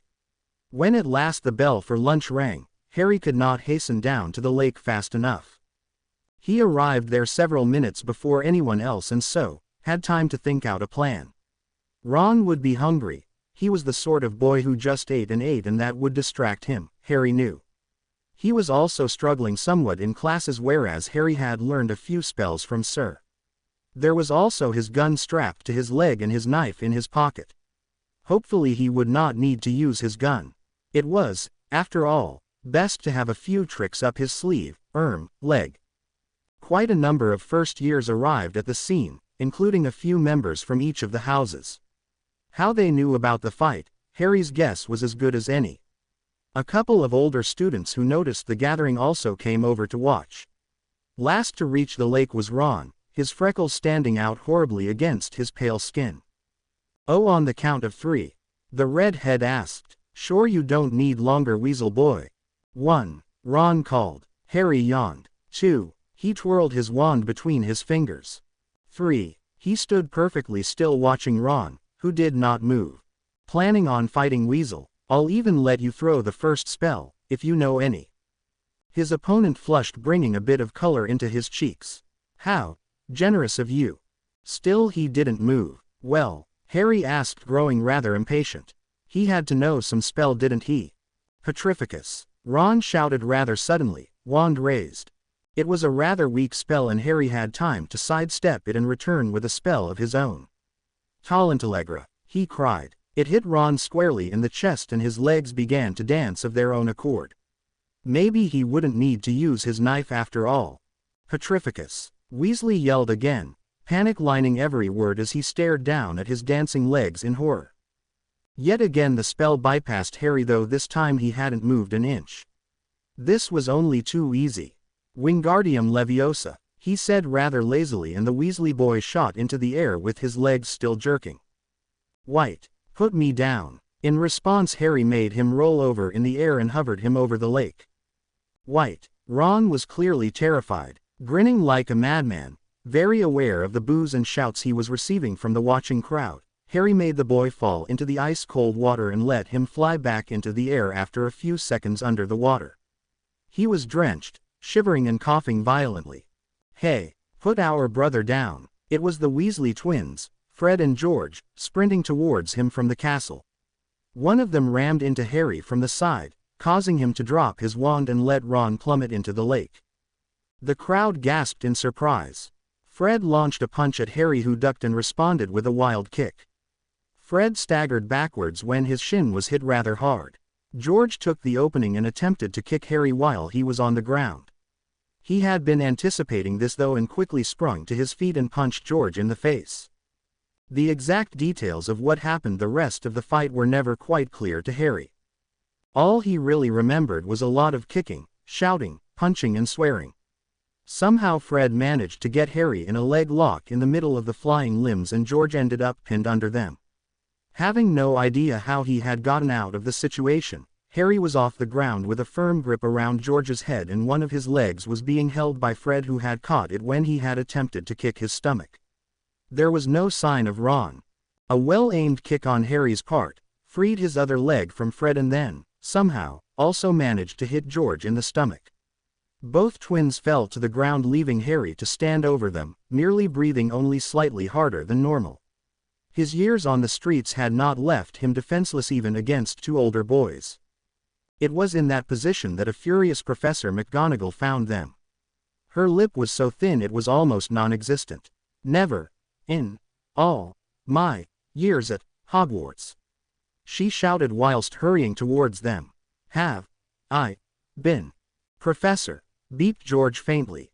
Do not interrupt me. You are in serious trouble. The headmaster will hear. But Professor, Fred cried desperately. Where's Ron? McGonagall's eyes widened and her mouth fell open slightly. What about him? He fell into the lake, the twins whispered in unison. Harry remained silent and examined the cloudy sky. Professor McGonagall and the twins turned to look at the lake as one. There was no disturbance on the surface. McGonagall drew her wand worriedly and muttered something that Harry did not quite catch. Instantly a gangly body rose from the depths of the water. It flew through the air towards them and stopped just before McGonagall. You three, she barked at the twins and Harry. Hospital wing, now, and levitating Ron, she strode towards the castle leading the way. Harry and the twins hastened to follow, the idea of disobeying never once entering their heads. Upon entering the hospital wing, the strict nurse bustled over and immediately set Ron on a bed for inspection. With a wave of her hand she signaled that the other three go sit on a bed and not bother her whilst she was examining Ron. Once Harry was seated on a bed by the window, as far away from the Weasleys as possible, the twins had taken the beds nearest Ron's. He looked more closely at the nurse. She was strict certainly, but she was also kindly looking. Harry frowned. It wasn't the same nurse who was here the last time, was it? The one who had unintentionally let Harry escape. The witch in question turned slightly so he got a better look at her face. There was no doubt about it, it was the one and same Madame Pomfrey. Harry turned to the window and gazed out over the extensive grounds. They were just as beautiful as the last time he had looked out from that window a year or so ago. The only difference was the students littering the grass. The lake was as large and glittery as before, and like that time so long ago the grass was swaying gently in the breeze. The forest stood dark and tall still, and yet again Harry had to fight the urge to run out the room and into its vast depths. He turned round as Madame Pomfrey finished attending to Ron. "He has suffered a fracture to the skull," she said to McGonagall, "and has inhaled much water. I have amended his skull, but unfortunately due to the severity of the injury he has gone into a minor coma and should wake in a few days' time." It wasn't the first time Harry had put someone into a coma in a fight. He vaguely remembered a couple of years ago when the boy he had been fighting had smashed his head off the ground when Harry tripped him up. This time it was much more satisfying. If Ron hadn't been prepared for pain, he shouldn't have agreed to a fight with Harry. McGonagall, seemingly satisfied, left the room, but not before ordering the Weasley twins and Harry to stay put after they had been seen to. Evidently she would be back. Madame Pomfrey turned to heal Fred, whose eye was already black and lip was burst, and George with his swollen wrist and cut face. Overall, thought Harry, he had come off pretty well.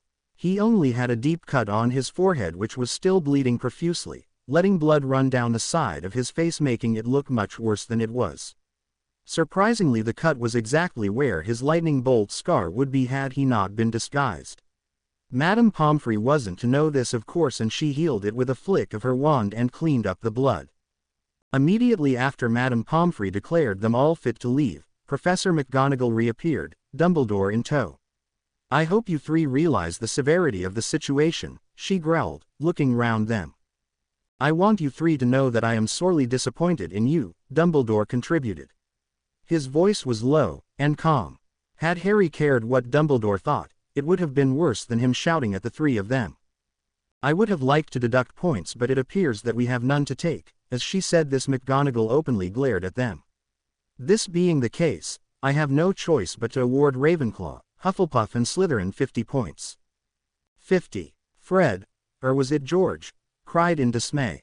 "Each," she added. Dumbledore took over. "You will each receive 3 weeks' detentions as an additional punishment. That makes your total 6 weeks, Mr. White." "I can add, you know," Harry could not help but reply. "I'm sorry, I meant to say 6.5 weeks, Dumbledore corrected himself, and Harry glared furiously at his nose.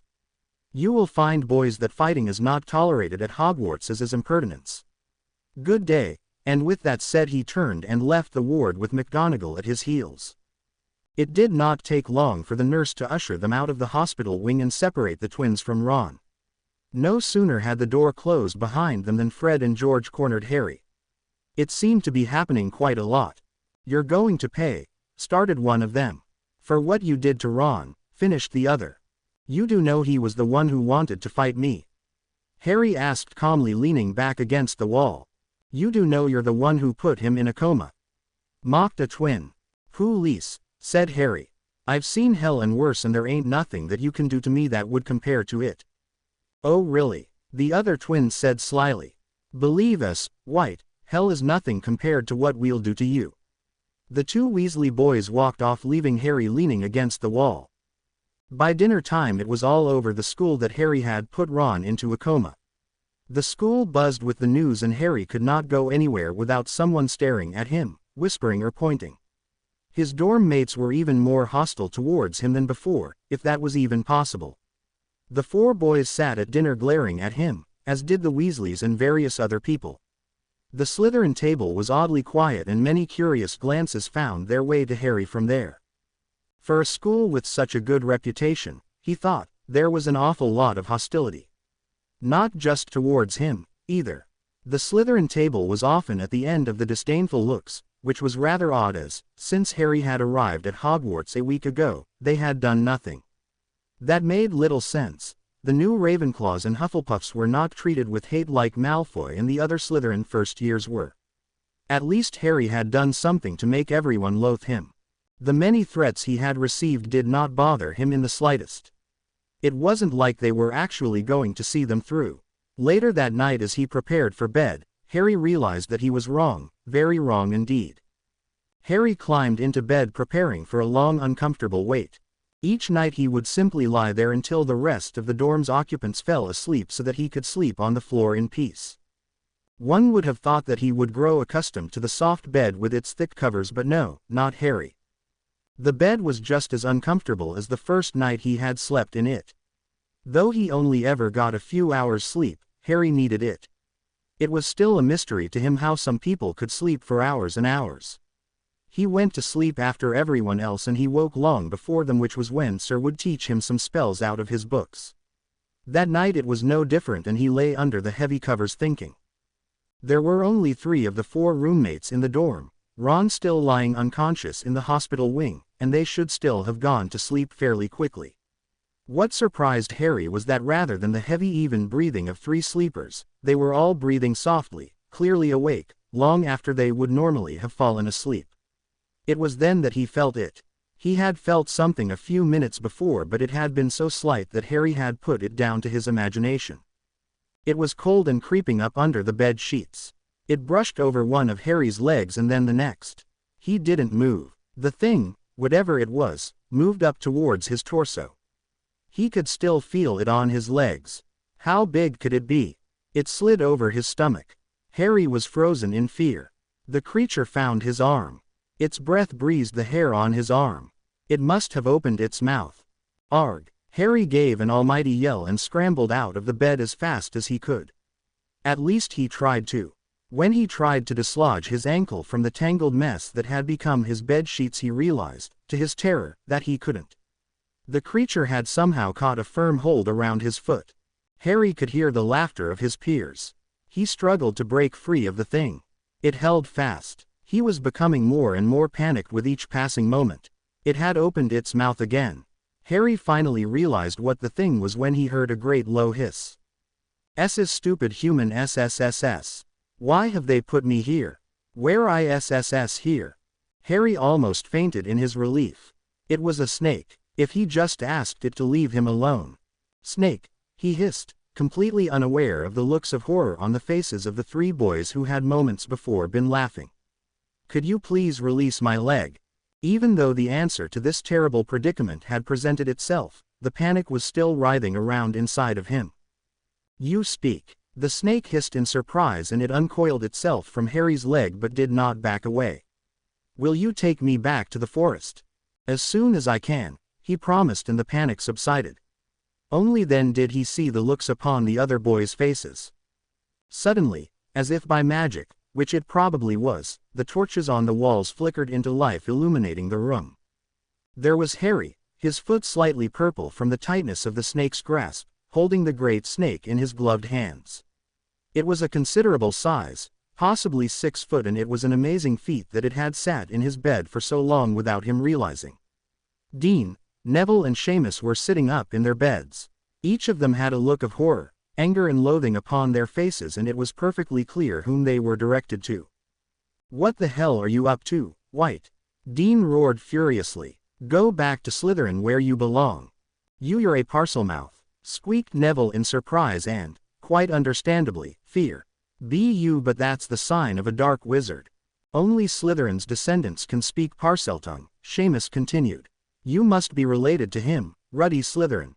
"I'm not sharing a dorm with a Slytherin," shouted Dean. "Leave now, before you start attacking us all. Did you see what he did to Ron?" Harry remained silent throughout their ramblings, stroking the snake. Even when they were all shouting at him in anger, he could not bring himself to care about their opinions.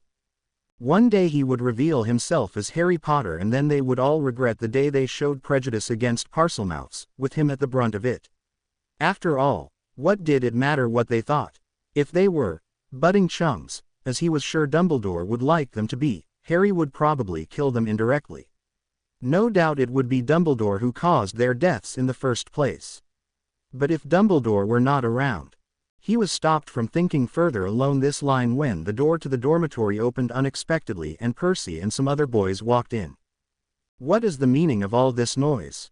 Percy demanded authoritatively. "It's after 1 in the morning. White's a Parselmouth," Dean said quickly before anyone else had the chance. "Look, he's got a snake." Harry tried to object, but Percy cut him off. "Now really, snakes aren't allowed as pets anymore. I am going to Professor McGonagall first thing in the morning to inform her," he addressed Dean in particular after this. Unless arrangements are made, you are to share a dorm with White, Parseltongue or not. I want no more noise from this dormitory. Now all of you, go to bed." Percy the prefect left the room and the boys standing behind him did likewise. The other 3 boys climbed obediently back into bed but not before Seamus muttered, "I'm not staying in a room with a parselmouth. Tomorrow I'm going to have a little word with McGonagall myself." That morning Harry woke in the early hours as per usual, but this time, rather than stay in the common room for instruction from Sir, he dressed and left Gryffindor Tower with the large snake slithering along beside him. It wasn't really all that necessary for him to accompany the snake to the forest, but there were certain obstacles, doors, that it could not get past without the aid of a human being. The way down and out of the entrance hall was undisturbed, and once they were out in the open air Harry breathed in a deep sigh. The air inside the castle just wasn't quite the same as the air without, the air that he was so much more used to. Together the snake, hissing contentedly, and he made their way towards the looming trees. The snake wasn't the only one to be itching to roam through the forest by this time. The old alluring feeling had returned full throttle at Harry, if only he could return to that dark forest. They reached the edge of the trees. "Are you okay from here on your own?" he asked the snake. Truth be told, he did not really want to return to the forest. If he returned, he was not sure he would have the willpower to leave again. The snake looked up at Harry and, if it were possible, it was with a hurt and scared look. "Can't you just accompany me a bit further?"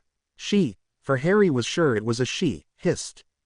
About to refuse, he was very astonished to hear himself say softly, "Okay." What was he doing? He couldn't go back into the forbidden forest. Last time it was all right, he was running away. What was the worst that could happen?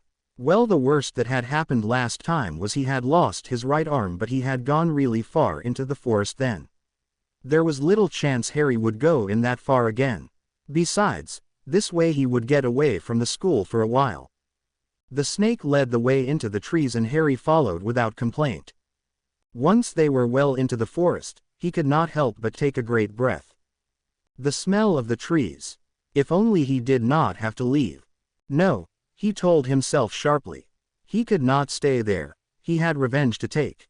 It did not stop the feeling of utter joy Harry felt at being concealed in the foliage. There was no one that would get hurt from knowing him here. No one would bother him. There was not a soul who stared and muttered about him in the trees. Ron was not here to bother him, nor the rest of the Weasley boys, nor his dorm mates. There was just him and the trees.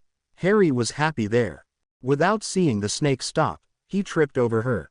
Harry fell face first into a bush. He was even happier that there were no students to see him. A pair of hands grasped his shoulders and hoisted him to his feet. His body tensed. Harry turned around slowly and relaxed as he saw the familiar face of Jacques, the centaur. Though Harry looked completely different since their last encounter, Jacques seemed to recognize him. Jacques, however, looked no different since the day they first met. "I believe," said the centaur serenely, "that the last time we met, Harry Potter, you agreed to provide me with information once you returned to UKind, did you not?" He nodded numbly. What could he possibly know that this intelligent creature did not? "In recent events there is something I need more. There is an item, hidden in the 3rd floor of the school, which, if left intact, is a great danger to all. It is the Philosopher's Stone. As this was not part of our original agreement, I shall agree to help you once more when you see fit. Will you agree to fetch me the Philosopher's Stone?" As the centaur talked, Harry's bottom jaw dropped steadily lower and lower. Steal from under Dumbledore's nose.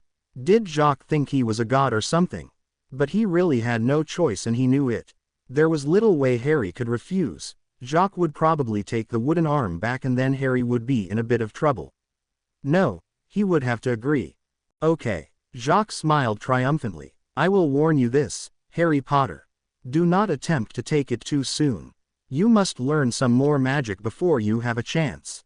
One more piece of advice before you go. The first obstacle is a 3-headed dog that falls to sleep at the sound of music. Goodbye, Harry Potter." And the centaur walked off through the trees and out of sight. By this time the snake was long gone and the sun was newly risen. Harry had no idea which direction the school was in, and he didn't care all that much, though he knew he would have to return. With a heavy heart, he set off. Later, when the sun was much higher, Harry sank to the ground in utter frustration. It was almost as if the forest didn't want him to leave. He would walk out of the clearing, and no sooner would it be out of sight than it would be in front of him again. He had tried everything, going out from different sides, walking backwards, drawing arrows in the ground so that he was sure he wasn't just going through different clearings. Harry had even drawn a face on the ground that looked surprisingly like Dumbledore, then stood on it with his foot. When he had climbed a tree in his attempts to escape the clearing, he had ended up falling out and bruising his ankles. Indeed, as Harry lay staring at the blue sky high above, he felt a great deal of irritation at the forest, though he still longed to stay there forever. Why was nothing ever simple? It was difficult to say which he felt more when he saw Severus Snape walk into the clearing: hate, despair, or depression. "Mr. Potter," said Snape with glee. "Not running away again, were we?" "Okay for one," Harry said with a glare at Snape's forehead. "I ain't Harry Potter, so I can't run away again, and for two, I weren't running away. Forgive me if I find that hard to believe. I can't fathom a reason you would be here if you weren't running away. You, in particular, should know that this forest is full of dangers." "Oh, I know it is." It suddenly occurred to him that he should get off the ground. He did so, then continued. "There are wolves in here, you know." Harry knew that Snape knew that he was Harry Potter, but frankly he didn't care. There was little chance Dumbledore would believe him, so Harry was free to taunt him all he liked. "And not that it's any of your business, but I was returning a snake." A flicker of surprise passed over Snape's face before his mask of indifference returned. "And what, pray tell, were you doing with a snake?" Harry smirked. "And I believe that is for me to know and you to not. I suppose you don't care that the school is in uproar now that one of its pupils has vanished. Wow, seriously, man, you need to keep tabs on people." Snape looked livid, and Harry was enjoying it. Snape seemed incredibly easy to annoy. "Shall we go then, White?" "Oh, it's easy for you to say. You think I'm staying here for a siesta." "What are you talking about now?" asked Snape irritably. "Watch." To demonstrate, Harry walked out of the clearing backwards, watching Snape, who was standing with his arms folded, looking more like a bat than ever. Once he was out of view, Harry found himself walking backwards into the clearing from the other end. "Ta-da," he said, like a magician performing an amazing trick. Snape frowned and walked out of the clearing. He did not reappear once he was out of sight. A few minutes passed, then Snape returned exactly where he had left. Arching an eyebrow, he commanded, "Come with me, White. We are returning to the castle." Together they walked out of the clearing, side by side, but when Harry walked back in, Snape was not there. Moments later he did return, and looking more perplexed than anything. "Again, White." This time Snape grasped Harry's shoulder roughly and forced him to walk in front. Once the clearing was out of sight, the most unpleasant feeling Harry had ever experienced occurred. It felt like he was being stretched and thinned out by a medieval torturing machine. His lungs were being compressed along with the rest of his body, and each breath came as a deep struggling wheeze. The legs beneath Harry gave way, but he did not fall. Snape's grip on his shoulder had become a hand on each of his shoulders, and it was so strong it was holding him up.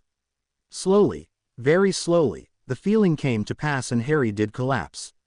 The air was taken in deep gulps as his lungs refilled themselves. "Get up, White," Snape told him harshly, as if it were his fault. Harry was shaking quite noticeably, but got up nonetheless. Did that mean it was over? Was he allowed to leave?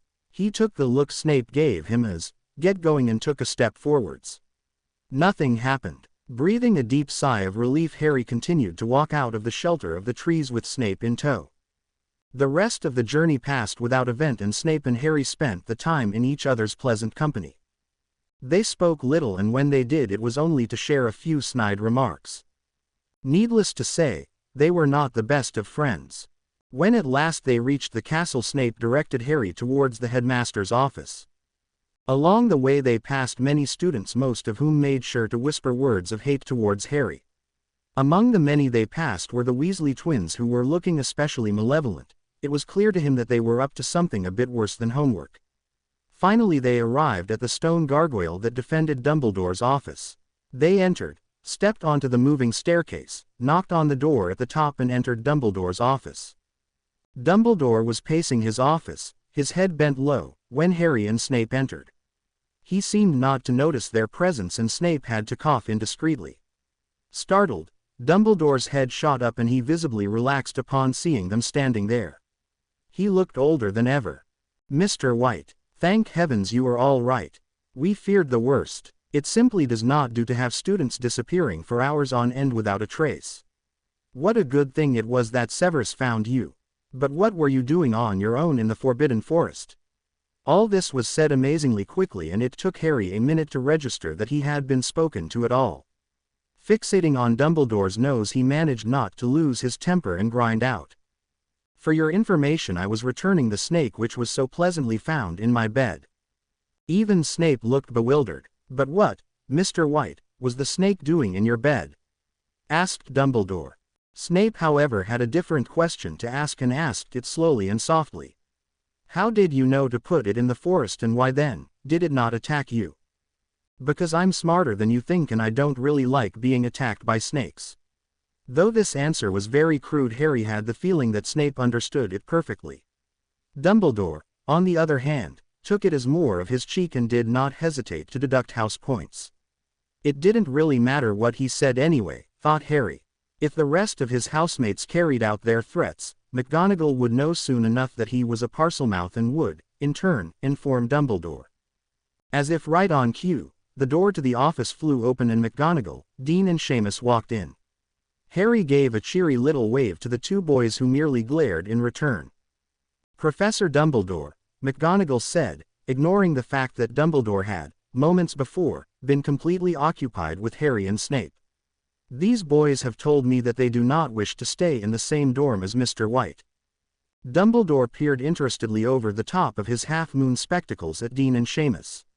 "And why are they so set against it?" "Professor Dumbledore, sir," burst Seamus before McGonagall could open her mouth. "He's a Parselmouth. He had a snake last night and was going to make it attack us all. He might attack us all while we're asleep." "What makes you think I'm going to wait until you're asleep?" asked Harry softly. It was pointless to try and correct Dumbledore about the snake. There was no way he'd believe Harry over them. "Mr. White," McGonagall admonished. "Is this true?" the headmaster asked. "No," Harry said calmly. The teachers visibly relaxed but Dean and Seamus opened their mouths, about to protest. "I'm not going to attack them in their sleep."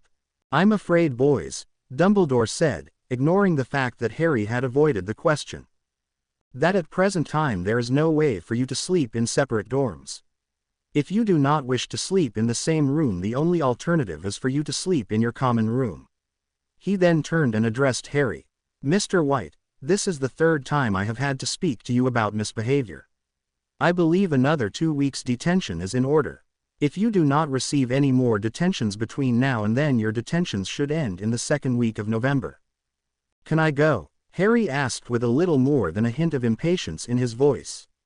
Honestly, he thought, you'd think he'd put another boy in a coma with all the fuss they were making. Sighing, the headmaster dismissed them. It surprised Harry greatly to learn that it was already lunchtime. He had managed to miss the whole of the morning and breakfast without noticing it. Could time have really gone by so fast? As he sat in the great hall, students were giving him a wider berth than ever before and some even scuttled out of the way when he sat down at the Gryffindor table. Evidently they knew he could speak to snakes. It soon became unbearable to sit amidst the whispers and wary looks, and once he was finished nibbling on a sandwich, Harry left the hall to wander up to the Ollery. Harry had been astonished and somewhat frightened when his first breakfast at Hogwarts had been interrupted by scores of owls flying in to deliver letters and parcels. He learnt fairly quickly that this was the common mode of transport for letters and decided that Nymph would appreciate hearing from him. A very untidy letter was scrawled. Harry's writing had not improved much since his aunt had died and he had stopped attending school, and so it was disjointed, large and untidy, and each letter was printed on its own instead of being joined with the one next to it. He left the letter unsigned, unaddressed, and did not put many details in it. Overall it was a pretty poor excuse for a letter, but who knew who might read it? Sending it off with one of the school owls, he started back along the corridors wondering what he was going to do for the rest of the afternoon. It was when Harry was walking along the charms corridor that he heard a voice that made him stop in his tracks to eavesdrop. "Headmaster, if you had heard." "I don't care what you heard, Severus. I find it simply impossible that he may be here at Hogwarts."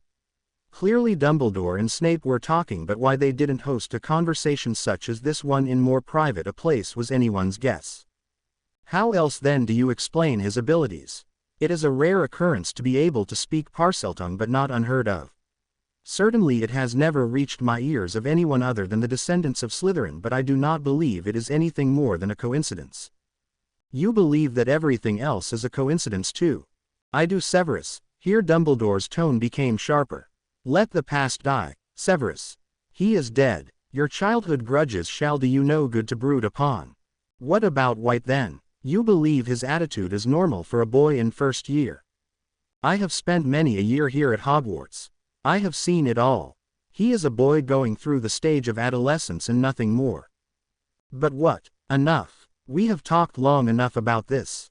I beg you, Severus, to think no more about Mr. White. He's just a boy. Leave him be. Good day, Severus. The sound of receding footsteps reached Harry's ears and he deemed it safe to walk round the corner. Standing in the middle of the corridor was Snape. "White, what are you doing here?" growled Snape before Harry had quite reached him. "I didn't realize it was a crime to walk in the corridors," he replied, perfectly innocently. Really, he could have just been walking in the corridor, but Harry was fairly certain that Snape knew this wasn't the case. 5 points from Gryffindor. Harry smirked. Didn't believe you, did he? So what's this childhood grudge I heard about? You can't hide forever, Potter, said Snape softly. And mark my words, I will be the one to uncover you. He walked off with his robes billowing out behind him. Harry spent the rest of the day searching the castle for another room in which Sir could teach him his spells. Sir had continued to teach him in the early hours of the morning and they were making slow but sure progress, but that was probably a good thing, thought Harry. The few spells he had learnt well and so was able to perform them perfectly. It was more than a tad risky to be practicing in the Gryffindor common room. Some students might get up and go into the common room while he was talking to Sir. The attempts to find a room were fruitless, however, and by the end of the day Harry was feeling very much exhausted, having wandered over the school for so long. When he returned to the Gryffindor common room that night, a giant hush fell over the many pupils sitting in it when he entered.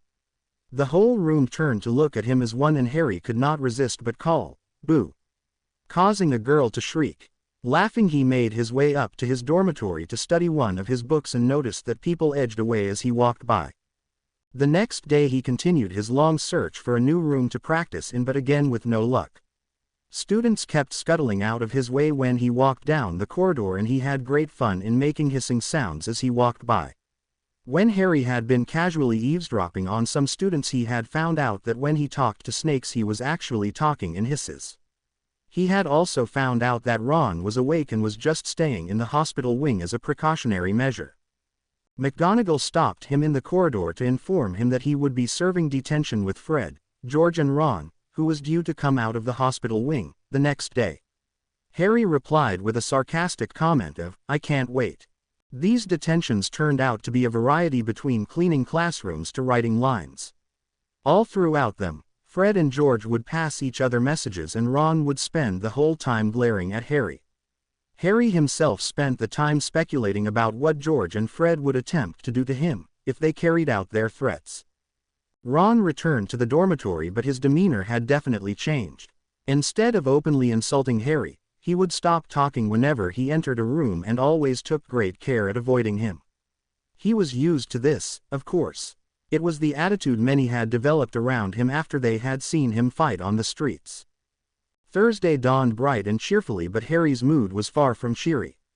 He was slightly on edge and could not focus properly when Sir attempted to teach him the full body bind spell in the common room. He was practicing on Ron's rat, Scabbers, when Sir asked about it. "Boy, what is wrong with you today? This is an easy spell."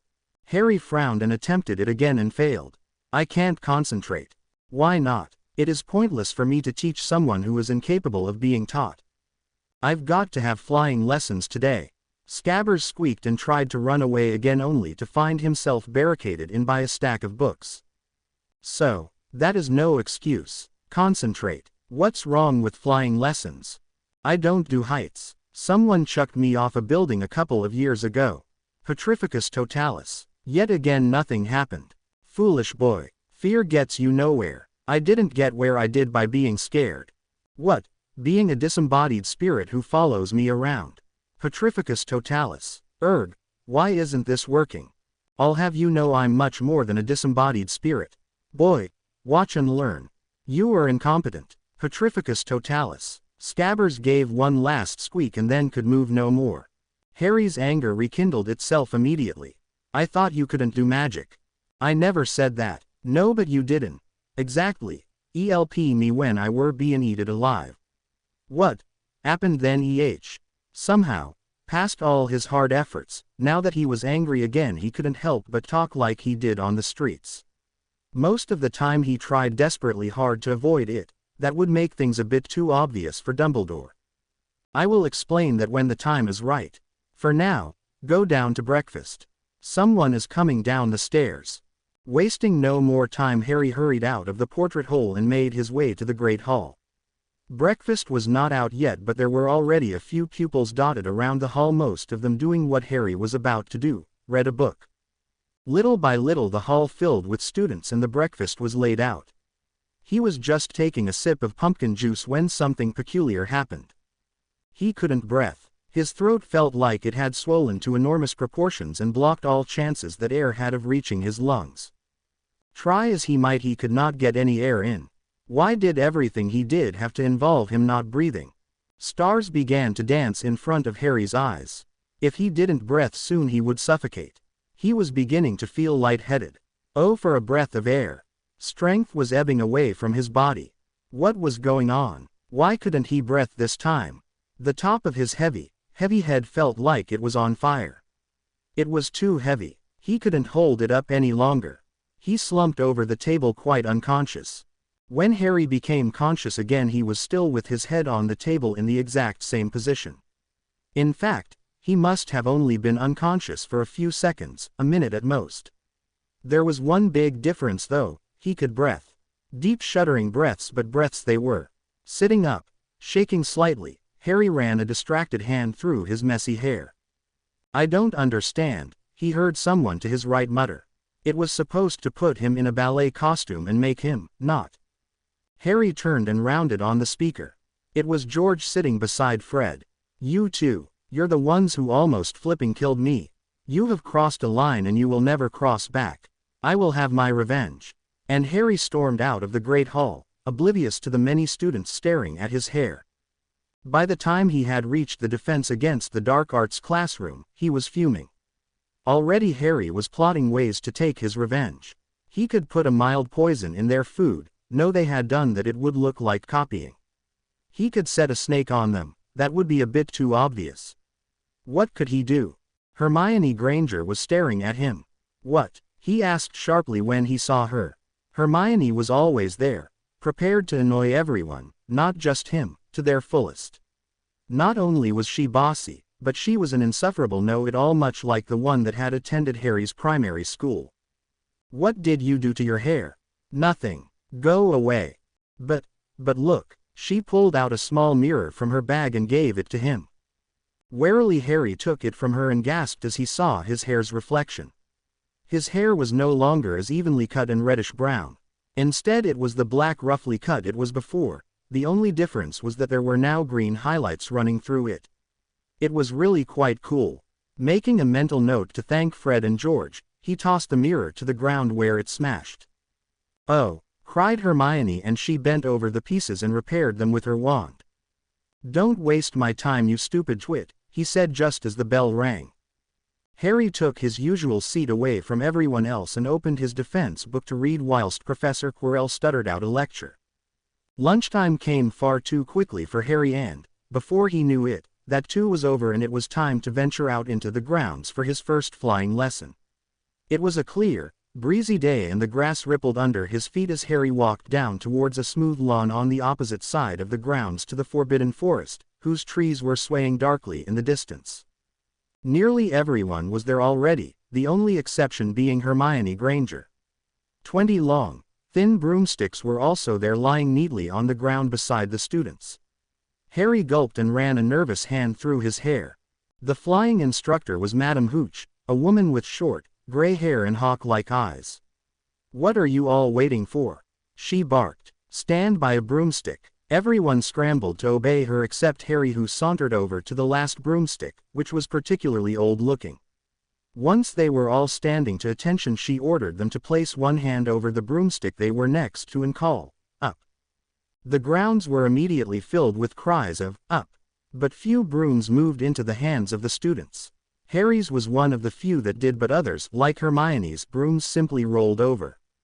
Next they were instructed to mount their brooms, and Madame Hooch walked round correcting people's scripts. Finally, when they were all ready, Madame Hooch spoke. "Okay everyone, when I blow my whistle I want you to rise, hover and descend again, got it? 3, 2. Neville was far too nervous. Before she had even reached 1 he had shot off the ground like a bullet until he was 30 feet up in the air. Harry saw his white, shaking hand slip off the broom, and Neville fell to the ground and landed face down on the grass with a sickening crack. Madame Hooch hurried over to Neville with an equally pale face. She muttered to herself, ordered everyone to remain on the ground, and escorted Neville up to the hospital wing.